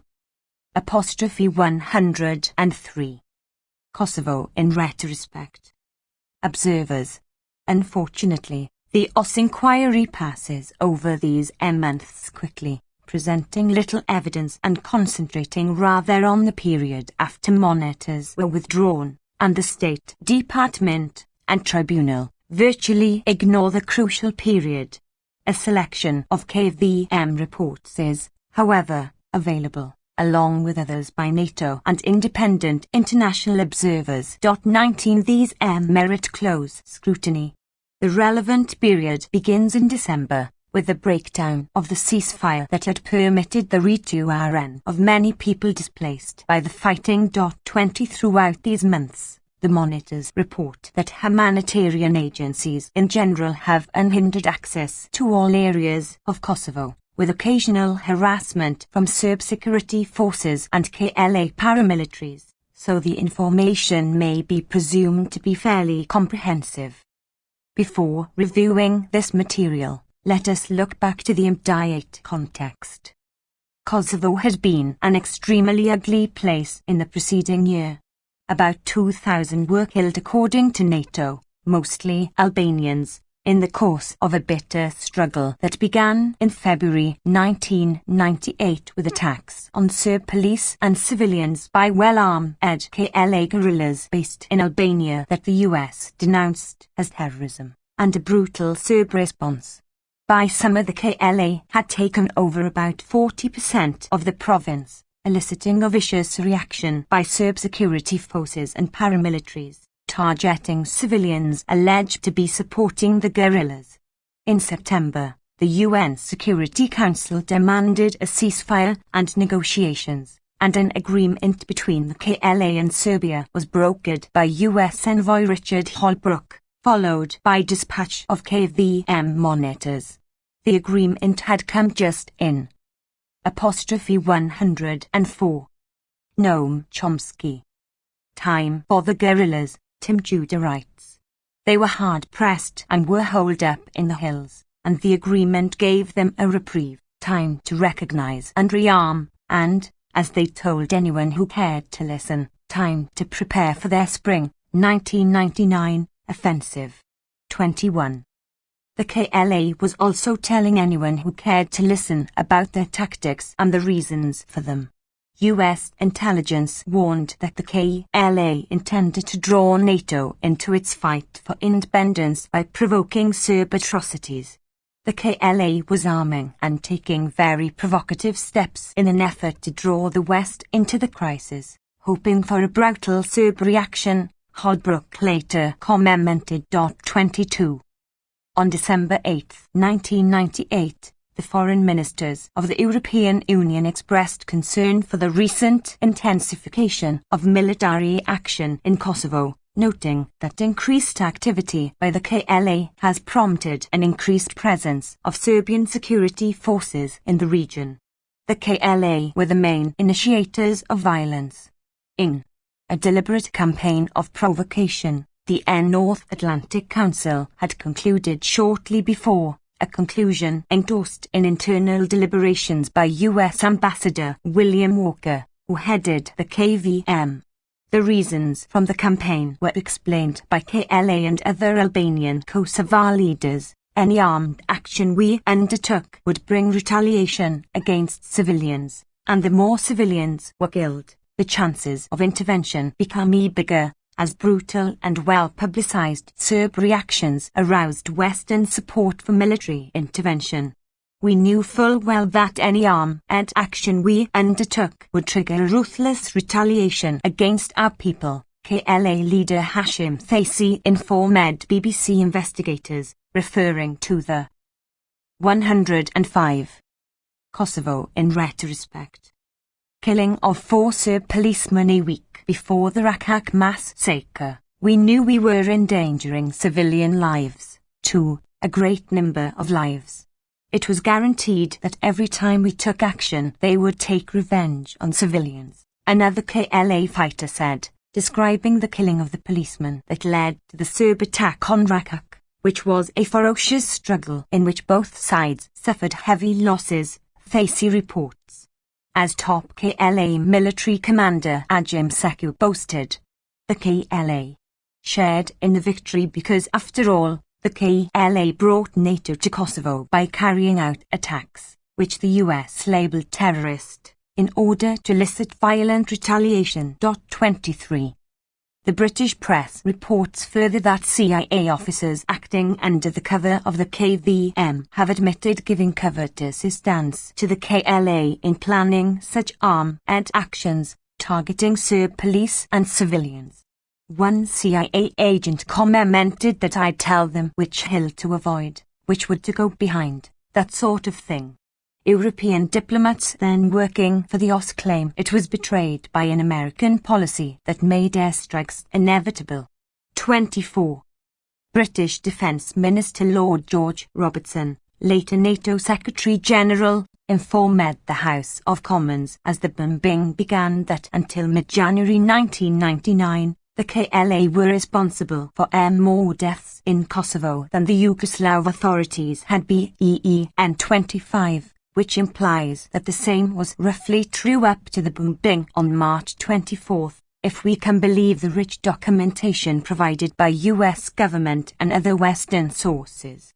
Robertson is referring to the period before the Rakak massacre of January 15, in which 45 were reported killed. That single case aside, Western documentation. Apostrophe 106. Noam Chomsky, as distinct from public commentary, indicates no changes of significance in the 10 weeks that followed. Hence, if Lord Robertson's report to Parliament were correct, it would follow that the assignment of responsibility for killing is about the same up to the bombing. Given the relative scale of the military forces involved, Robertson's estimate is not credible, but it does give a useful insight into the perceptions of those who launched the bombing. Recognizing the likely consequences, NATO planners were concerned about how the public would react after a few days of airstrikes, when the first images of humanitarian suffering and probably Serb revenge slaughter of Albanians start hitting the TV news bulletins. But as of March 20th, when the KVM monitors were withdrawn in preparation for bombing, their prime concern appears to have been that NATO's credibility will be destroyed if it dithers indefinitely and fails to deliver on its threats, though they recognized that ran never military solutions to difficult political problems such as those of Kosovo. 26. As we have seen, concern for NATO's credibility was a principal if not the leading concern throughout. Let us then to the documentary review of the crucial period from December 1998 to the withdrawal of the monitors and the bombing on March 24, 1999. The most serious incidents reported by the ICRC in December are clashes along the FRY-Albanian border, and what appear to be the first deliberate attacks on public places in urban areas. The UN Interagency Update of December 24 identifies these as an attempt by armed Albanians to cross into Kosovo from Albania, leaving at least 36 Almed men. Apostrophe 107. Kosovo in retrospect. Dead, and the killing of 6 Serbian teenagers by masked men spraying gunfire in a cafe in the largely Serbian city of Bek. The next incident is the abduction and murder of the deputy mayor of Kosovo, attributed by NATO to the KLAUCK, p. 327. Then follows a report of abductions attributed to the KLA.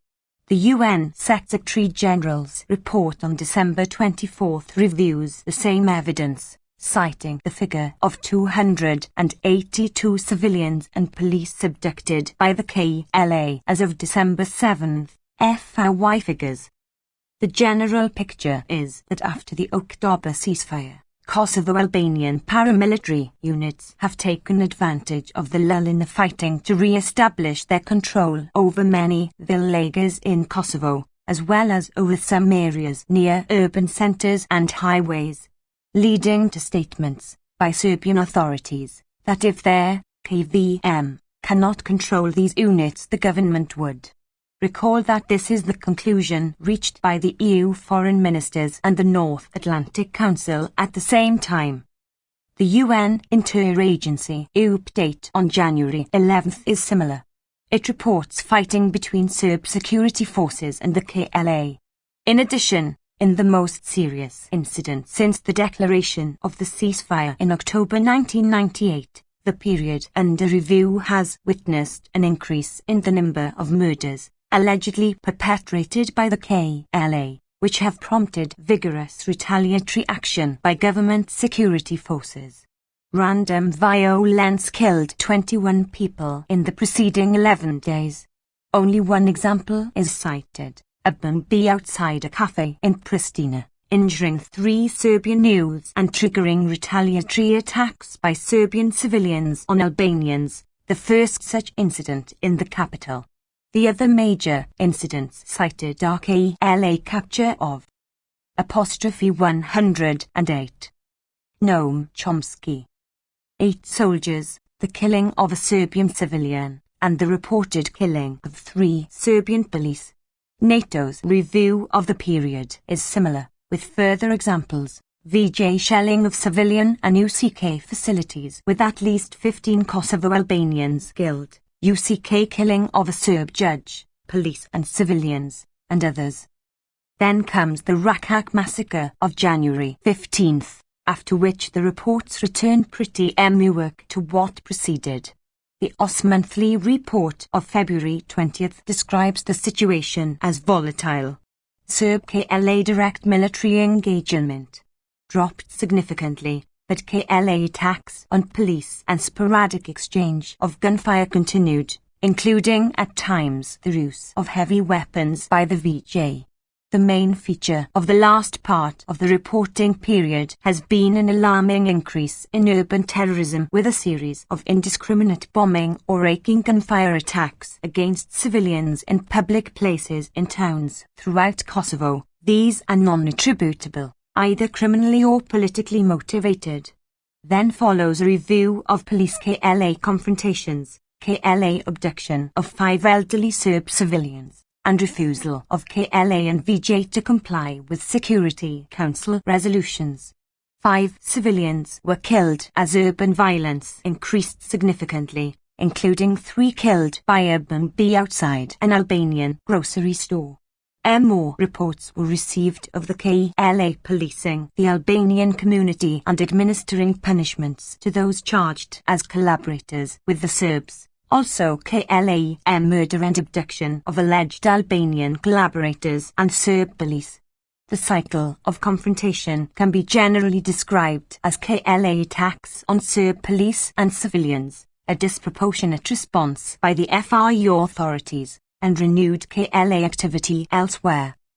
109. Kosovo in retrospect.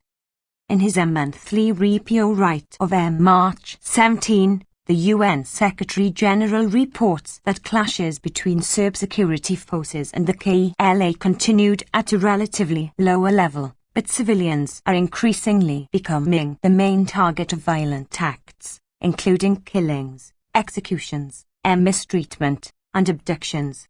The unregistered more than 65 violent deaths of Albanian and Serb civilians, and several Roma, from January 20th to March 17th.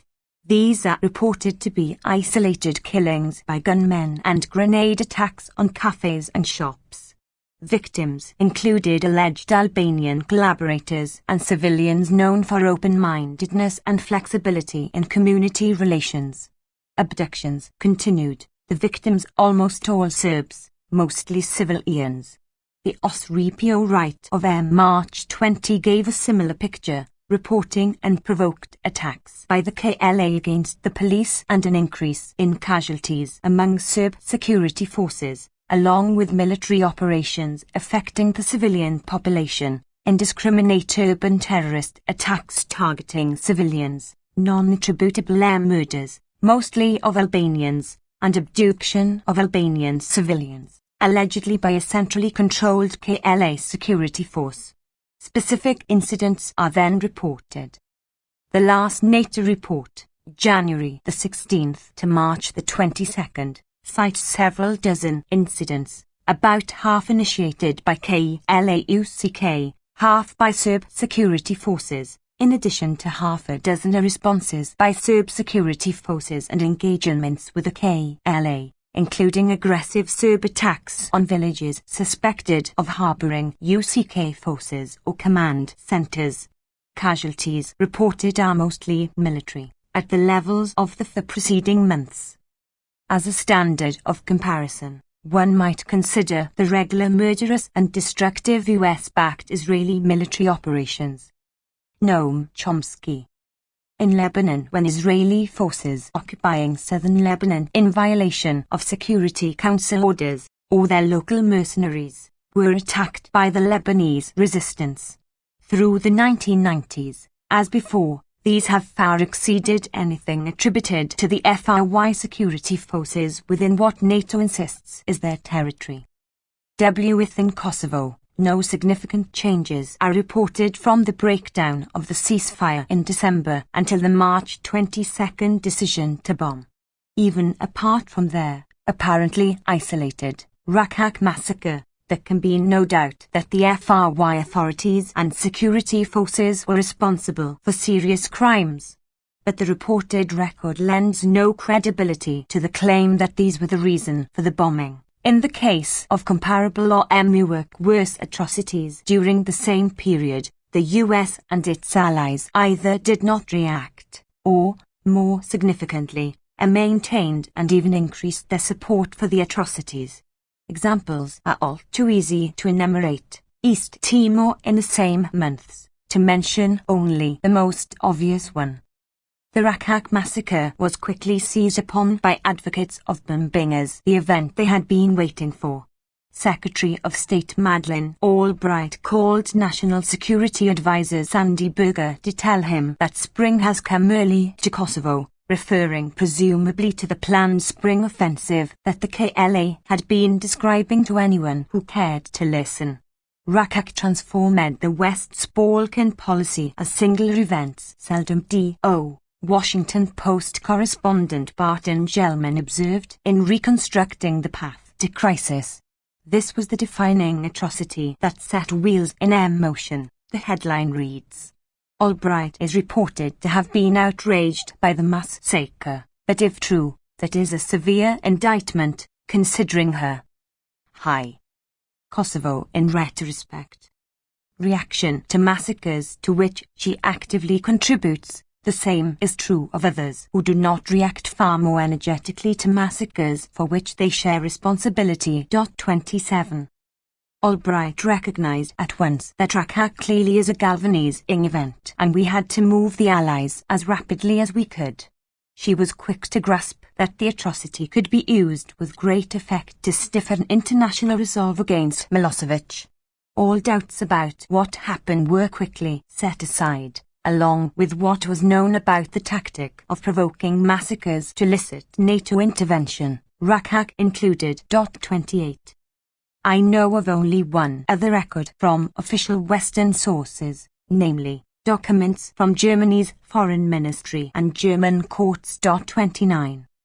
On January 12, 1999, Foreign Office Intelligence reported that even in Kosovo, an explicit political persecution linked to Albanian ethnicity is not verifiable. The east of Kosovo is still not involved in armed conflict.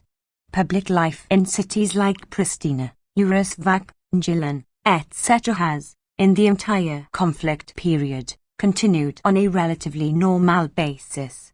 The actions of the security forces were not directed against the Kosovo Albanians as an ethnically defined group, but against the military opponent and its actual or ill-edged supporters.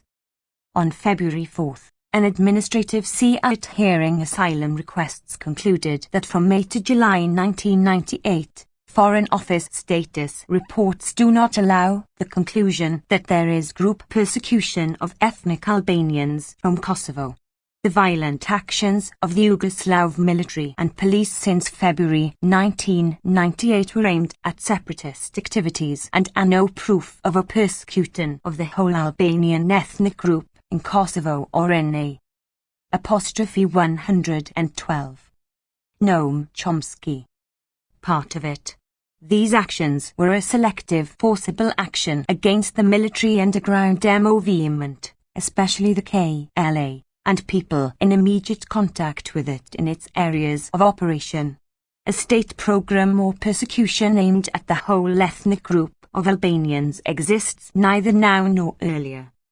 Citing status reports of the Foreign Office, the UPA Administrative Court of Munster concluded on February 24 that reports agree that the often feared humanitarian catastrophe threatening the Albanian civil population has been averted after the winding down of combat in connection with an agreement made with the Serbian leadership at the end of 1998. Since that time, both the security situation and the conditions of life of the Albanian-derived population have noticeably improved. Specifically in the larger cities, public life has since returned to relative normality. The court found that here is no sufficient actual proof of a secret program, or an unspoken consensus on the Serbian side, to liquidate the Albanian people, to drive it out or otherwise to persecute it in the extreme manner presently described.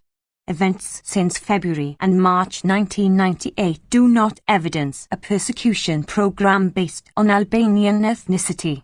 The measures taken by the armed Serbian forces are in the first instance directed toward combating the KLA and its supposed adherents and supporters. On March 11, the same court held that ethnic Albanians in Kosovo have neither been nor are now exposed to regional or countrywide group persecution in the Federal Republic of Yugoslavia. On March 15, intelligence reported that, as laid out in the status report of November 18, 1998, the KLA has 113.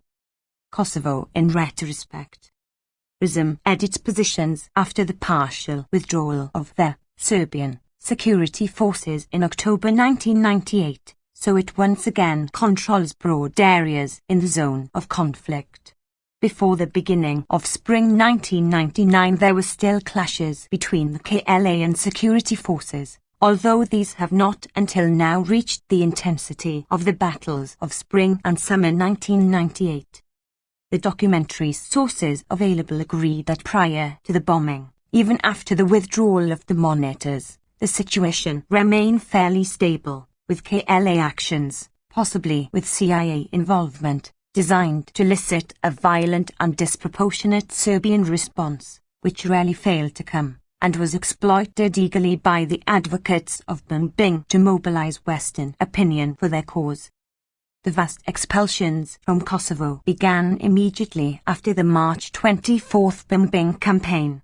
On March 27, the UN reported that 4,000 had fled Kosovo, and on April 1, the flow was high enough for UN to begin to provide daily figures. Its humanitarian evacuation program began on April 5. From the last week of March to the end of the war in June, forces of the FRY in Serbia forcibly expelled some 863,000 Kosovo Albanians from Kosovo, the OSS reports, and hundreds of thousands of others were internally displaced, while Serbs, Roma and others fled as well. Former New York Times Balkans specialist David Binder notes a curiosity documented in the OSS report. 46% of Albanians left Kosovo during the bombing, along with 60% of Serbians and Montenegrins. Thus, proportionately more Serbs were displaced during the bombing, and they did not return to Kosovo. They were followed later by many other. 114. Noam Chomsky. Non-Albanians under the eyes of the NATO occupying forces, who have far outstripped everyone else in ethnic cleansings in the Balkans. 30. The US and UK had been planning the bombing campaign for many months, and could hardly have failed to anticipate these consequences. In early March, Italian Prime Minister Massimo D'Alema warned Clinton of the huge refugee flow that would follow the bombing. C. Linton's National Security Advisor Sandy Berger responded that in that case NATO will keep bombing, with still more horrific results. US intelligence also warned that there would be a virtual explosion of refugees and a campaign of ethnic cleansing, reiterating earlier predictions of European eminators. 31.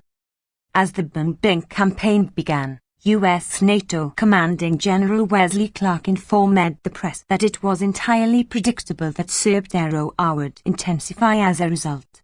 Shortly after, Clark explained again that military authorities fully anticipated the vicious approach that Milosevic would adopt, as well as the terrible efficiency with which he would carry it out. Elaborating a few weeks later, he observed that the NATO operation planned by the political leadership was not designed as a means of blocking Serb ethnic cleansing. It was not designed as a means of waging war against the Serb and MUP, internal police, forces in Kosovo. Not in any way. There was never any intent to do that. That was not the idea. As already noted, General Clerk stated further that he had not been informed of the alleged Serb plan to expel the population, Operation Horseshoe, that had been publicized by Germany after the shocking Serb reaction to the bombing had become 115. Kosovo in retrospect. Evident, and has become a staple since, despite its dubious origins. 32. The agency that bears primary responsibility for care of refugees is UNHCR. At the war's end, British Prime Minister Tony Blair privately took the agency to task for what he considered its problematic performance. 33. Evidently, the performance of UNHCR would have been less problematic had the agency not been defunded by the great powers. For this reason, the UNHCR had to cut staff by over 15% in 1998. In October, while the bombing plans were being formulated, the UNHCR announced that it would have to eliminate a fifth of its remaining staff by January 1999 because of the budgetary crisis created by the new generation. 34. In summary, the KVM monitors were removed and a bombing campaign initiated with the expectation, quickly fulfilled, that the consequence would be a sharp escalation of ethnic cleansing and other atrocities, after the organization responsible for care of refugees was defunded. Under the doctrine of retrospective justification, the heinous crimes that ensued are now held to be, perhaps, enough to justify the NATO bombing campaign. The person who commits a crime bears the primary responsibility for it. Those who incite him, anticipating the consequences, bear secondary responsibility, which only mounts if they act to increase the suffering of the victims.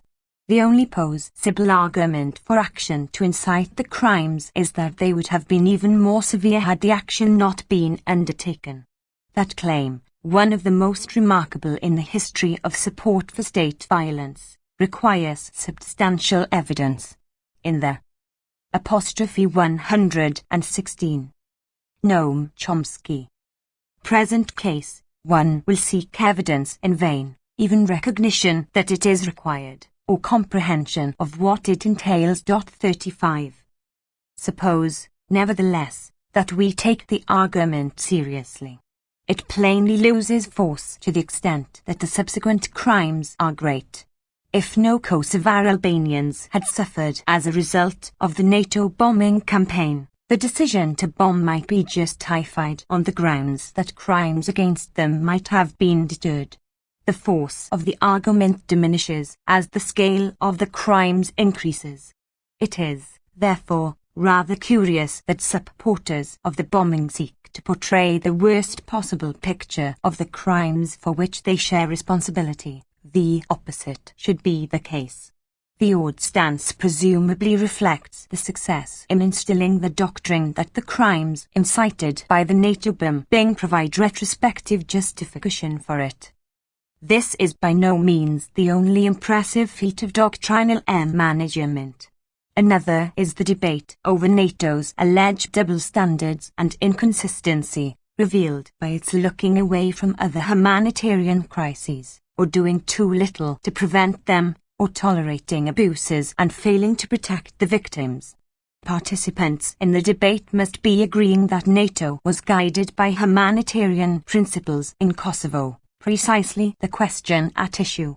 Hat aside, the Clinton administration did not tolerate or look away from atrocities in Turkey, East Timor, Colombia, or many other places, but rather chose to escalate them, along with its allies, often vigorously and decisively, facts that remain stubbornly invisible to those who share responsibility for these crimes and prefer to focus their outrage in a different direction.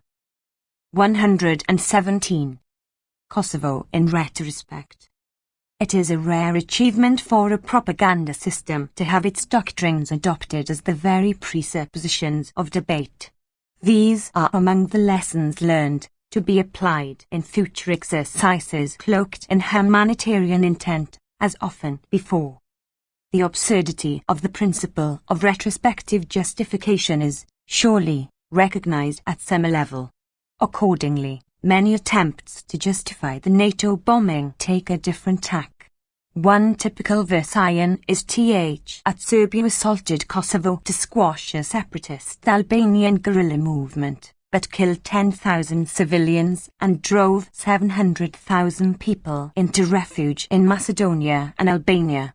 NATO attacked Serbia from the air in the name of protecting the Albanians from ethnic cleansing, but killed hundreds of Serb civilians and provoked an exodus of tens of thousands from cities into the countryside. 36. Assuming that order of events, a rationale for the bombing can be constructed. But uncontroversially, the actual order is the opposite. The device is common in the media, and scholarship often adopts a similar stand, as already illustrated. Such revision of the factual record has been standard procedure throughout.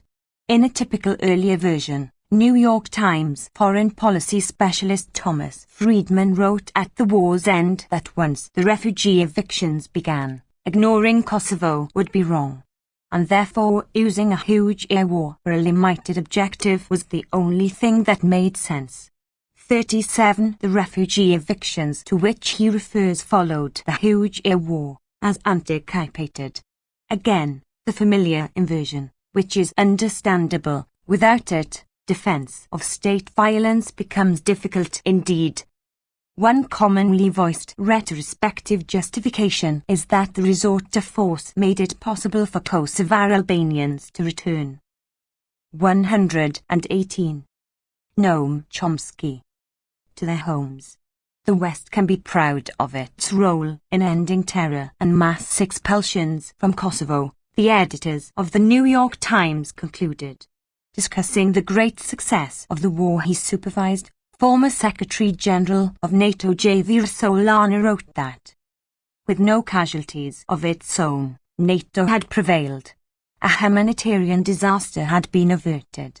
About 1 million refugees could now return to safety. Ethnic cleansing had been reversed. A significant achievement, if we overlook the actual order of events. By this reasoning, a preferable alternative, grotesque, but less so than the policy pursued, would have been to induce Kosovar Albanians to leave peacefully and with proper care, then to bomb the FRY to ensure their return, having suffered far less harm than they did when expelled under NATO's bombs. Another retrospective justification, also commonly invoked, is that even before the bombing, murderous ethnic cleansing was underway.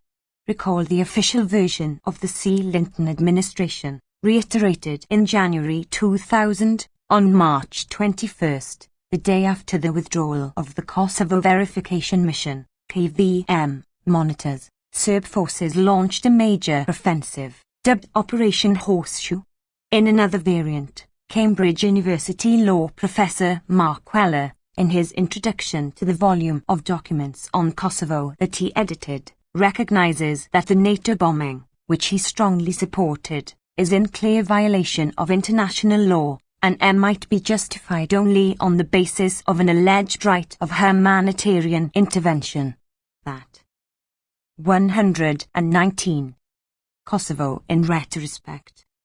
Justification rests in turn on the assumption that the FR refusal to accept a very detailed settlement of the Kosovo issue, the Rambouillet ultimatum, would constitute a circumstance triggering an overwhelming humanitarian emergency.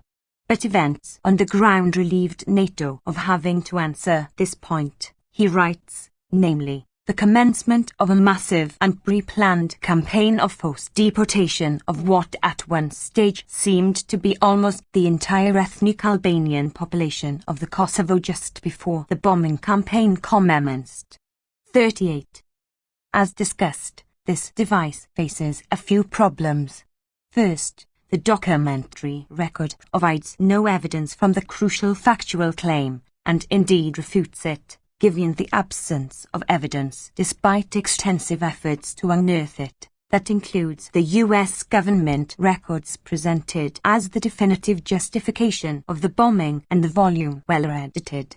Second, even if it had been discovered later that the expulsion had commenced before the bombing, that could hardly justify the resort to force, by simple logic, and, as just discussed, even if the commencement of the expulsion had been known before the bombing, though mysteriously missing from the documentary record, it would have been far preferable to allow the expulsion to proceed, and then to initiate the bombing to ensure the return of those expelled. Grotesque, but far less so than what was undertaken. Third, NATO Commander de Klerk denied that NATO had plans to impede the ethnic cleansing that he regarded as an entirely predictable consequence of the bombing as it began, and also had no knowledge of Operation Horseshoe, if the plan even exists. Fourth, even if an undocumented major offensive had been launched after '12-0. Noam Chomsky. The withdrawal of the monitors in preparation for the bombing, that would hardly justify these NATO decisions. But in the light of the evidence available, all of this is academic, merely an indication of the desperation of the efforts to justify the war. Were less grotesque options available in March 1999? The burden of proof, of course, is on those who advocate state violence. It is a heavy burden, which there has been no serious attempt to meet. But let us put that aside, and look into the range of options available. An important question, raised by journalist Eric Rule, is whether the Serbian atrocities had reached such proportions as to warrant breaking off the diplomatic process to save the Kosovars from genocide. He observes that TEOS's continuing refusal to release the report on the observations of the KVM monitors from November until their withdrawal can only strengthen doubts about the truth of that allegation. 39. As N noted earlier, the State Department and tribunal indictments provide no meaningful support for the allegation, not an insignificant fact, since both sought to develop the strongest case. What about the OS report, released since Rule wrote? As discussed, the RPO right makes no serious effort to support the allegation, indeed provides little information about the crucial period. Its references in fact confirm the testimony of French KVM Jacques Pirot de Homemi, which recites that in the month leading up to the war, G, which he moved freely throughout the Beck region, neither he nor his colleagues observed anything that could be described as systematic persecution, either collective or individual murders, burning of houses or deportations. 12.1. Kosovo in retrospect. The detailed reports of KVM and OTH observers omitted from the OSA review undermine the allegation further, as already discussed. The crucial allegation remains unsupported, though it is the central component of NATO's case, as even the most dedicated advocates recognize, Mark Weller for example. And once again, it should be stressed that a heavy burden of proof lies on those who put it forth to justify the resort to violence. The discrepancy between what is required and the evidence presented is quite striking. The term contradiction would be more apt, particularly when we consider other pertinent evidence, such as the direct testimony of the military commander. Suppose the monitors had not been withdrawn in preparation for the bombing, and diplomatic efforts had been pursued. Were such options feasible? Would they have led to an even worse outcome, or perhaps a better one? Since NATO refused to entertain this possibility, we cannot know. But we can at least consider the known facts, and ask what they suggest. Could the KVM monitoring team have been left in place, preferably strengthened? That seems possible, particularly in the light of the immediate condemnation of their withdrawal by the Serb National Assembly. No argument has been advanced to suggest that the reported increase in atrocities after their withdrawal would have taken place even had they remained, let alone the vast escalation that was the predicted consequence of the bombing signalled by the withdrawal. NATO also made little effort to pursue other peaceful means, even an oil embargo, the core of any serious sanctions regime, was not considered until after the bombing. 12.2. Noam Chomsky. The most important question, however, has to do with the diplomatic options. Two proposals were on the table on the eve of the bombing. Only was the Rambouillet Accord presented to Serbia as an ultimatum. The second was Serbia's position, formulated in its March 15th revised draft agreement and the Serb National Assembly resolution of March 23, 40. A serious concern for protecting Kosovo's might well have brought into consideration other options as well, including, perhaps, something like the 1992-93 proposal of the Serbian President of Yugoslavia, Dubravka Kozic, that Kosovo be partitioned, separating itself from Serbia apart from a number of Serbian enclaves. 41. At the time, the proposal was rejected by Ibrahim Rugova's Republic of Kosovo, which had declared independence and set up a parallel government, but it might have served as a basis for negotiation in the different circumstances of early 1999. Let us, however, keep to the two official positions of late March, the Rambouillet Ultimatum and the Serb Resolution. It is important and revealing that, with marginal exceptions, the essential contents of both positions were kept from the public eye, apart from dissident media that reach few people. The Serb National Assembly resolution, though reported at once on the wire services, has remained a virtual secret.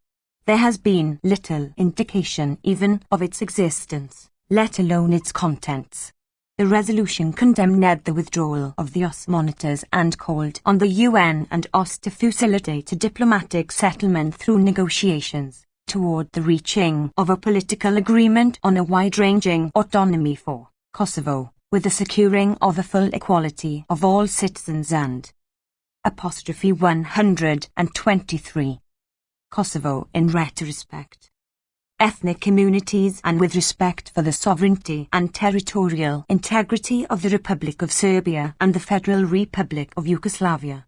It raised the possibility of an international presence of a size and character to be determined to carry out the political accord on the self-rule agreed and accepted by the representatives of all national communities living in Kosovo. The FRY agreement to discuss the scope and character of international presence in Kosovo, to implement the agreement to be accepted in Rambouillet had been formally conveyed to the negotiators on February 23 and announced by the FRY at a press conference the same day. 42W Whether these proposals had any substance we cannot know, since they were never considered, and remain unknown.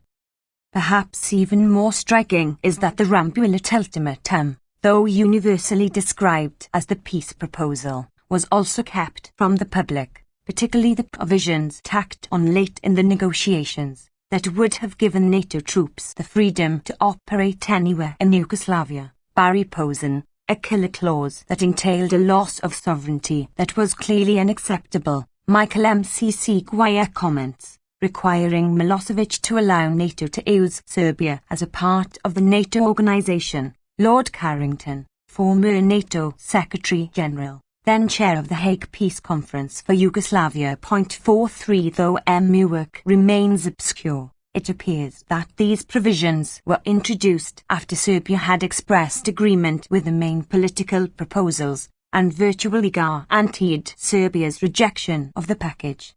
The killer clause to which Lord Carrington and strategic analysts refer is the section of the implementation appendices that accords NATO their 124. Noam Chomsky. right of free and unrestricted passage and unimpeded access throughout the FRY including associated airspace and territorial waters, without limits or obligations or concern for the laws of the country or the jurisdiction of its authorities, who are, however, required to follow NATO orders on a priority basis and with all appropriate means. Appendix B. The annex containing these provisions was kept from journalists covering the Rambouillet and Paris talks. Robert Fisk reports. The Serbs say they denounced it at their last Paris press conference, an ill-attended gathering at the Yugoslav embassy at 11 p.m. on March 18. Serb dissidents who took part in the negotiations alleged that they were given these conditions on the last day of the Paris talks, and that the Russians did not know about them. The annex was not made available to the British House of Commons until April 1, the first day of the parliamentary recess, a week after the bombing started. 44. In the negotiations that began after the bombing, NATO abandoned these demands entirely, along with others to which Serbia had been opposed, and there is no hint of them in the final peace agreement. Fisk asks, what was the real purpose of NATO's last 10-minute demand? Was it a Trojan horse? To save the peace? Or to sabotage it? Whatever the answer, if the NATO negotiators had been concerned with the fate of the Kosovo Albanians, they would have sought to determine whether diplomacy could succeed if NATO's most provocative, and evidently irrelevant, demands had been withdrawn, and the monitoring enhanced, not terminated. In his attempt to reconstruct NATO reasoning, MCC Guire concludes that the available evidence supports the widespread 125. Kosovo in retrospect. Impression that our amulet was set up to fail, not only because of the killer clause, but also because of the studied avoidance of any reference to the UN and the insistence that the operation would be solely under NATO auspices, NATO-led and NATO-manned. The fate of the latter demands is instructive. In the final peace accords of June, and the Security Council resolution confirming them, these demands too were abandoned, at least formally, though the US made it clear at once that it would ignore the documents it had signed and reinstate the Rambouillet terms that had been officially dropped. If the killer clause was a drafting error that was not intended seriously, as was later claimed, then this could have been easily corrected, MCC Guire observes, so it is fair to assume that the inclusion of this obviously unacceptable condition was deliberate. The conclusion is supported by Britain's second most senior defence minister during the war, Lord Gilbert, Defence Minister of State formerly responsible for intelligence. Testifying before the Defence Select Committee, he claimed that Allied forces forced Slobodan Milosevic into a war. I think certain people were spoiling for a fight in NATO at that time, he informed the committee. I think the terms put to Milosevic at Rambouillet were absolutely intolerable. How could he possibly accept them? It was quite deliberate. MCC Guire suggests that the reason may have been the importance of demonstrating the continuing relevance of the NATO alliance on its 50th anniversary, and the opportunity presented by the Kosovo crisis to further the out-of-area issue and to establish NATO's right to act without specific UN endorsement. Exactly. Apostrophe 126. Noam Chomsky. The opportunity condemned outside the self-designated international community, at the time and since. Another goal, he suggests, was the urge to punish and humiliate Milosevic for his recalcitrance. These considerations fall within the doctrinal sense of credibility of NATO, as already discussed. 45. In the doctrinal sense, credibility of NATO means credibility of the US. Washington's preference for force and in particular Albright's rattling had irritated other NATO countries in the build-up to the bombing, though US officials were unapologetic about the hard-line knee. 46 MCC Guia also discusses U.S. preference for NATO rather than the OSS route, with its priority for diplomacy rather than force. The European role is sharply reduced when a confrontation is moved to the arena of violence, where the US reigns supreme and where its British associate too enjoys its comparative advantage. Transfer of the issue to NATO virtually ensures that outcome. Neither diplomacy nor RLSTH 10 implementation force would have been acceptable to the United States. MCC Guia comments, in part because of US distaste for multilateralism and its hostile relations to the UN, but also because it was determined to prevent the emergence of an alternative Europe-wide security structure that could challenge its authority. Washington's objective was to demonstrate NATO's continuing utility and future potential while showing off NATO's political muscle. Carrots were dismissed in favor of sticks, he writes, and the longer-term and more important objective of avoiding civil war had to yield precedence to the immediate requirement to bolster NATO credibility by punishing Milosevic for taking issue with its demands. Another. 127. Kosovo in retrospect. Warning to the disorderly elements of the world, 1 May AD. 47. When questions have been raised about the killer clause and other exorbitant demands, leaders of the US and UK negotiating teams have claimed that they were willing to drop these provisions, but that the Serbs refused. The claim is hardly credible. If it were true, there would have been every reason for the US and Britain to have made such facts public at once. Nor does the claim account for the fact that the demands that critics describe as clearly unacceptable, MCC Guia, were recognized by NATO to be unnecessary, and quickly withdrawn after the bombing commenced. Prominent advocates of the bombing have made similar claims. An important example is the entry on Rambouillet by Mark Weller. 48 Weller ridicules the extravagant claims about the implementation appendices, which he says were published along with the agreement, meaning the draft agreement dated February 23, which may be technically accurate, in a very narrow sense of published, but misses the point. Plainly, they were highly significant. It is therefore necessary to explain why outstanding reporters covering the Rambouillet and Paris talks were unaware of them, or, it appears, the British Parliament. The famous Appendix B, Weller states, established the standard terms of a status of forces agreement for the planned NATO occupying forces. True, but misleading, MCC Guia observes, the issue was one of geographical scope and, by UN procedure, the appendix should have applied to Kosovo only and not the whole Federal Republic 49 as indeed it did, with NATO acquiescence, having.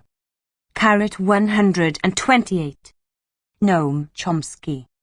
Been dropped by NATO after the bombing began and conceded to be of no importance for the forces that entered Kosovo in June 1999. These forces are far larger than what was contemplated at Rambouillet and therefore should be even more dependent on the status of forces agreement. Also unexplained is the March 15 FRY response to the February 23 draft agreement. The FRY response goes through the draft agreement in close detail, section by section, proposing extensive changes and deletions throughout, but includes no mention at all of the appendices, the implementation agreements, which, Weller points out, were by far the most important part and were the subject of the Paris negotiations then underway. One can only view his account with some skepticism. For the moment, these important matters remain buried in considerable obscurity. The documents were available to any news media that chose to pursue the matter.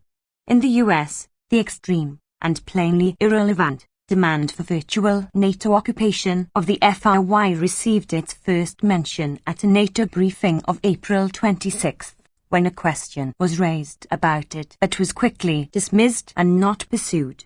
The facts were, however, reported as soon as the demands had become irrelevant to public awareness and democratic choice.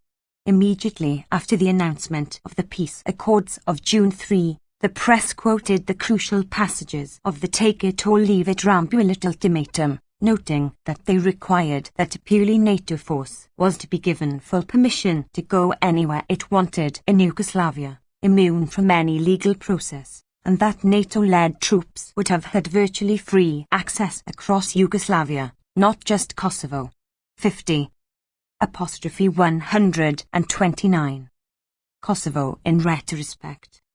Through the 78 days of bombing, negotiations continued, each side making compromises, described in the US as Serb deceit or capitulation under the bombs.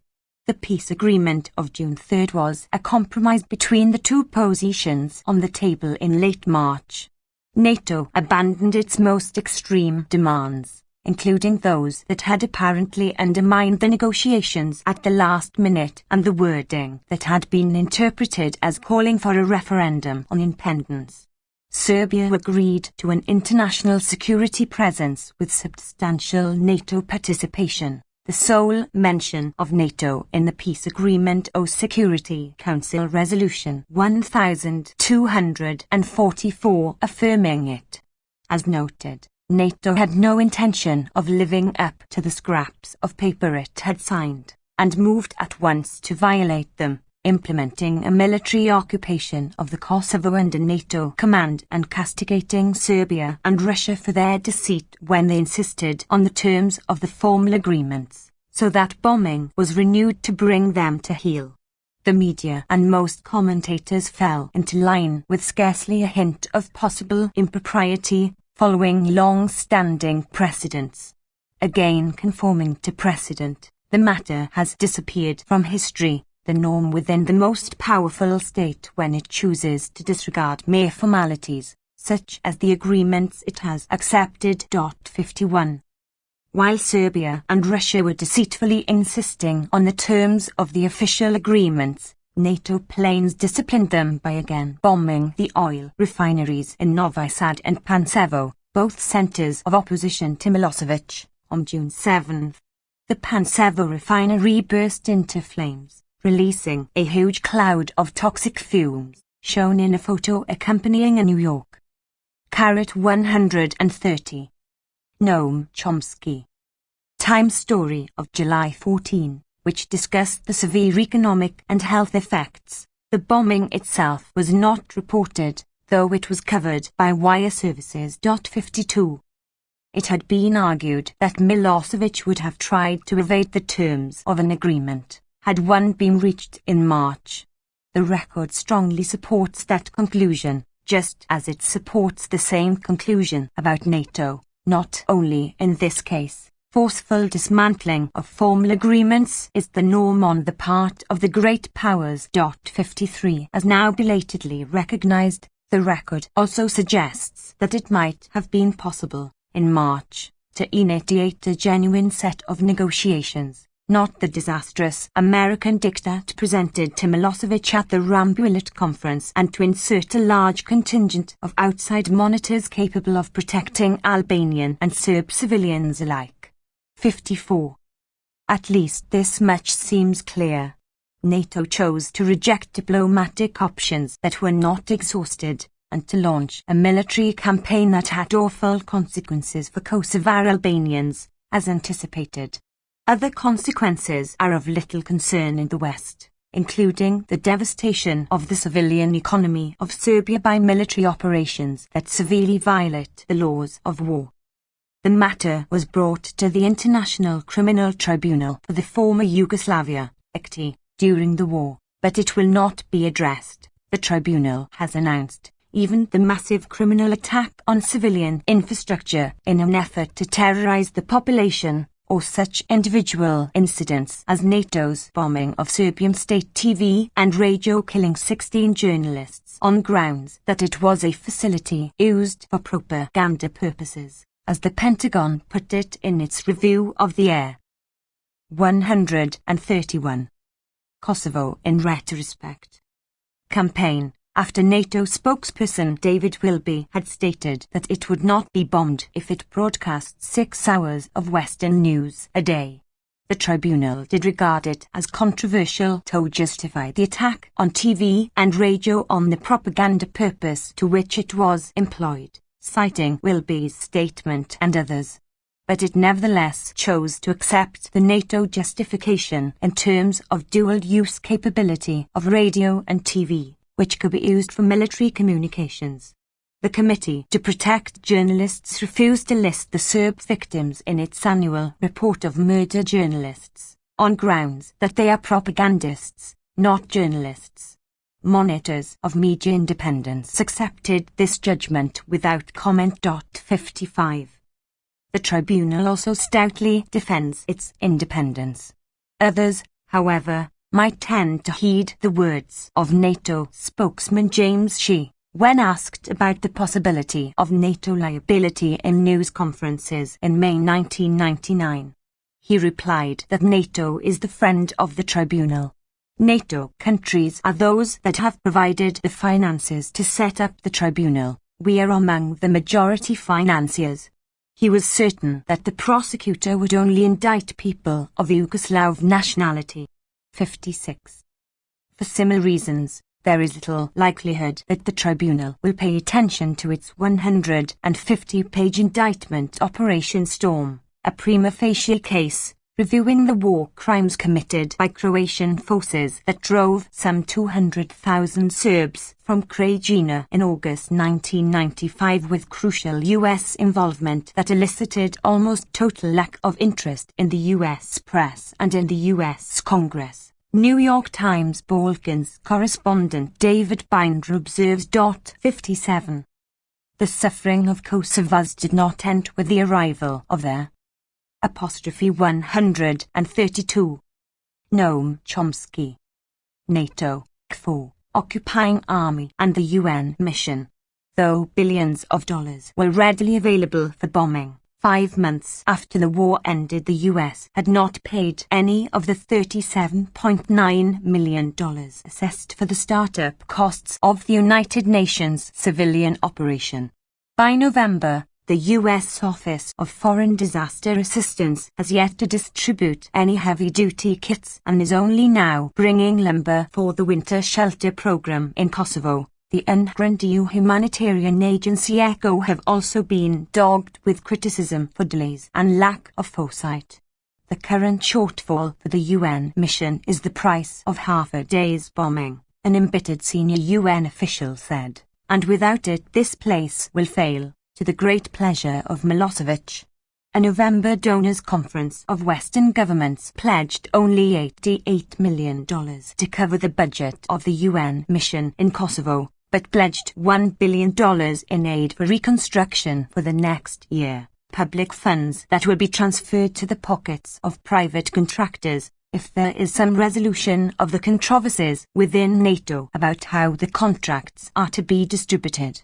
In mid-December, the UN mission again pleaded for funds for teachers, police officers and other civil servants, to little effect. 3 months later, the head of the UN mission described it as barely alive. In July 2000, the House and Senate Appropriations Committees rejected a request for $107 million for current expenses in Kosovo and East Timor. 58. Washington is even refusing to allow U.S. weapons disposal experts to remove the thousands of unexploded cluster bombs scattered over Kosovo, anti-personnel weapons that are far more lethal than landmines. The job is being dumped. Kosovo in retrospect. On underfunded civilian teams, largely staffed by Albanians. The New Zealand colonel heading the UN civilian demining team observed that NATO doesn't want to create a precedent for cleaning up in post-conflict situations.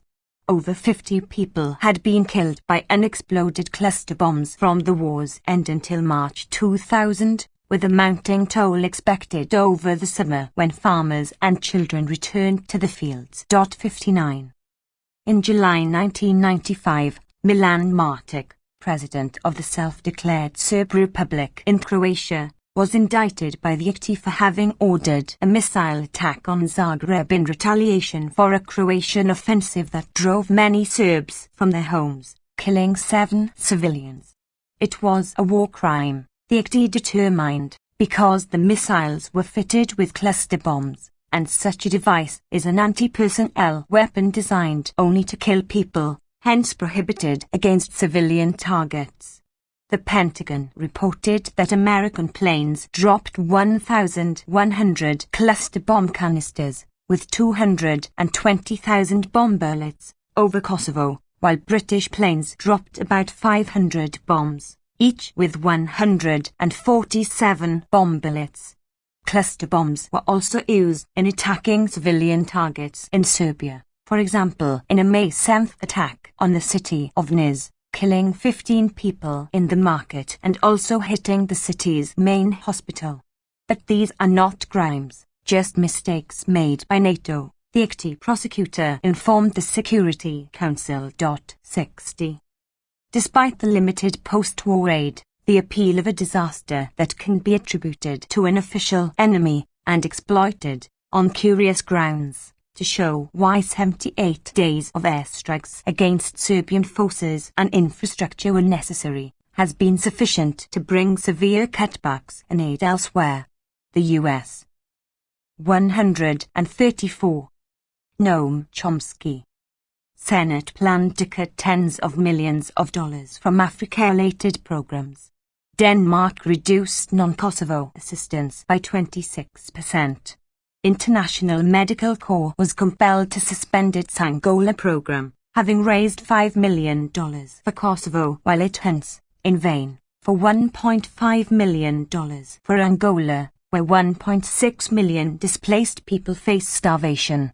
But the World Food Programme announced that it would have to curtail its programs for 2 million refugees in Sierra Leone, Liberia, and Guinea, having received less than 20% of requested funding. The same fate awaits 4 million starving people in Africa's Great Lakes region, whose circumstances are not unrelated to Western actions over many years, and refusal to act at critical moments. And expenditures per refugee in the Balkans are 11 times as high as in Africa.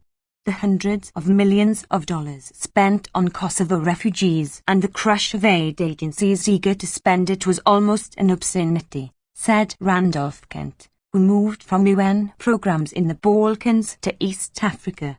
President Clinton held a meeting with leading aid agencies to emphasize his own enthusiasm for aid to Kosovo. 61. All of this is against the background of very sharp reductions in aid in the United States, now at the height of its glory, Fromkin, the leadership basking in adulation for their historically unprecedented altruism as they virtually disappear from the list of donors to the poor and miserable. The OSS inquiry provides a detailed record of crimes committed under NATO military occupation. Through these do not begin to compare with the crimes committed by Serbia under NATO bombardment. They are not insignificant. The occupied.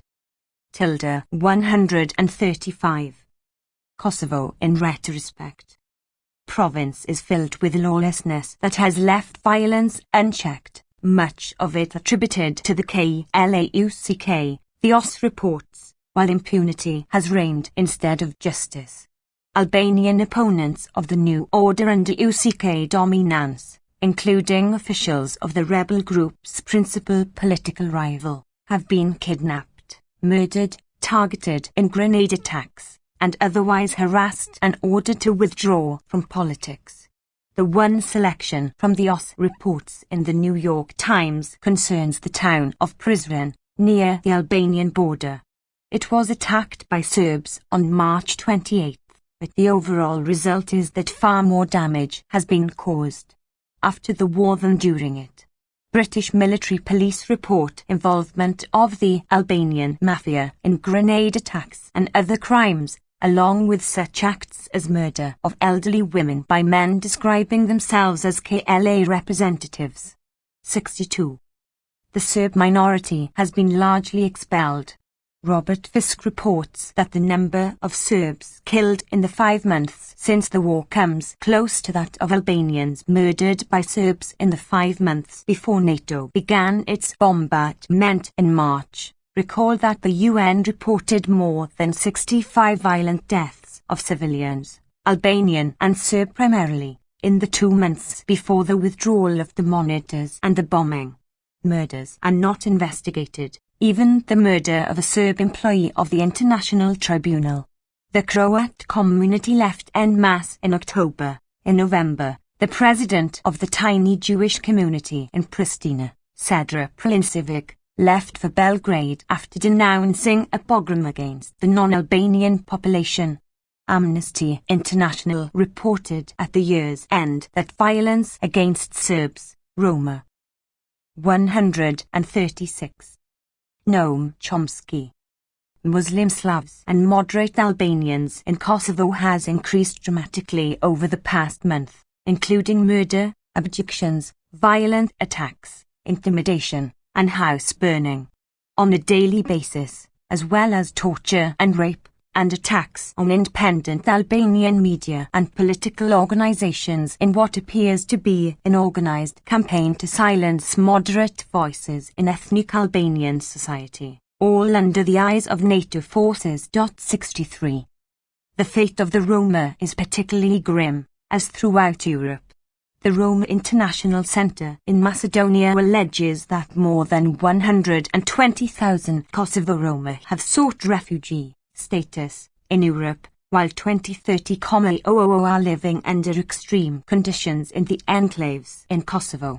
The Voice of Roma in Italy, reviewing the situation in detail, concludes that the reason why Roma are overlooked is because they are completely irrelevant to the explicit and implicit goals of the Western powers, whereas the other groups of political refugees support, encourage, and embrace the westernization of the former Yugoslavia.